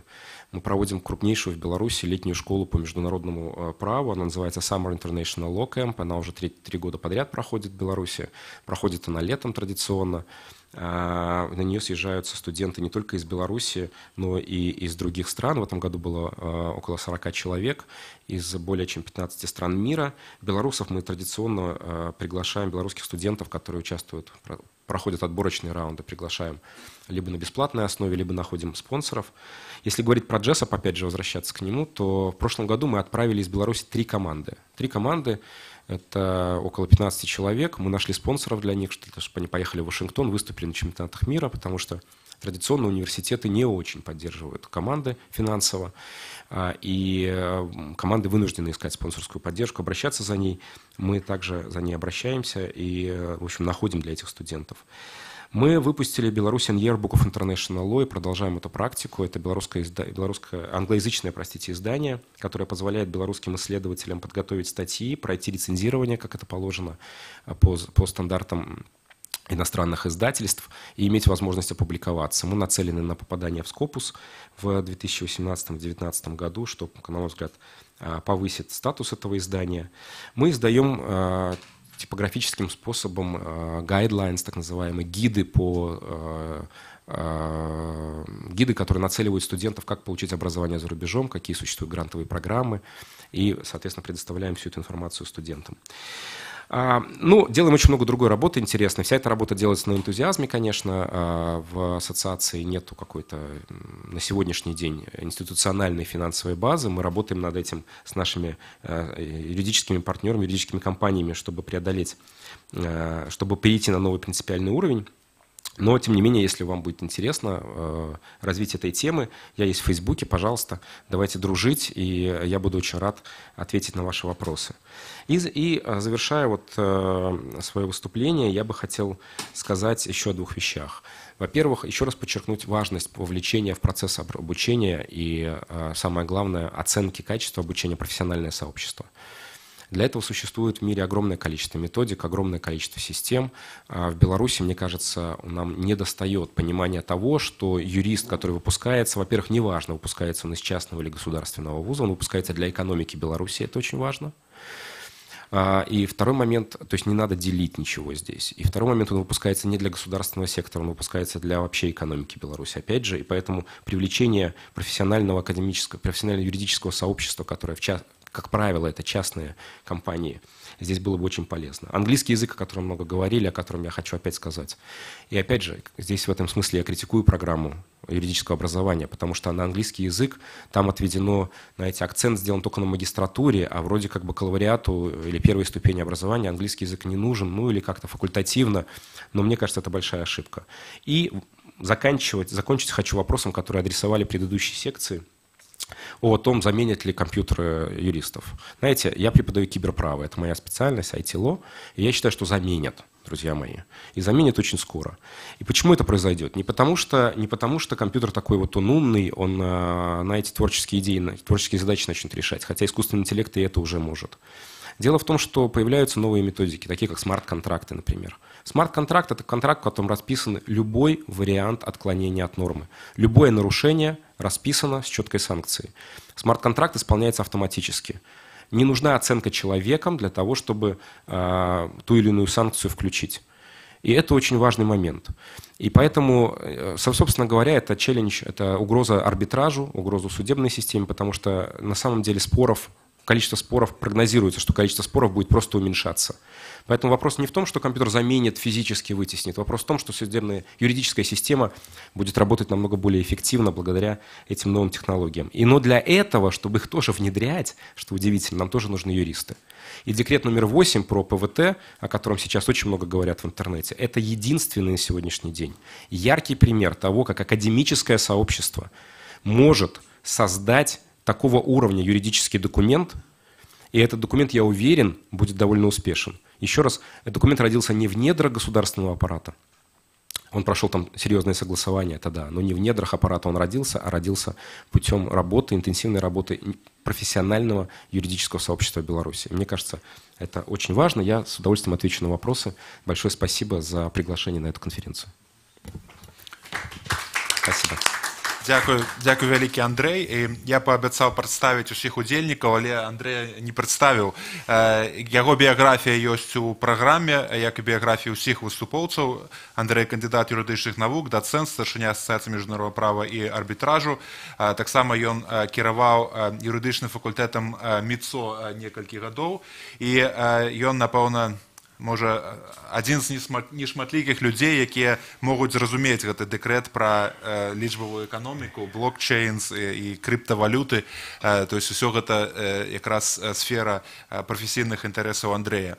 Ці ёсць у нас пытанні да Андрэя? Одна поправка. Я был первым проректором университета. О, я же первым проректором.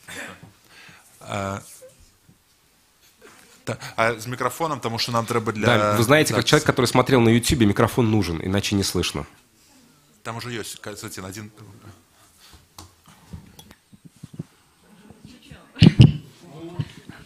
Царева Людмила, кафедра гражданского права БГУ. Вы вот сказали, что консультируете студентов по поводу обучения за рубежом. Я так понимаю, речь идет именно о юридическом образовании, да? Так вот, у меня вопрос. И запросы со стороны студентов, и ваша ориентация при консультировании. Речь идет о образовании и потом последующем возвращении в Беларусь, или все-таки ориентация больше на то, чтобы уехать и там остаться? Да, спасибо за ваш вопрос. Знаете, я знаю, что есть какой-то, вот в Беларуси его нету, но есть в России такой бизнес, знаете, как-то консультируют студентов, студенты куда-то потом уезжают, кто-то там какие-то платит кому-то там за это там отчисления. Это не наша история. Наша история немножко другая. Речь не о том, чтобы нацелить студентов там куда-то уехать или поступить в какой-то иностранный вуз. Поскольку в том числе из-за конкурсов, из-за конференций, которые мы организовываем, огромное количество умных студентов, по-настоящему умных, знающих иностранный язык, всегда у нас на виду. Они всегда спрашивают о том, как построить свою карьеру. И будучи людьми, которые желают добра студентам, мы говорим о том, что для того, чтобы, если вы хотите работать в международных организациях, если вы хотите успешно работать за рубежом, вам необходимо получать в том числе степени, которые понятны иностранным нанимателям. Белорусские степени непонятны нанимателям иностранным. Это большая тематика не сегодняшнего дня, но они непонятны. И поэтому получить образование в магистратуре, например, иностранного университета после белорусского образования, а я, как правило, имею дело уже с текущими студентами белорусскими, кажется хорошей идеей. Как его получить? Потому что оно, как правило, дорогое. если только ты не знаешь какого-нибудь немецкого языка, где образование действительно бесплатное, или чешского, где образование бесплатное, в принципе, то как его получить? Необходимо обратиться в специализированные фонды или в сам университет. Что для этого нужно сделать? Как подготовить мотивационное письмо? Есть очень много технических моментов. Но я вам скажу, что очень многие фонды, которые дают гранты, например, тот же Fulbright, требованием этого фонда является возврат в страну и работа в стране в течение определенного времени. Поэтому тематика, которая иногда муссируется, о том, что вот это вымываются куда-то мозги из-за этих фондов, которые поддерживают образование белорусов за рубежом, мне кажется, немножко преувеличено.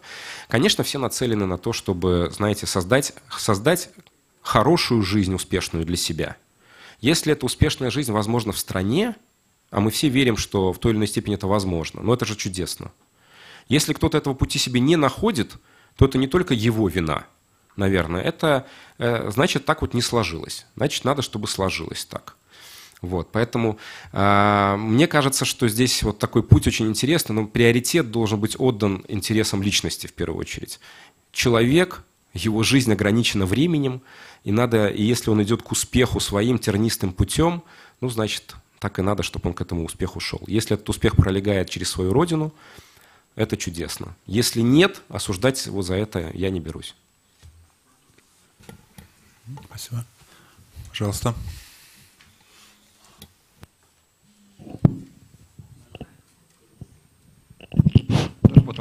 Андрей Леонидович, вопрос к вам, либо, может быть, Ярослав ответит. Есть ли нечто за рубежом, в Британии, может быть, в других государствах, типа того, что практикуется у нас квотирование или планы приема в государственные и даже частные вузы? Либо это зависит от ресурса, помещений, преподавателей, средств. И в масштабах государства есть ли какие-то элементы, ну, планирования, условно говоря, востребованность в юристах, может быть, другие специальности не беру, есть ли хотя бы такой прогноз? И третий, может быть, аспект, связанный вот с этим, какой процент выпускников, получивших юридическое образование, работает по специальности? Я понимаю, что до каждого человека дойти невозможно, и процент точно, но хотя бы по вашим ощущениям, какой процент? 30, 50, 70 тех, кто получил юридическое образование, работают в итоге по специальности? Если не адвокатами, то, может быть, где-то в фирмах и так далее. Вот хотелось бы узнать, какая атмосфера в итоге на выходе. Спасибо. Можно? Вы знаете, квотирование есть, но оно есть только там, где государство тратит большие ресурсы, например, определяя количество мест профессорских в университетах, как в Германии, или, например, определяя государственный заказ. Но такого, чтобы на государственном уровне и государственным, и частным вузам доводилось, сколько нам нужно юристов в этом году, такого я, по крайней мере, не встречал. Что касается качества, и что касается вот развития студентов в качестве юристов и дальнейшей их карьеры, то здесь еще раз об этом, наверное, вот уже говорилось, я хочу повториться тогда. Очень важно, что студенты приходят в юридическое образование в странах, где образование платное, очень осмысленно. Приходя осмысленно, они понимают, что это профессия, которая им нужна как инструмент для построения их карьеры, как правило. И поэтому они более мотивированы к своей профессии. Будучи более мотивированными к профессии, они, конечно, выпускаясь, опять же, вы слышали, выпускаются далеко не все, продолжают работу. Но еще третий момент здесь есть. Студент, работая, там, получая, допустим, юридическое образование, у него огромный перечень возможностей для того, чтобы получить так называемый майнер, например, то есть вторую специальность. У него возможности взять курсы, которые дадут ему определенную специализацию. Он может быть юристом в медицине, он может быть юристом в IT-технологиях, он может быть специфическим юристом, совмещая тем самым и юридическую профессию, и его какой-то интерес к какой-то другой области знаний. И, безусловно, это делает саму профессию более привлекательной и образование более привлекательным. И по моему ощущению, в развитых странах, где юридическое образование ценно, где выставлены стандарты и требования к качеству образования, получить его настолько непросто и настолько ценно это приобретение, что бросаться им и не работать потом по специальности, довольно сложно. Но сейчас мир глобализируется. Все в IT, купил биткоины, и можно не работать юристом. Поэтому все относительно. Я коротко скажу про свои ощущения от англосаксонских стран, от Великобритании и Соединенных Штатов, с которыми я больше знаком. Там в основном все определяется рынком. То есть, если есть спрос на юридическое образование, это юридическое образование продают тем, кто в нем нуждается. Если нет спроса, соответственно, у университетов нет денег, не платят им, и они закрывают программы, не принимают студентов или закрываются вообще эти университеты. Что касается того, насколько большой процент тех, кто не работает по специальности, мне кажется, что и в США, и в Великобритании это зависит от качества университета. Если речь идет о самых лучших 5 университетах, например, то там практически все хотя бы какое-то время работают по специальности. Если идет речь о тех университетах, которые где-то внизу этой таблицы, то там подавляющее большинство как раз не работает, либо они работают в ролях, которые каким-то образом связаны с юриспруденцией, например, на каких-то должностях в местных советах или в фирмах, где какой-то элемент их работы связан с правом, но это не значит, что они практикуют право в таком обычном понимании этого слова.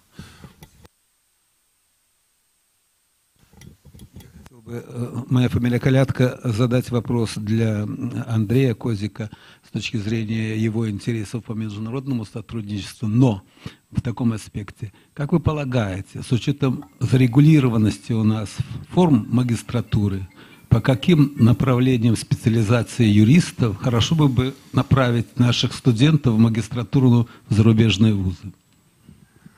Да, большое спасибо за ваш вопрос. Он сложный, потому что в большинстве стран магистратура по юридической магистратуре, она достаточно широкая. Она шире, чем специализация, допустим, или специальность, которую можно получить в бакалавриате. В некоторых странах для того, чтобы поступить на магистратуру, даже не нужно базового непосредственно юридического образования. Поэтому сказать о том, что вот надо направлять в конкретную магистратуру куда-то, сложно, потому что, еще раз, магистратура шире. Но есть, и это очень интересно, в той же, меня поправят коллеги, если я не прав, в Великобритании, в Соединенных Штатах, знаете, есть репутации у вузов.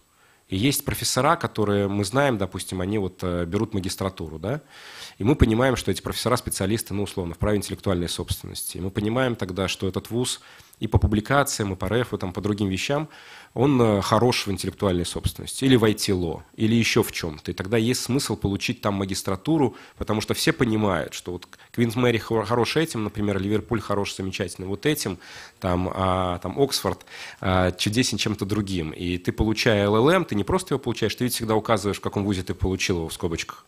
И это очень важно.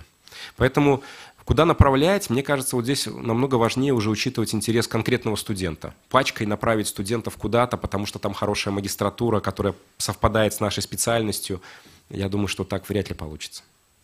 Может быть, коллеги меня поправят. Могу только короткое замечание, что работодатели чаще всего смотрят на название университета, потому что они могут не знать, в чем силен тот или другой университет. Если, например, кто-то имеет магистерскую программу, магистерскую степень из Гарварда и потом хочет заниматься международным правом, мало кто будет интересоваться тем, что в Гарварде там не особо сильно международное публичное право, а в каком-нибудь другом университете там самые сильные специалисты в этом. Вот, так что с практической точки зрения надо просто смотреть на престижность университетов. Вот. Но если хочется глубоко в чем-то на самом деле зарабатывать, то тогда надо специализированная программа выбирать.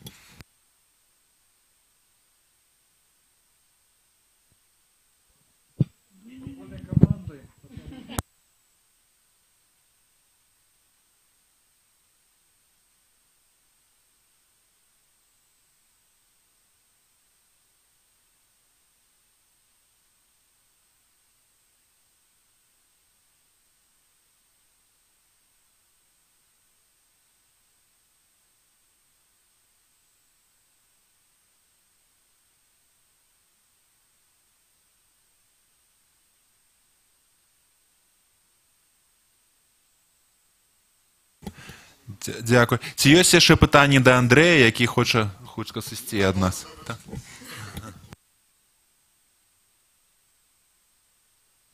Так. Андрей передумал, да? Может посидеть с нами. Нет питань? Добре, давайте питання. Один може працювати. Так, постукайте, це один із способів. Ваш повинен быть выключен, тогда той запрацует. Во. У меня вопрос, наверное, не столько к Андрею, сколько к белорусско-иностранным гостям. Скажите, есть ли в зарубежных университетах некая разрешительная система, похожая на нашу лицензию на право осуществления образовательной деятельности? И каким образом осуществляется государственная аккредитация, то есть разрешение на право выдачи документов установленного образца? Я как раз вчера мы обсуждали эту тему с Андреем по поводу лицензирования и то, что было заложено в первоначальный проект декрета. Вот. Я на самом деле не знаю особых требований, но насколько я понимаю, это не настолько сложно получить эту аккредитацию. Вопрос в том, насколько потом этот университет сможет привлечь студентов, которые будут там учиться. А по поводу аккредитации лицензирования, я не знаю, есть ли что-то у Андрея добавить? Да, спасибо, что не причислили меня к тем белорусам, которые за рубежом. Значит, такого, ну, везде есть, везде практически есть некий государственный механизм, который обеспечивает соответствующее качество образования. Хотя далеко не везде есть вообще такое понятие, как там дипломы государственного образца. В некоторых странах это просто нонсенс какого-то государственного образца. Есть диплом вуза. Да, он либо котируется, либо нет. Какого государственного образца? Но, тем не менее, везде, во всех странах практически есть некая корпоративность, в том числе университетская корпоративность. И оно ведет к чему? Оно ведет к тому, что есть некие регулятивы, которые всем обязательны и которые должны выполняться. В том числе, в первую очередь, через аккредитацию образовательных программ они работают. Соответственно, вот британская реформа как раз-таки привела к тому, что огромное количество вузов исчезло просто с лица земли, университетов, потому что раньше они существовали под аккредитацией или под программами каких-то других крупных университетов. И, в общем, реформирование привело к тому, что не все смогли подтвердить эти уровни, и, собственно говоря, многие университеты закрылись, либо были преобразованы. Ну, и это вообще практически везде. Но основной момент, самый важный, отличие от Беларуси, я скажу, коллеги. Самый важный момент в том, что нигде аккредитацию университета не проводят настолько, знаете, конкурирующие вузы и настолько комиссии по аккредитации, которые, ну, как это правильное слово подобрать, не всегда могут, на мой взгляд, объективно оценить и дать объективную оценку тому или иному университету или той или иной программе. Как правило, аккредитацию проходится либо иностранными образовательными фондами, либо при большом содействии, при большом стечении ведущих профессоров, опять же, очень часто иностранных.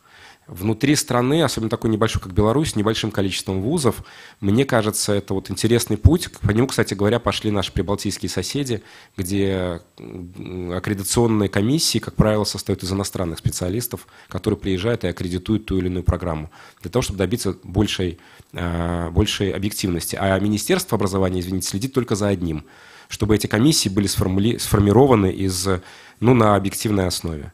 Все. Собственно говоря, министерство редко где проводит аккредитацию.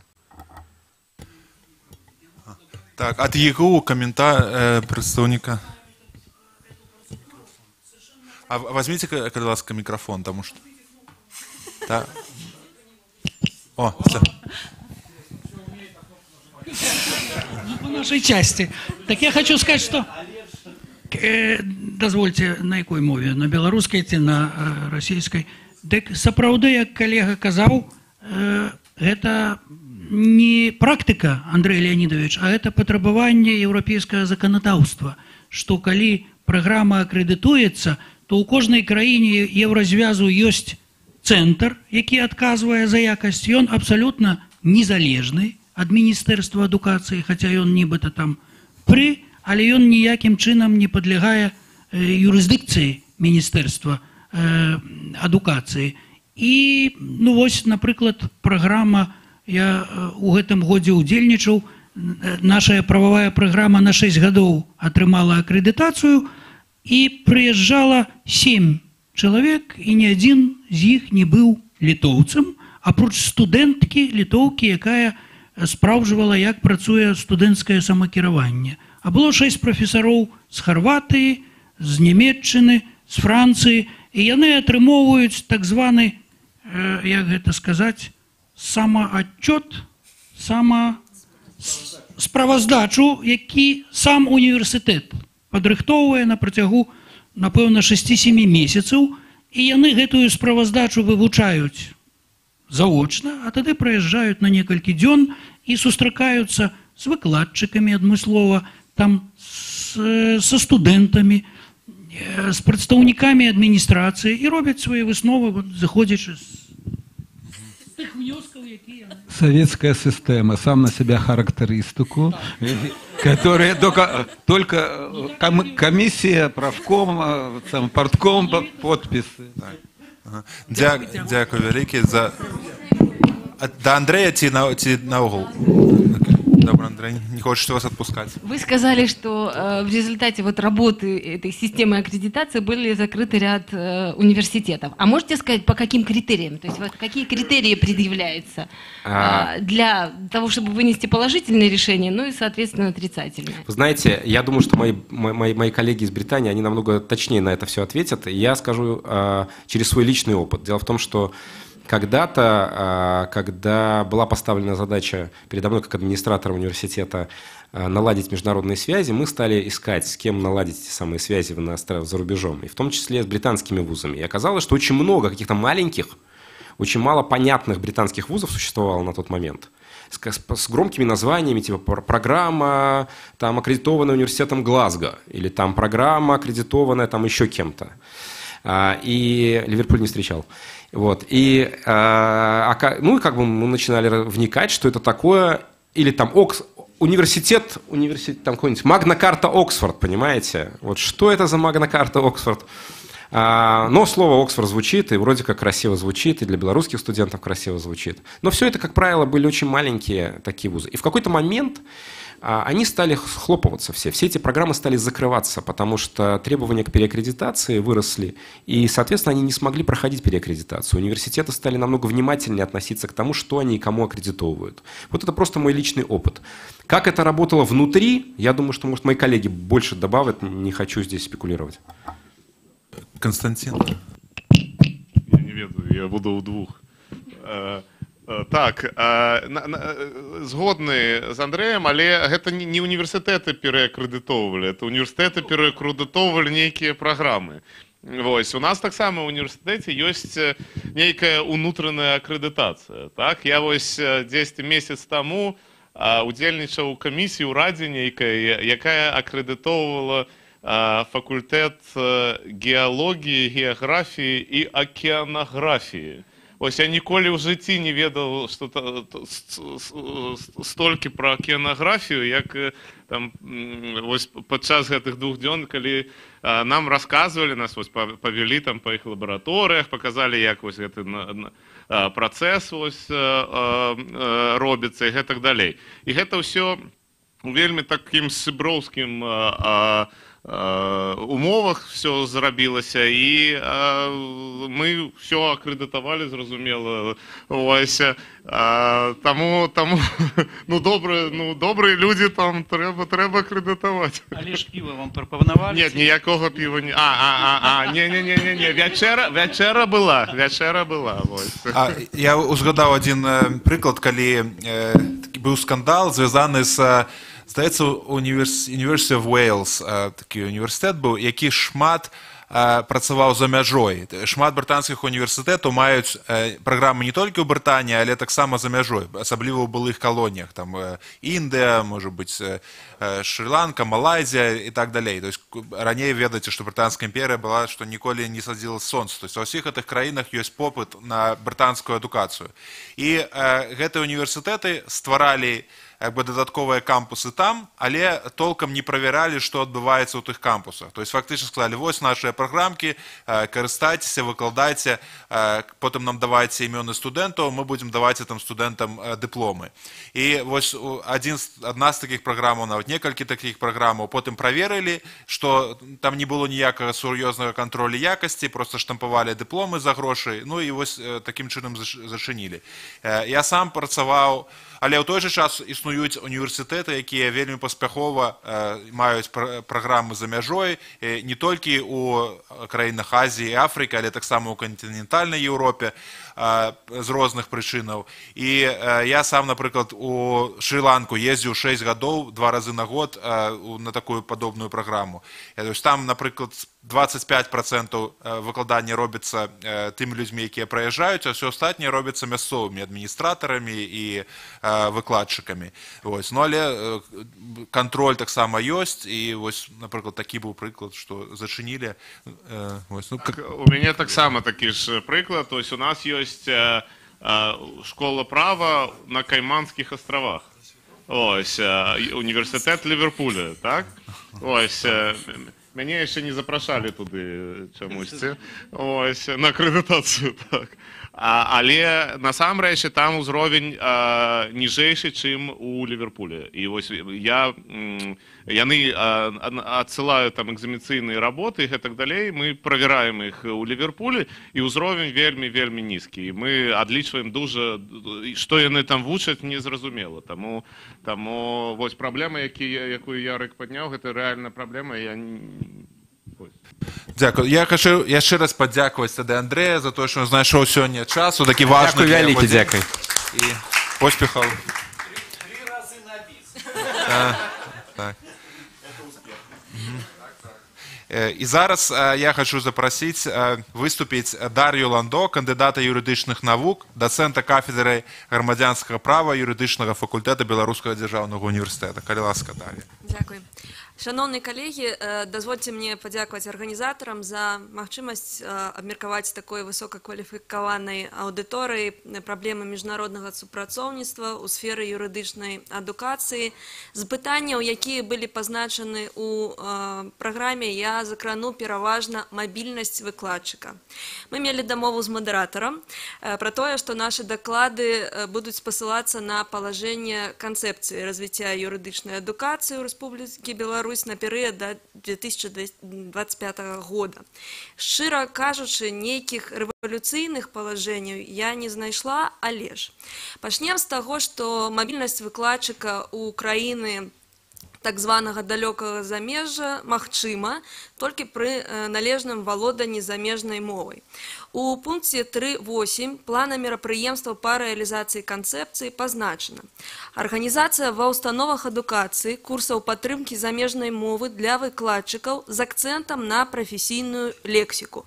Адказнымі за рэалізацыю гэтага мерапрыемства з'яўляюцца установы адукацыі. Гэта цудоўнае палажэнне, якое мае практычнае значэнне, і будзем спадзявацца, што яно не носіць дэкларатыўны характар і не будзе рэалізоўвацца фармальна. Мне пашчасціла на працягу 120 акадэмічных гадзін вывучаць курс акадэмічная ангельская мова ў Інстытуце непарыўнай адукацыі Беларускага дзяржаўнага універсітэта ў 2010 годзе. Але ж, на мой погляд, у курсе не хапіла той самай фокусіроўкі менавіта на прафесійнай лексіцы ці тэрміналогіі.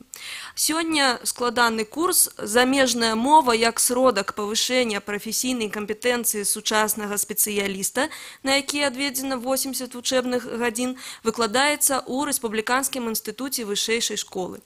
Але ж, на жаль, даводзілася чуць крытычныя заўвагі калег. Што застаецца выкладчыку? Правильно, займацца самаадукацыяй. Напрыклад, у цэнтры маёй прафесійнай увагі пытанні інтэлектуальнай уласнасці, і не так даўно мы з калегамі скончылі працу над праектам па альтэрнатыўных спосабах вырашэння спрэчак. І шчасце, што існуе Акадэмія сусветнай арганізацыі інтэлектуальнай уласнасці, якая прапануе шэраг дыстанцыйных курсаў на англійскай мове. У тым ліку па арбітражу і медыяцыі, але ж і тут ёсць свая лыжка дзёгцю. Курсы платныя. Універсітэт навучання на іх пакуль не фінансуе. Але ж будзем спадзявацца на канцэпцыю і чакаем павышэння якасці адукацыйнага працэса ў адпаведнасці з пунктам 4.4. Далей, непасрэдна мабільнасць выкладчыка згадваецца ў пункце 4.5 канцэпцыі як варыянт інтэграцыі сістэмы юрыдычнай адукацыі ў міжнародную адукацыйную прастору. Калі верыць дакументу, мабільнасць развіваецца з мэтай павышэння прафесійнай кваліфікацыі, правядзення даследавання і стажыровак. Мы ведаем, што сёння мабільнасць выкладчыка ўспрымаецца наймальнікам як добры бонус да міжнароднага супрацоўніцтва. Аднак пацвердзіць ёю павышэнне кваліфікацыі немагчыма. Патрэбен толькі дакумент ад пэўных арганізацый Рэспублікі Беларусь. Таму на дадзены момант трошкі дэкларатыўна. Яшчэ адно сур'ёзнае пытанне, які сэнс закладвалі распрацоўшчыкі канцэпцыі ў словазлучэнні развіццё мабільнасці выкладчыка. Давайте паразважаем пра развіццё як паляпшэнне якасці мабільнасці выкладчыка. У ідэале сам выкладчык ці яго наймальнік вызначае нейкія установы, якія ўжо маюць сфарміраваныя школы па пэўным накірунку. Але тут можна сутыкнуцца з такой праблемай. Наймальнік не пагаджаецца з выбарам выкладчыка, выкладчыку не падабаецца выбар наймальніка. Яшчэ адным спрыяльным фактарам развіцця мабільнасці выкладчыкаў, на мой погляд, з'яўляецца запрашэнне да нас замежных калег. І юрыдычнаму факультэту БДУ пашчасціла, таму што мы вельмі удзячныя прафесару Арканзаскага універсітэта Злучаных Штатаў Амерыкі Крыстаферу Келлі, які знаходзіць час і ўжо больш за 5 гадоў прыязджаюць да нашых студэнтаў, чытае ім лекцыі, што не маюць аналагаў у беларускай праграме.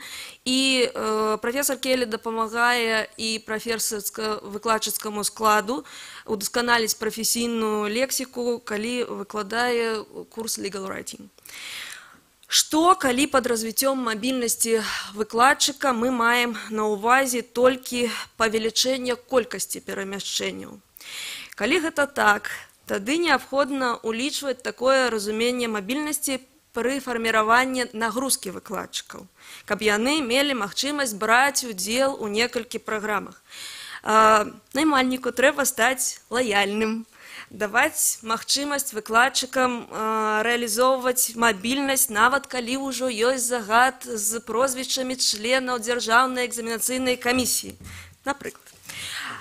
Але ж у плане мерапрыемстваў па рэалізацыі канцэпцыі пра гэта нічога не сказана. Трэба зазначыць, што для выкладчыкаў юрыдычнага факультэта Беларускага дзяржаўнага універсітэта характэрна акадэмічная мабільнасць. Напрыклад, я стартавала з папулярнай праграмы па абмене, тады яшчэ еўрапейскай супольнасці, Erasmus Mundus, акно знешняга супрацоўніцтва. Каардынатарам з'яўляўся універсітэт Дуюста ў іспанскім горадзе Більбаа. План праграмы вельмі дынамічна змяняўся. Гэта быў 2008 год. Мне здавалася, што я еду навучацца, знаёміцца з метадалогіяй выкладання, збіраць літаратуру для новых курсаў магістратуры, а ў выніку выкладала курсы па праве Еўрапейскага Саюзу магістрантам пераважна з краін ЕС. Канешне, гэта не вельмі адпавядае таму, з чаго пачыналася праграма. Досвед добры, але ж складана. Пры абмеркаванні акадэмічнай мабільнасці не на апошнім месцы аказваецца тэма бар'ераў, якія перашкаджаюць ее развіццю. І я прапаную супыніцца на двух момантах: фінансаванне і візы. Панацэй ад іншых бар'ераў лічаць балонскі працэс, але ж з улікам спецыфікі яго імплементацыі ў Беларусі я пакідаю гэта пытанне для асобай канферэнцыі. Калі вераць Вікіпедыі, студэнты, якія выкарыстоўваюць магчымасці акадэмічнай мабільнасці, традыцыйна дзеляцца на дзве вялікія групы. Гэта фры-муверы, якія едуць у іншыя навучальныя установы па сваёй ініцыятыве, перспективе на умовах самафінансавання. І праграмныя студэнты, якія прымаюць удзел у нейкай праграме. Мне здаецца, што такая ж класіфікацыя дапушчальна для выкладчыкаў. І, канешне, пытанне фінансавання для выкладчыка фрымувера у асобных выпадках вырашаецца за кошт прымаючага боку. Напрыклад, Венскі універсітэт быў зацікаўлены ў выкладанні курса па інтэлектуальнай уласнасці ў Беларусі, таму аплату квіткоў і пражывання яны бралі на сябе. Калі было супрацоўніцтва з Далянскім універсітэтам у Кітаі, гэта супрацоўніцтва было падтрымана кіраўніцтвам нашага універсітэта, і таму асабіста ў мяне не было пытанняў з аплатай квіткоў, але што тычыцца чытання лекцый, пражывання, гэта ўжо стала маёй ініцыятывай. Што кажа на гэты конт канцэпцыя? У адпаведнасці з пунктам 4.6 нас чакае ўдасканаленне фінансавання юрыдычнай адукацыі. Установы адукацыі забяспечаць мэтавае выкарыстанне бюджэтнага фінансавання юрыдычнай адукацыі, сродкаў, якія атрыманы ад платных адукацыйных паслуг у галіне прававога рэгулявання, і ўсё гэта пойдзе на аплату акадэмічнай мабільнасці прафесарска-выкладчыцкага складу. Зноў-такі, мне хочацца верыць, што названыя палажэнні канцэпцыі не з'яўляюцца дэкларатыўнымі, каб не сказаць утапічнымі. Сёння ў большасці выпадкаў пры рэалізацыі сваёй мабільнасці мы спадзяемся на знешнія установы і на сваіх партнёраў. Другі бар'ер для акадэмічнай мабільнасці, які мы збіраліся абмеркаваць з вами, гэта візы. Зразумела, што выкладчык атрымае сваё запрашэнне і аформіць гэтую візу. Але ж гэта час і грошы. Нашы замежныя калегі скарыстоўваюць сёння віза-фры рэжым, але ж мы з вами юрысты, і мы разумеем, што ў гэтым выпадку мэтай павінен быць турызм, а не абмен, акадэмічная мабільнасць. Для беларускіх выкладчыкаў існуюць краіны са складаным візавым рэжымам. Для сябе я да такіх краін аднесла Злучаныя Штаты Амерыкі. Калі ў мяне была такая мабільнасць, нам прыйшлося афармляць спецыяльную візу J1, а там шмат дадатковых патрабаванняў. Абяцала спыніцца на двух момантаў, але ж дазволю сябе азначыць яшчэ адзін. Назавем яго сацыялагічным бар'ерам. У большасці замежных універсітэтах па выніках чытання лекцый студэнты запаўняюць анкеты і фарміруюць так званы рэйтынг выкладчыкаў. Пункты анкеты адрозніваюцца ў залежнасці ад універсітэта. Калі вы атрымалі не вельмі высокі рэйтынг, не губляйцеся. Адразу глядзіце на тыя пазіцыі, у якіх вы упэўнены. Напрыклад, пунктуальнасць, ветлівасць.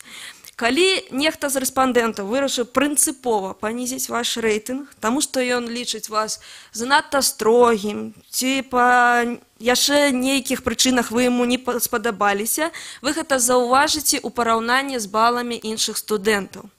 Заходзячы з уласнага досведу і вопыта замежных калег, мне здаецца няўдалай прапанова публікаваць рэйтынг выкладчыкаў БДУ і вызначаць іх заробкі паводле вынікаў анкетавання студэнтаў. Больш разумна мне падаецца вядомы за мяжой падыход, калегі паправяць, калі яны ведаюць іншыя прыклады, калі загадчык кафедры дэкан атрымлівае вынікі анкетавання, абавязкова інфармуе пра гэта выкладчыка, і гэта ніяк не ўплывае на памер заробка выкладчыка. Але ж, калі загадчык кафедры ці дэкан згодны, што нізкія балы, якія сістэматычна выстаўляюцца студэнтамі, маюць падставу, яны проста не прадляюць кантракт на наступны тэрмін. І напрыканцы хачу звярнуць увагу на прэамбулу канцэпцыі, а менавіта на сцвярджэнне пра неабходнасць супрацоўніцтва з іншымі установамі адукацыі. Мне здаецца, што БДУ заключыў шмат такіх пагадненняў, але ж калі мы з вами абмяркоўваем пытанне менавіта развіцця мабільнасці выкладчыкаў. У такіх пагадненні мэтазгодна уключаць максімальна канкрэтныя фармулёўкі адносна перыядычнасці сумесных мабільнасцяў, іх працягласці і гэтак далей. Вось такое мне уяўляецца акадэмічная мабільнасць выкладчыка праз прызму канцэпцыі. Дзякуй за ўвагу. Дзякуй вялікі, Дар'я, таксама дзякуй за вельмі юрыдычны падыход да гэтай праблемы, які мы ўсе ацанілі. Зараз ёсць час да пытанняў. Я толькі зраблю адну заўвагу пра тое, наколькі студэнты могуць уплываць на кар'ерны рост выкладчыкаў ці на пазіцыю універсітэта ў рэйтынгах. У Брытаніі ці штогадовы, ці раз на некалькі гадоў робіцца так званыя апытання задавальнення студэнтаў ва ўсіх універсітэтах. І там прапануецца усім студэнтам усіх універсітэтаў запоўніць пэўную форму, дзе пытаюцца, наколькі яны задаволеныя вучобай, наколькі яны задаволеныя станам памяшканняў, бібліятэкаў і так далей. І потым тыя вынікі, якія атрымоўваюцца ў выніку гэтага апытання, уплываюць на рэйтынг універсітэтаў, якія складаюцца вядучымі газетамі. То есть там, напрыклад, Guardian мае адзін, там Times мае іншы. То есть гэта важны кампанент, і для того, каб універсітэты павысілі сваю пазіцыю ў рэйтынгах, яны адчуваюць, што ім трэба зрабіць, каб студэнтам это ўсё падабалася, і ёсць такі пэўны ціск на выкладчыкаў, каб зрабіць, наколькі магчыма, найлепшыя вось гэтыя вынікі. Але тут не ідзе гаворка пра канкрэтных выкладчыкаў. Калі казаць пра канкрэтных выкладчыкаў, то у большасці універсітэтаў, калі не ва ўсіх, пасля кожнага курса студэнты запаўняюць форму, у якой яны наогул кажуць свае каментары наконт таго, наколькі гэты курс карысны, як ён пабудаваны, але таксама і каментуюць якасці выкладчыка, як ён быў падрыхтаваны, наколькі быў пунктуальны і так далей. І гэта інфармацыя даецца выкладчыкам, але няма такога аўтаматычнага працэса, каб гэта, напрыклад, уплывала на тое, як выкладчык расце у кар'ерным плане ці нейкія іншых пунктаў гледжання. Але вось такая практыка. Константин Крыласка, можна.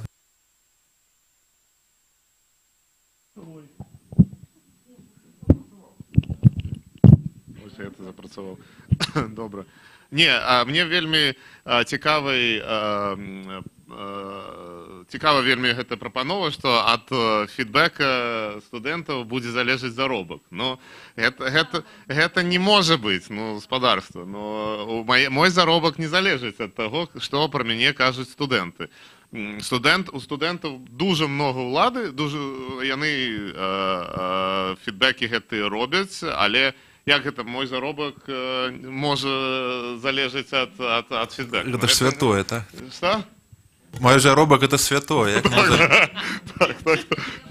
Я больш скажу, што разглядаецца пытанне, ці дастаткова адной анкеты, каб гэта паўплывала на ваш заробак? Групавое ці індывідуальнае анкетаванне? Не, гэта, напэўна, з метадалагічнага пункту гледжання гэта не павінна так быць.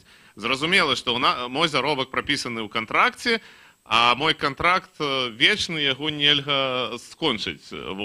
Калі толькі я не ведаю, не буду хадзіць увогуле на лекцыі, тады, напэўна, штосьці са мной зробяць. Але так, не. Зразумела, што ўсе жадаюць каб...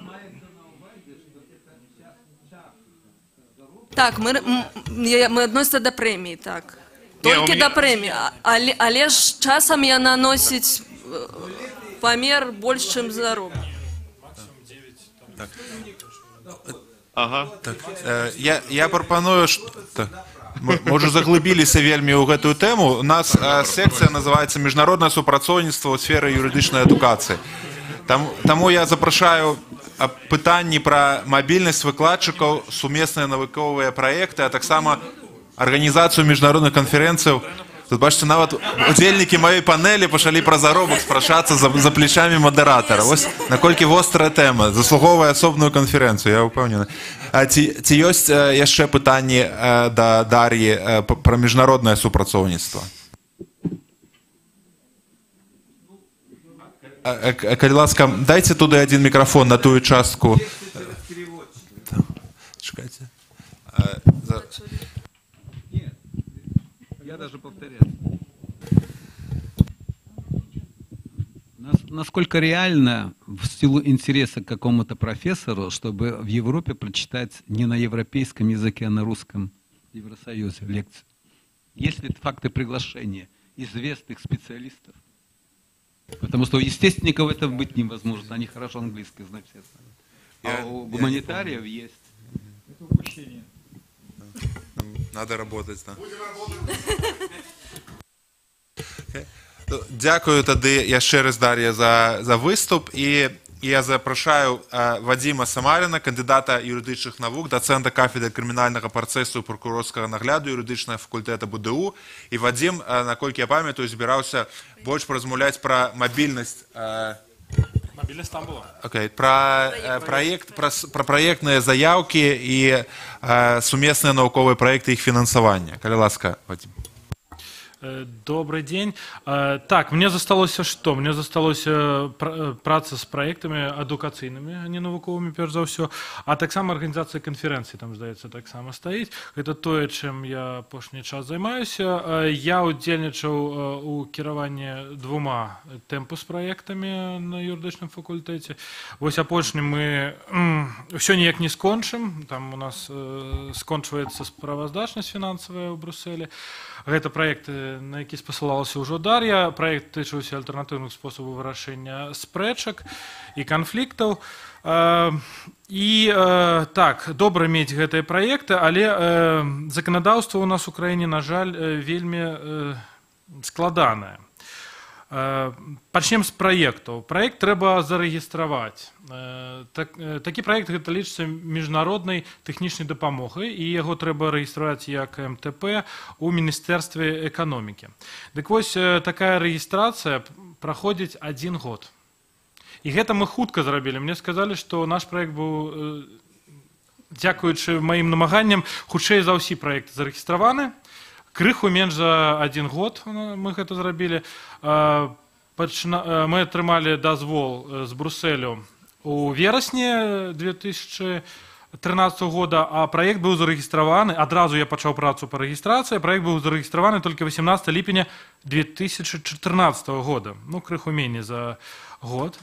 Што самае цікавае, донараў не цікавяць гэтыя праблемы з рэгістрацыяй унутры краіны. Для донараў мы пачынаем рэалізаваць праект тады, як гэта напісана ў заяўцы.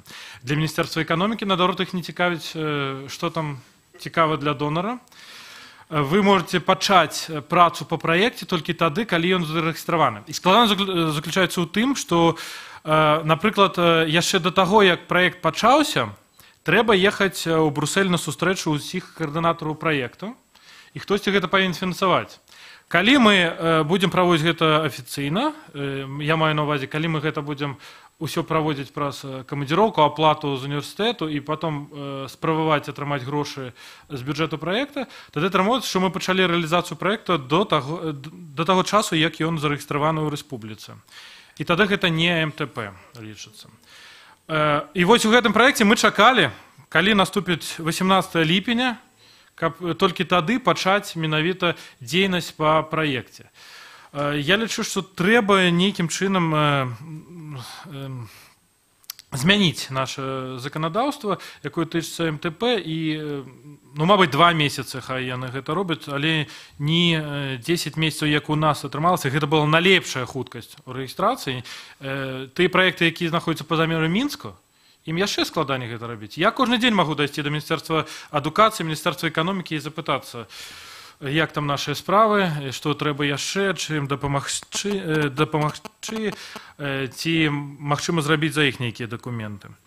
Вось. Пасля таго, як праект мы ўсё ж такі зарэгістравалі, пачынаецца праца менавіта... Так. Там ідзе відэо з нашага праекта, якое мы зрабілі.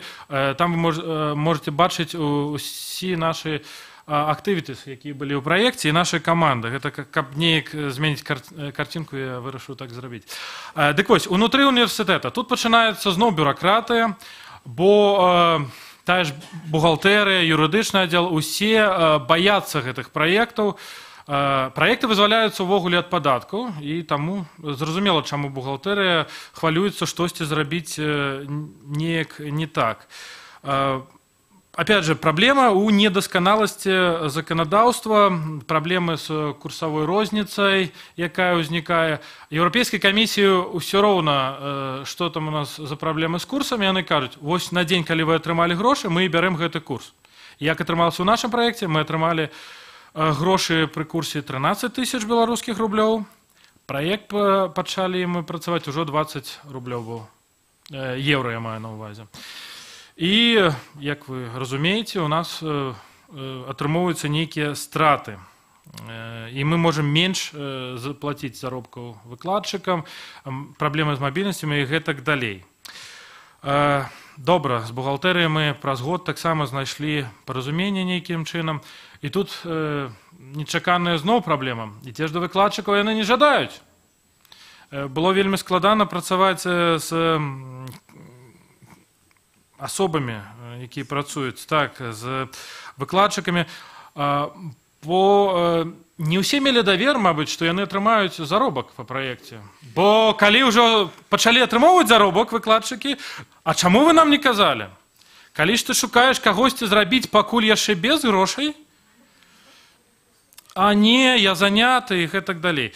Таму праекты яшчэ успрымаюцца і калектывам насцярожана часам. Вось, калі праз канцэпцыю яшчэ праводзіць нашы праекты, то ў канцэпцыі ёсць такі цудовы пункт, што трэба распрацоўваць, рэалізоўваць сумесныя адукацыйныя праграмы вышэйшай адукацыі па юрыдычных спецыяльнасцях. І ведаеце, мы спрабавалі, у нашым праекце былі грошы нават на тое, каб правесці гэтыя працэдуры, але большасць замежных партнёраў яны адразу нам казалі, што не, гэта не будзе рэалізавацца. Што ці то заканадаўства замежнае не дазваляе рабіць сумесныя дыпломы з беларускім вузам, ці то няма жадання іх кіраўніцтва. І вось мы зараз, напрыклад, зноў работаем над праектнай заяўкай з іншымі універсітэтамі еўрапейскімі, і мы спрабуем таксама, каб з'явіўся такі deliverable, як сумесная праграма, але ўсё кіраўніцтва ўсіх гэтых партнёраў адразу кажа, што хутчэй за ўсё гэта не будзе. Таму тут праблема не толькі з нашым заканадаўствам у сферы сумесных адукацыйных праграм, а яна ёсць, але і праблемы з заканадаўствам замежных краін таксама. Я маю на ўвазе перш за ўсё Нямецчыну, з якой мы добрыя сувязі маем у гэтых праектах. Вось, гэта асноўныя праблемы, з якімі мы сутыкаемся ў рэалізацыі праектаў. Праект быў паспяхова рэалізаваны, тым не менш, на ўсе гэтай цяжкасці. Як нам сказалі, наш праект быў рэалізаваны на 80%, і гэта было вельмі добра, бо ў рэспубліцы ў сярэднім на 60 рэалізуюцца праекты.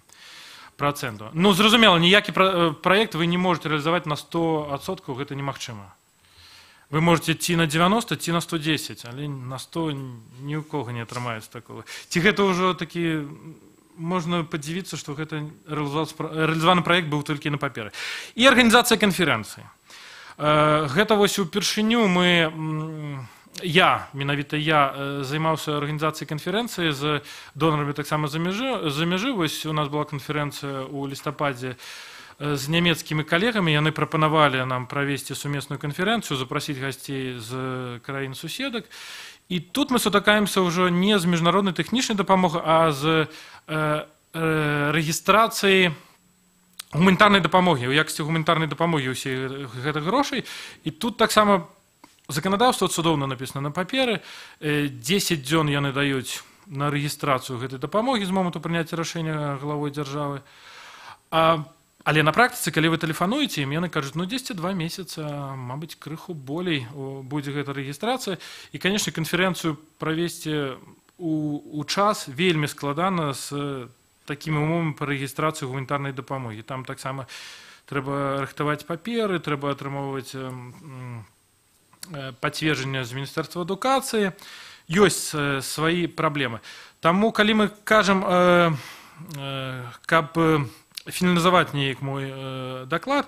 Калі мы кажам пра развіццё сумесных праграм адукацыйных, таксама і навуковых, тое ж самая праблема, там, праўда, не МТП, а іншая рэгістрацыя ідзе. Правядзенне арганізацыі канферэнцыі з дапамогай сродкаў за межы. Трэба таксама казаць аб удасканальненні заканадаўства, якое рэгулюе гэтую рэгістрацыю адпаведнай дапамогі з-за мяжы. Ну і калі ў кагосьці будуць якія-небудзь пытанні, я з задавальненнем адкажу. Дзякую. Дзякую вялікі за цікавы выступ, Вадзім, і мы запрашаем пытанні да Вадзіма. Провокационное питание. После декрета об цифровой экономике не зарегистрировать ли юрфак вот там, в этом парке? Я не супраць, але ад мяне гэта не залежыць. Мне здаецца, не юрыдычны факультэт, тады весь БДУ туды трэба перавесці, бо мы не юрыдычная асоба дакладна. Зачем нам от другие? Тады робім юрыдычны інстытут зноў. Дзякуй. Возьми микрофон. Той выключите. Есть. А у меня такое питание больше философское. А навошта ўвогуле рэгістраваць гэту замежныя гранты? Якая у дзяржавы мэта ў гэтым сэнсе? Вось я ўвогуле, мы нічога не рэгіструем ось ва універсітэце. Мэта, не, ёсць мэта, бо гэта не толькі Беларусь, ва ўкраіне яшчэ больш складаны працэс, бо мы працавалі ў гэтым праекце з украінскімі калегамі, і яны зарэгістравалі пазней за нас праект. Ну так, але, мабыць, таму, што каардынатару Харкаве, а ім трэба было ездзіць да Кіева. Рэгіструецца для таго, каб атрымаць усе льготы, якія мы можам. Мы можам не рэгістраваць, але ПДВ, падатак на дабаўленую вартасць, напрыклад, мы тады не зможам карыстацца гэтай льготай, а па ўсіх гэтых праектах Еўрасаюз, ён патрабуе, каб ПДВ не аплачвалася, калі мы набываем абсталяванне. Далей, падаходны падатак, таксама льготам нашы супрацоўнікі не карысталіся бы гэтай льготай. Бо па праектах Еўрапейскі Саюз кажа, каб падаткаў не было. Па нашым заканадаўстве, каб атрымаць льготу па падатку, трэба зарэгістраваць праект. Тое ж самае, ці гэта будзе гуманітарная дапамога, ці гэта будзе міжнародная тэхнічная. Гуманітарны там складанне, там падатак падаходны трэба аплачваць. А тут і падаходны не аплачваецца. Таму вось мэта. Так, калі ласка, прадстаўцеся і...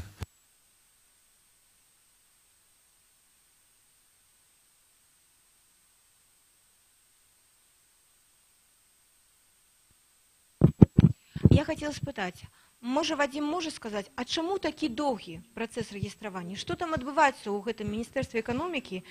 Можа, яны згоду нейкую атрымліваюць ад іншых устаноў? Чаму так доўга? Можна гэта аб'ектыўна паскорыць, гэты працэс? Аб'ектыўна, канешне, зменіць заканадаўства. На сёння 10 месяц, паўтара мы пачынаем працу з Міністэрствам адукацыі. Яны робяць усе паперы, рассылаюць ва ўсе зацікаўленыя ведомствы.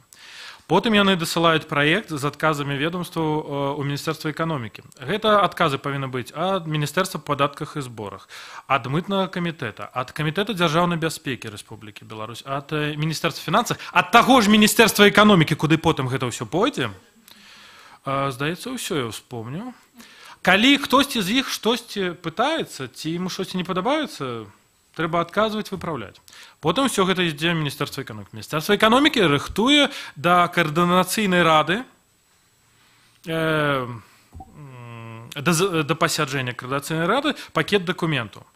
Дальше ў гэтай радзе засядаюць усе тыя ж, хто даваў згоду пісьмова. Я маю на ўвазе прадстаўнікі Міністэрства падаткаў і зборах і гэтак далей. Яны вырашаюць, ці зарэгістраваць гэты праект. Як толькі яны дазволяць, рыхтуюцца дакументы да Савета Міністраў. Савет Міністраў гэта вырашае не штодня. Здаецца, раз на месяц, я магу памыляцца, гэта вырашаецца.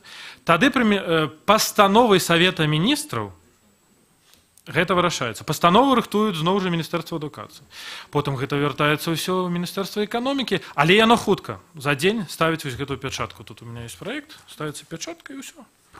І можна працаваць, але каб зноў жа мець льготу по падатку на добаўленую вартасць і гэтак далей, трэба зарэгістраваць новы документ, пералік так званы. У пераліку трэба перапісаць усю маёмасць, якую мы будзем набываць. Усіх супрацоўнікаў, ну там не прозвішчы проста, столькі-то менеджераў, столькі-то выкладчыкаў, і які заробак у іх будзе, і гэтак далей. Ну, то есть шмат паперы. У ідэальным свеце гэта ўсё робяць спецыяльна абучаныя адміністрацыйныя супрацоўнікі, якія ўсё гэта ведаюць, але па-першае, не ва ўсіх універсітэтах яны ёсць, і нават у заможна-заходніх універсітэтах шмат такой адміністрацыйнай працы вымушаныя рабіць самі выкладчыкі. Але у некаторых ёсць спецыяльныя аддзелы па грантах, якія якраз спецыялізуюцца ў гэтым. А вось мне цікава з заробкамі. То есть тыя заробкі, якія атрымоўваюцца у выніку гэтага праекта, яны выплачваюцца ў дадатак да звычайных заробкаў, якія атрымоўваюць выкладчыкі. Ці замест, ці якім чынам гэта ўсё спалучаецца. Бо я пытаюся, таму што розныя інстытуцыі маюць розныя падыходы. Скажам, у Брытанскім інстытуце міжнароднага і параўнальнага права агульны прынцып, што колькі б ты грашэй не прынёс праз розныя заробкі, праз розныя праекты, ўсё роўна ў цябе ёсць твой заробак, і ты атрымоўваеш гэты заробак. І інстытуцыя сама, яна бярэ рызыку, таму што на табе плоціць увесь час заробак, што калісьці ў іх можа не будзе грашэй новых, а яны ўсё роўна табе павінны плаціць заробак. І таму тое, што ты прыносіш, яно застаецца інстытуцыі, а не раздаецца выкладчыкам ці навуковым супрацоўніцтвам. Справа ў тым, што гэта дадатковая праца, якая не прапісана ў кантракце, таму гэта аплачваецца па адпаведных дамовах. У нашым праекце гэта былі дагаворы падраду. То есть дадатковая, нягледзячы на тое, што большасць людзей ўжо маюць поўную стаўку, там ці нават больш за адну стаўку, то лічыцца дадатковая праца. Ну, это як пагадзінная праца. У нас яна ж таксама ёсць. Зразумела. Ці ёсць яшчэ пытанне да Вадзіма, ці да іншых удзельнікаў? Магчыма, не толькі датычыцца якія міжнароднай супрацы, але іншых аспектаў. Напрыклад, мы не зусім не абмяркоўвалі такія пытанні, як наведваемасць, правяраць, ці трэба правяраць, ці не, наведваюць студэнты, ці не.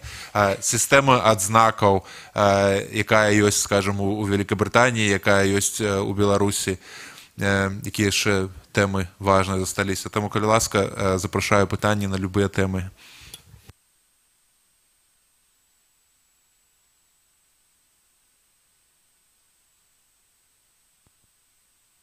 Самарыну і спадарыні Ландо, бо нягледзячы на ўсе гэтыя цяжкасці, аб якіх яны так цікава тут распавялі, хачу сказаць, што ў выніку гэтых праектаў атрымаліся добрыя падручнікі, вось менавіта ў тым праекце, у якім яны ўдзельнічалі. І я некалькі месяцаў таму з вялікім задавальненнем даведаўся, што ў Вільнюскім універсітэце гэтымі падручнікамі дагэтуль карыстаюцца выкладчыкі, якія выкладаюць, шмат якія там рускамоўныя, у тым ліку і беларусы, і украінцаў вельмі шмат навучаецца зараз у Вільні. І вось яны карыстаюцца гэтымі нашымі беларускімі дапаможнікамі, якія выдаў юрыдычны факультэт БДУ. Так што, безумоўна, ёсць плён вось у гэтых міжнародных праграмаў па супрацоўніцтву. Як было складана напісаць гэтыя падручнікі? Вельмі добра, што написали. Вы ж ведаете, так? А вот вдогонку, а коли мы профинансируем какой-нибудь проект? Вы маете на увазе вы персонально? Если мне такую зарплату университет выплатит, я с радостью. Не, а кто мы? Я имею в виду, когда с университетов Беларуси найдут средства, министерства и так далее. Это не до меня. За наши деньги. Сергей Александрович, возьмите, коли ласка, микрофон, можете коротко сказать. Вельмі дзякую, Иван Николаевич. Мы шмат проектов так само финансируем. Ну, и все, есть такая магчимость. И мы супрацоўнічаем с другими университетами, сумесные проекты. Так что есть вельмі добрыя вынікі, вельмі добрыя вынікі. Я могу сказать про свой асабісты досвед. Я быў у камітэце свайго універсітэта, які займаўся праграмай Erasmus+ у прыватнасці. І Беларусь уваходзіць у гэтую праграму, і в прынцыпе гэта даволі проста атрымаць гэтыя грошы, і просто трэба знайсці в першую чаргу некага партнёра у краінах Еўразвяза і потым дасылаць выкладчыкаў ці студэнту там крыху больш складана, але, напрыклад, з выкладчыкамі гэта даволі проста. І я сам, правда, у Беларусь не ездзіў, але ездзіў у Беласток, адна калега ездзіла у Вугодшчыну, і таму это такі для Беларусі такі адкрыты варыянт. Я не ведаю, наколькі гэта актыўна выкарыстоўваецца, бо я шукаў, калі ў інтэрнэце магчымых партнёраў, то не так шмат было. Дар'я, ведаеце? Я уже казала, што першая моя такая мабільнасць была Erasmus Mundus тады быў, але ж потым карыстаюцца нашы калегі Erasmusам сёння.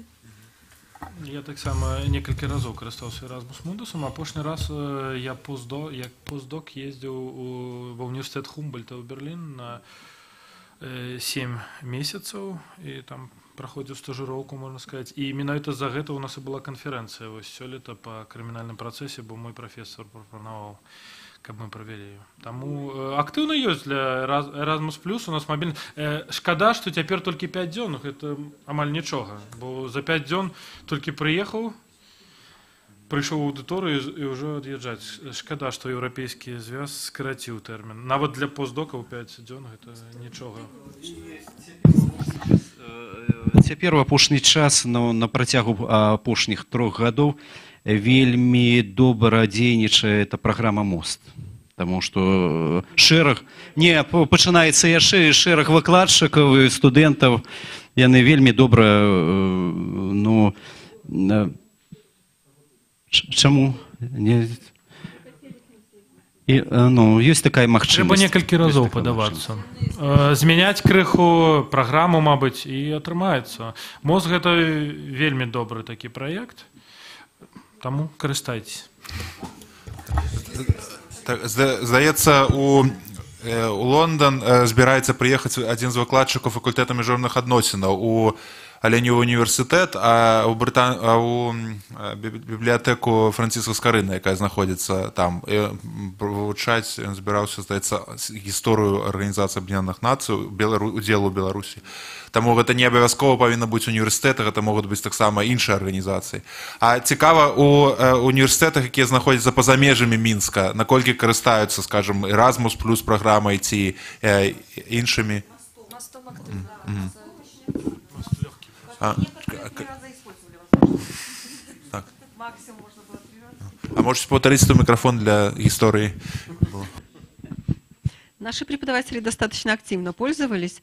Некоторые 3 раза даже съездили. Это максимальное количество раз, сколько можно было съездить за период действия моста. Мы были в Швеции, в институте Рауля Валенберга на 7 дней мы ездили. И в Литве были. И некоторые наши в Польшу ездили. Так что активно. Кто хотел, кто подавал заявки. А асноўная перашкода, чаму людзі не хочуць? Таму што ім недастаткова часу, ці яны не ведаюць мовы, якая прычына? А мы ездили там, где не трэба ведаць мову. Да, там можно было и по-английски, и по-русски, и по-польски. В Польше так и по-польски, это по-белорусски говорить, тебя там поймут. Вот, поэтому проблем не было. В Швеции там тоже очень много русскоязычных. Там часть была из желающих поехать, несколько человек хорошо знали английский язык, кто-то так понимал, но не говорил. Вот, но тем не менее там были русскоязычные, то есть проблем никаких не было. Вот, а так, не все хотят подавать заявки, кто-то не хочет уезжать из семьи. Разные были основания, хотя это хорошее такое вот дело. Я думаю, что вот если продлевают опять, так желающих будет намного больше. Дякую. Ці ёсць яшчэ пытанні да удзельнікаў гэтай секцыі ці іншых? Питание до белорусов, которые за рубежом. Что им не хватало от юридичной эдукации белорусской, и что они взяли с зарубежной юридичной эдукации? То Константин и, не ведаю, Роман, ой, Роман ёсць, калі ласка. Можа, Роман, давно не чулі мы Романа?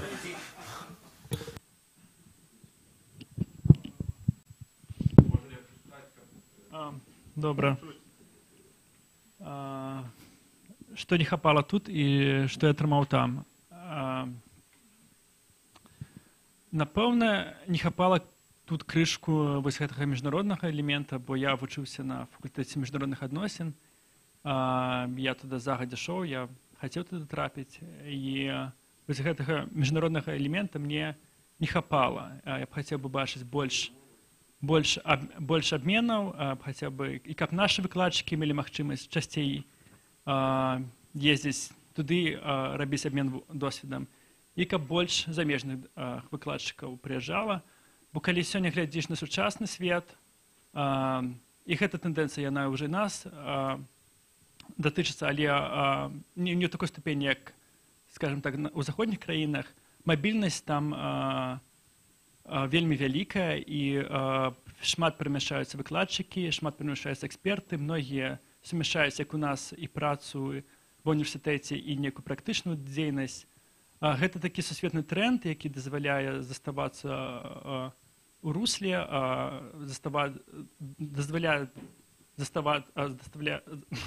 дазваляе траціць больш часу на самаразвіццё.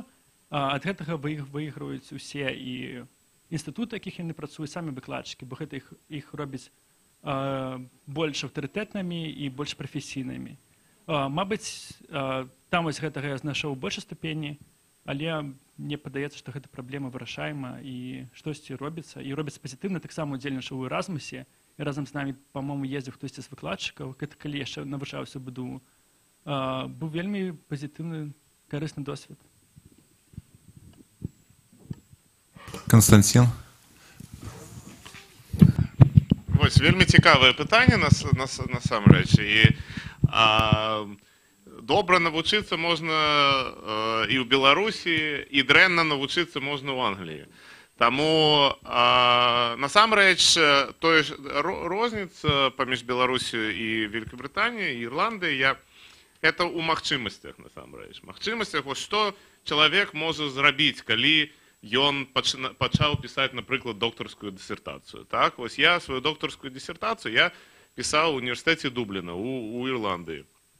І у мяне была магчымасць на 5 месяцаў паехаць у Еўрапейскі суд па правам чалавека, папрацаваць там, паглядзець, зрабіць інтэрв'ю з суддзямі, паглядзець, як гэты мой кансэнсус еўрапейскі, ён працуе на практыцы, паразмаўляць з юрыстамі, якія там працуюць. І гэта вельмі карысна. Гэта вельмі карысна для даследчыка, каб паглядзець. Плюс, зразумела ж, колькасць крыніц усялякіх і колькасць дакументаў, якіх можна пачытаць на ангельскай мове, это увогуле у разы больш, чым на рускай ці беларускай. Увогуле, я вось не вельмі добра чытаю па-французску, і вось гэта таксама нейкія абмежаванні.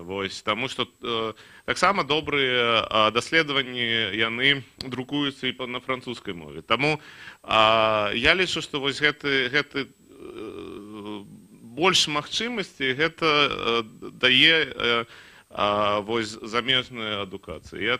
Мне вось гэтая частка вельмі падабалася. Дзякуй. Было два элемента. Один, чего не хапала тут, и что там было. Так. Ну, я ад сябе каротка дадам, што для мяне, напэўна, асноўным гэта было мова прафесійная, каб мець яе на такім самым узроўні, як мясцовыя людзі. І таксама навыкі напісання, бо ўсё ж такі большасць экзаменаў, залікаў, ўсё такое, ўсё адбываецца у нас у вуснай форме, што мае свае плюсы, але у заходніх універсітэтах у асноўных усё гэта пісьмова, таму структураваць, выкладаць свае думкі пісьмова, гэта было таксама тое, чаго не хапала у нашай сістэме. Ну і калі гаворка ідзе пра Брытанію ці Злучаныя Штаты Амерыкі, там усё ж такі сістэма агульнага права, таму трэба мець навыкі працы з судовымі рашэннямі і як разумець логіку судоў, як адрозніць адно судовае рашэнне ад другога, бо у кантынентальных сістэмах права няма такога важнага значэння судовых справаў. І мне ў нейкім сэнсе пашанцавала, таму што я першую юрыдычную адукацыю атрымоўваў на юрыдычным факультэце Петербургскага універсітэта, і там якраз у той час пачалі запрашаць выкладчыкаў замежных, быў такі Civic Education Project, які запрашаў людзей замежных выкладчыкаў выкладаць на англійскай мове, таму я ўзяў некалькі курсаў на англійскай мове ўжо перад тым, як я паехаў вучыцца далей. І таксама удзельнічаў у Джесапе, мы прадстаўлялі расійскую федэрацыю тады ў 2001 годзе, здаецца, у Вашынгтоне. Таму вось такія ад мяне думкі. Я бачу, што там было пытанне, калі ласка. У меня вопрос по поводу мобильности преподавателей в форме чтения лекций. Кто-то предпринимал такие поездки, или, может быть, поделитесь опытом из вузов, где учились или каким-то образом сотрудничали. И вопрос такого рода: что стимулирует студентов посещать такие лекции? Они получают какие-то баллы, или это сознательные студенты, или есть какой-то другой интерес? Ну, я могу про свой асабісты досвед сказаць, што калі я ездзіў у Польшу, то там просто мяне запрашалі на тыя звычайныя заняткі. То есть, напрыклад, хтосьці выкладае міжнароднае права, і я просто прыходжу адзін з гэтых дзён, і там уже і так сядзіць поўная аўдыторыя, то есть мне не трэба было запрашаць дадаткова. Але, напэўна, калі нейкі цікавая тэма, магчыма, ёсць дадатковая матывацыя, але на маёй практыцы было так, я не ведаю як. Калі нас запрашалі ў Кітай, просто збіраліся студэнты, якія былі зацікаўлены ў той тэматыцы, і яны ставілі пытанні. У нас быў дыскусійны клуб. У Венскім універсітэце запрашалі, але ж падпісвала я кантракт, і там атрымлівалі балы студэнты, калі яны вывучалі гэты курс. Ну, тут у нас некалькі ўзроўняў ёсць. Один уровень – это то, что запрашаю выкладчика, иншы университет, каб ён выступил перед выкладчиками. Это так званые доследческие семинары. И я, напевно, у половины английских университетов был с такими выступами. А калі гэта для студэнтаў, ну, студэнты таксама запрашаюцца, але для іх узровень трошки складаны. Мы таксама запрашаем практыкаў. Так? Напрыклад, я ведаю много суддзяў Еўрапейскага суду по правам чалавека, я суддзям пишу, жадалі б яны прыехаць да нас у універсітэт, каб размаўляць з нашымі студэнтамі. І суддзя з Португаліі 10 месяц таму, ён быў у нас в універсітэце. І наших студэнтаў ніхто не матываваў, мы так рэкламу разаслалі ім, і даволі дужа студэнтаў прыйшло паразмаўляць са суддзёй Еўрапейскага суду па правам чалавека. Але гэта залежыць ад таго, хто прыязджае. Для студэнтаў узровень лекцыі, напэўна, трошки прасцейшы, чым для такія даследчыцкія семінары для выкладчыкаў. Дзякуй, Константин. Ці ёсць яшчэ пытанне, рэплікі да удзельнікаў канферэнцыі? Адзін прыклад міжнароднай супрацы, які мы яшчэ не ўзгадвалі, быў рэалізаваны цэнтрам Астрагорскага, заснавальнікам якога я з'яўляюся. І ў вашых праграмках на старонцы 13 ёсць такая інфармацыя пра Акадэмію Астрагорскага. Это такі онлайн-праект у інтэрнэце, дзе мы знаходзім людзей, якія маюць беларускае паходжанне, для того, каб яны павыкладалі курс лекцыяў па пытаннях, у якіх яны эксперты, для онлайн-аўдыторыі.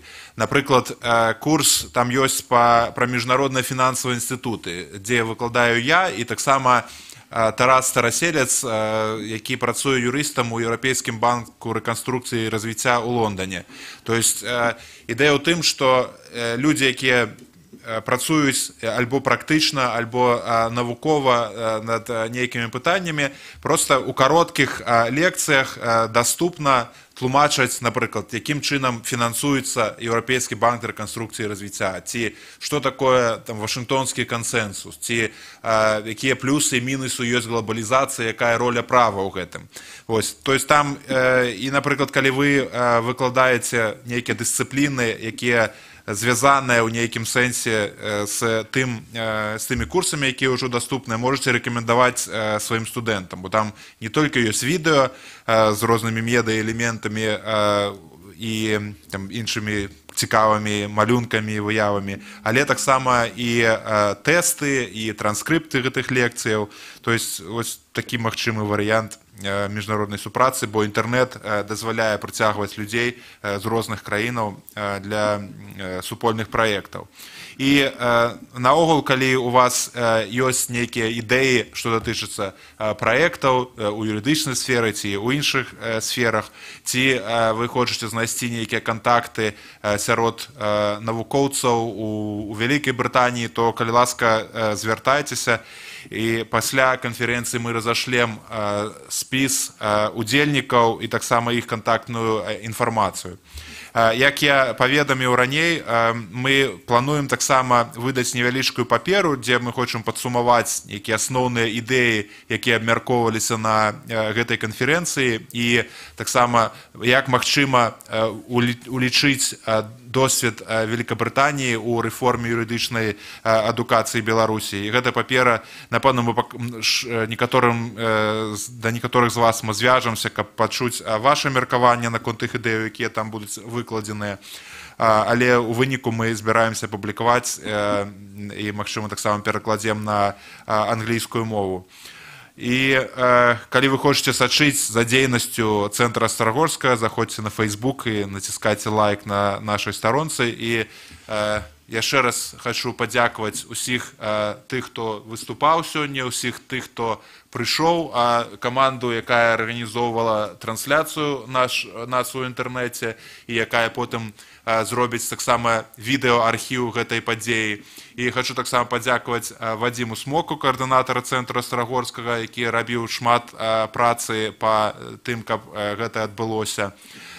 І Юлія, нема, а ёсць Вікторыя. Вікторыя, ці ёсць у нас? Вікторыі нема, але Вікторыя таксама ўжо шмат яны зрабілі для таго, каб гэта канферэнцыя адбылася. І тады мы закрываем гэтую канферэнцыю і запрашаем усіх на фуршет. І ідэя ў тым, што ежа будзе там, але можа таксама заходзіць сюды, бо тут больш святла. Таму дзякую яшчэ раз усім за ўдзел і з Новым годам і да новых сустрэч.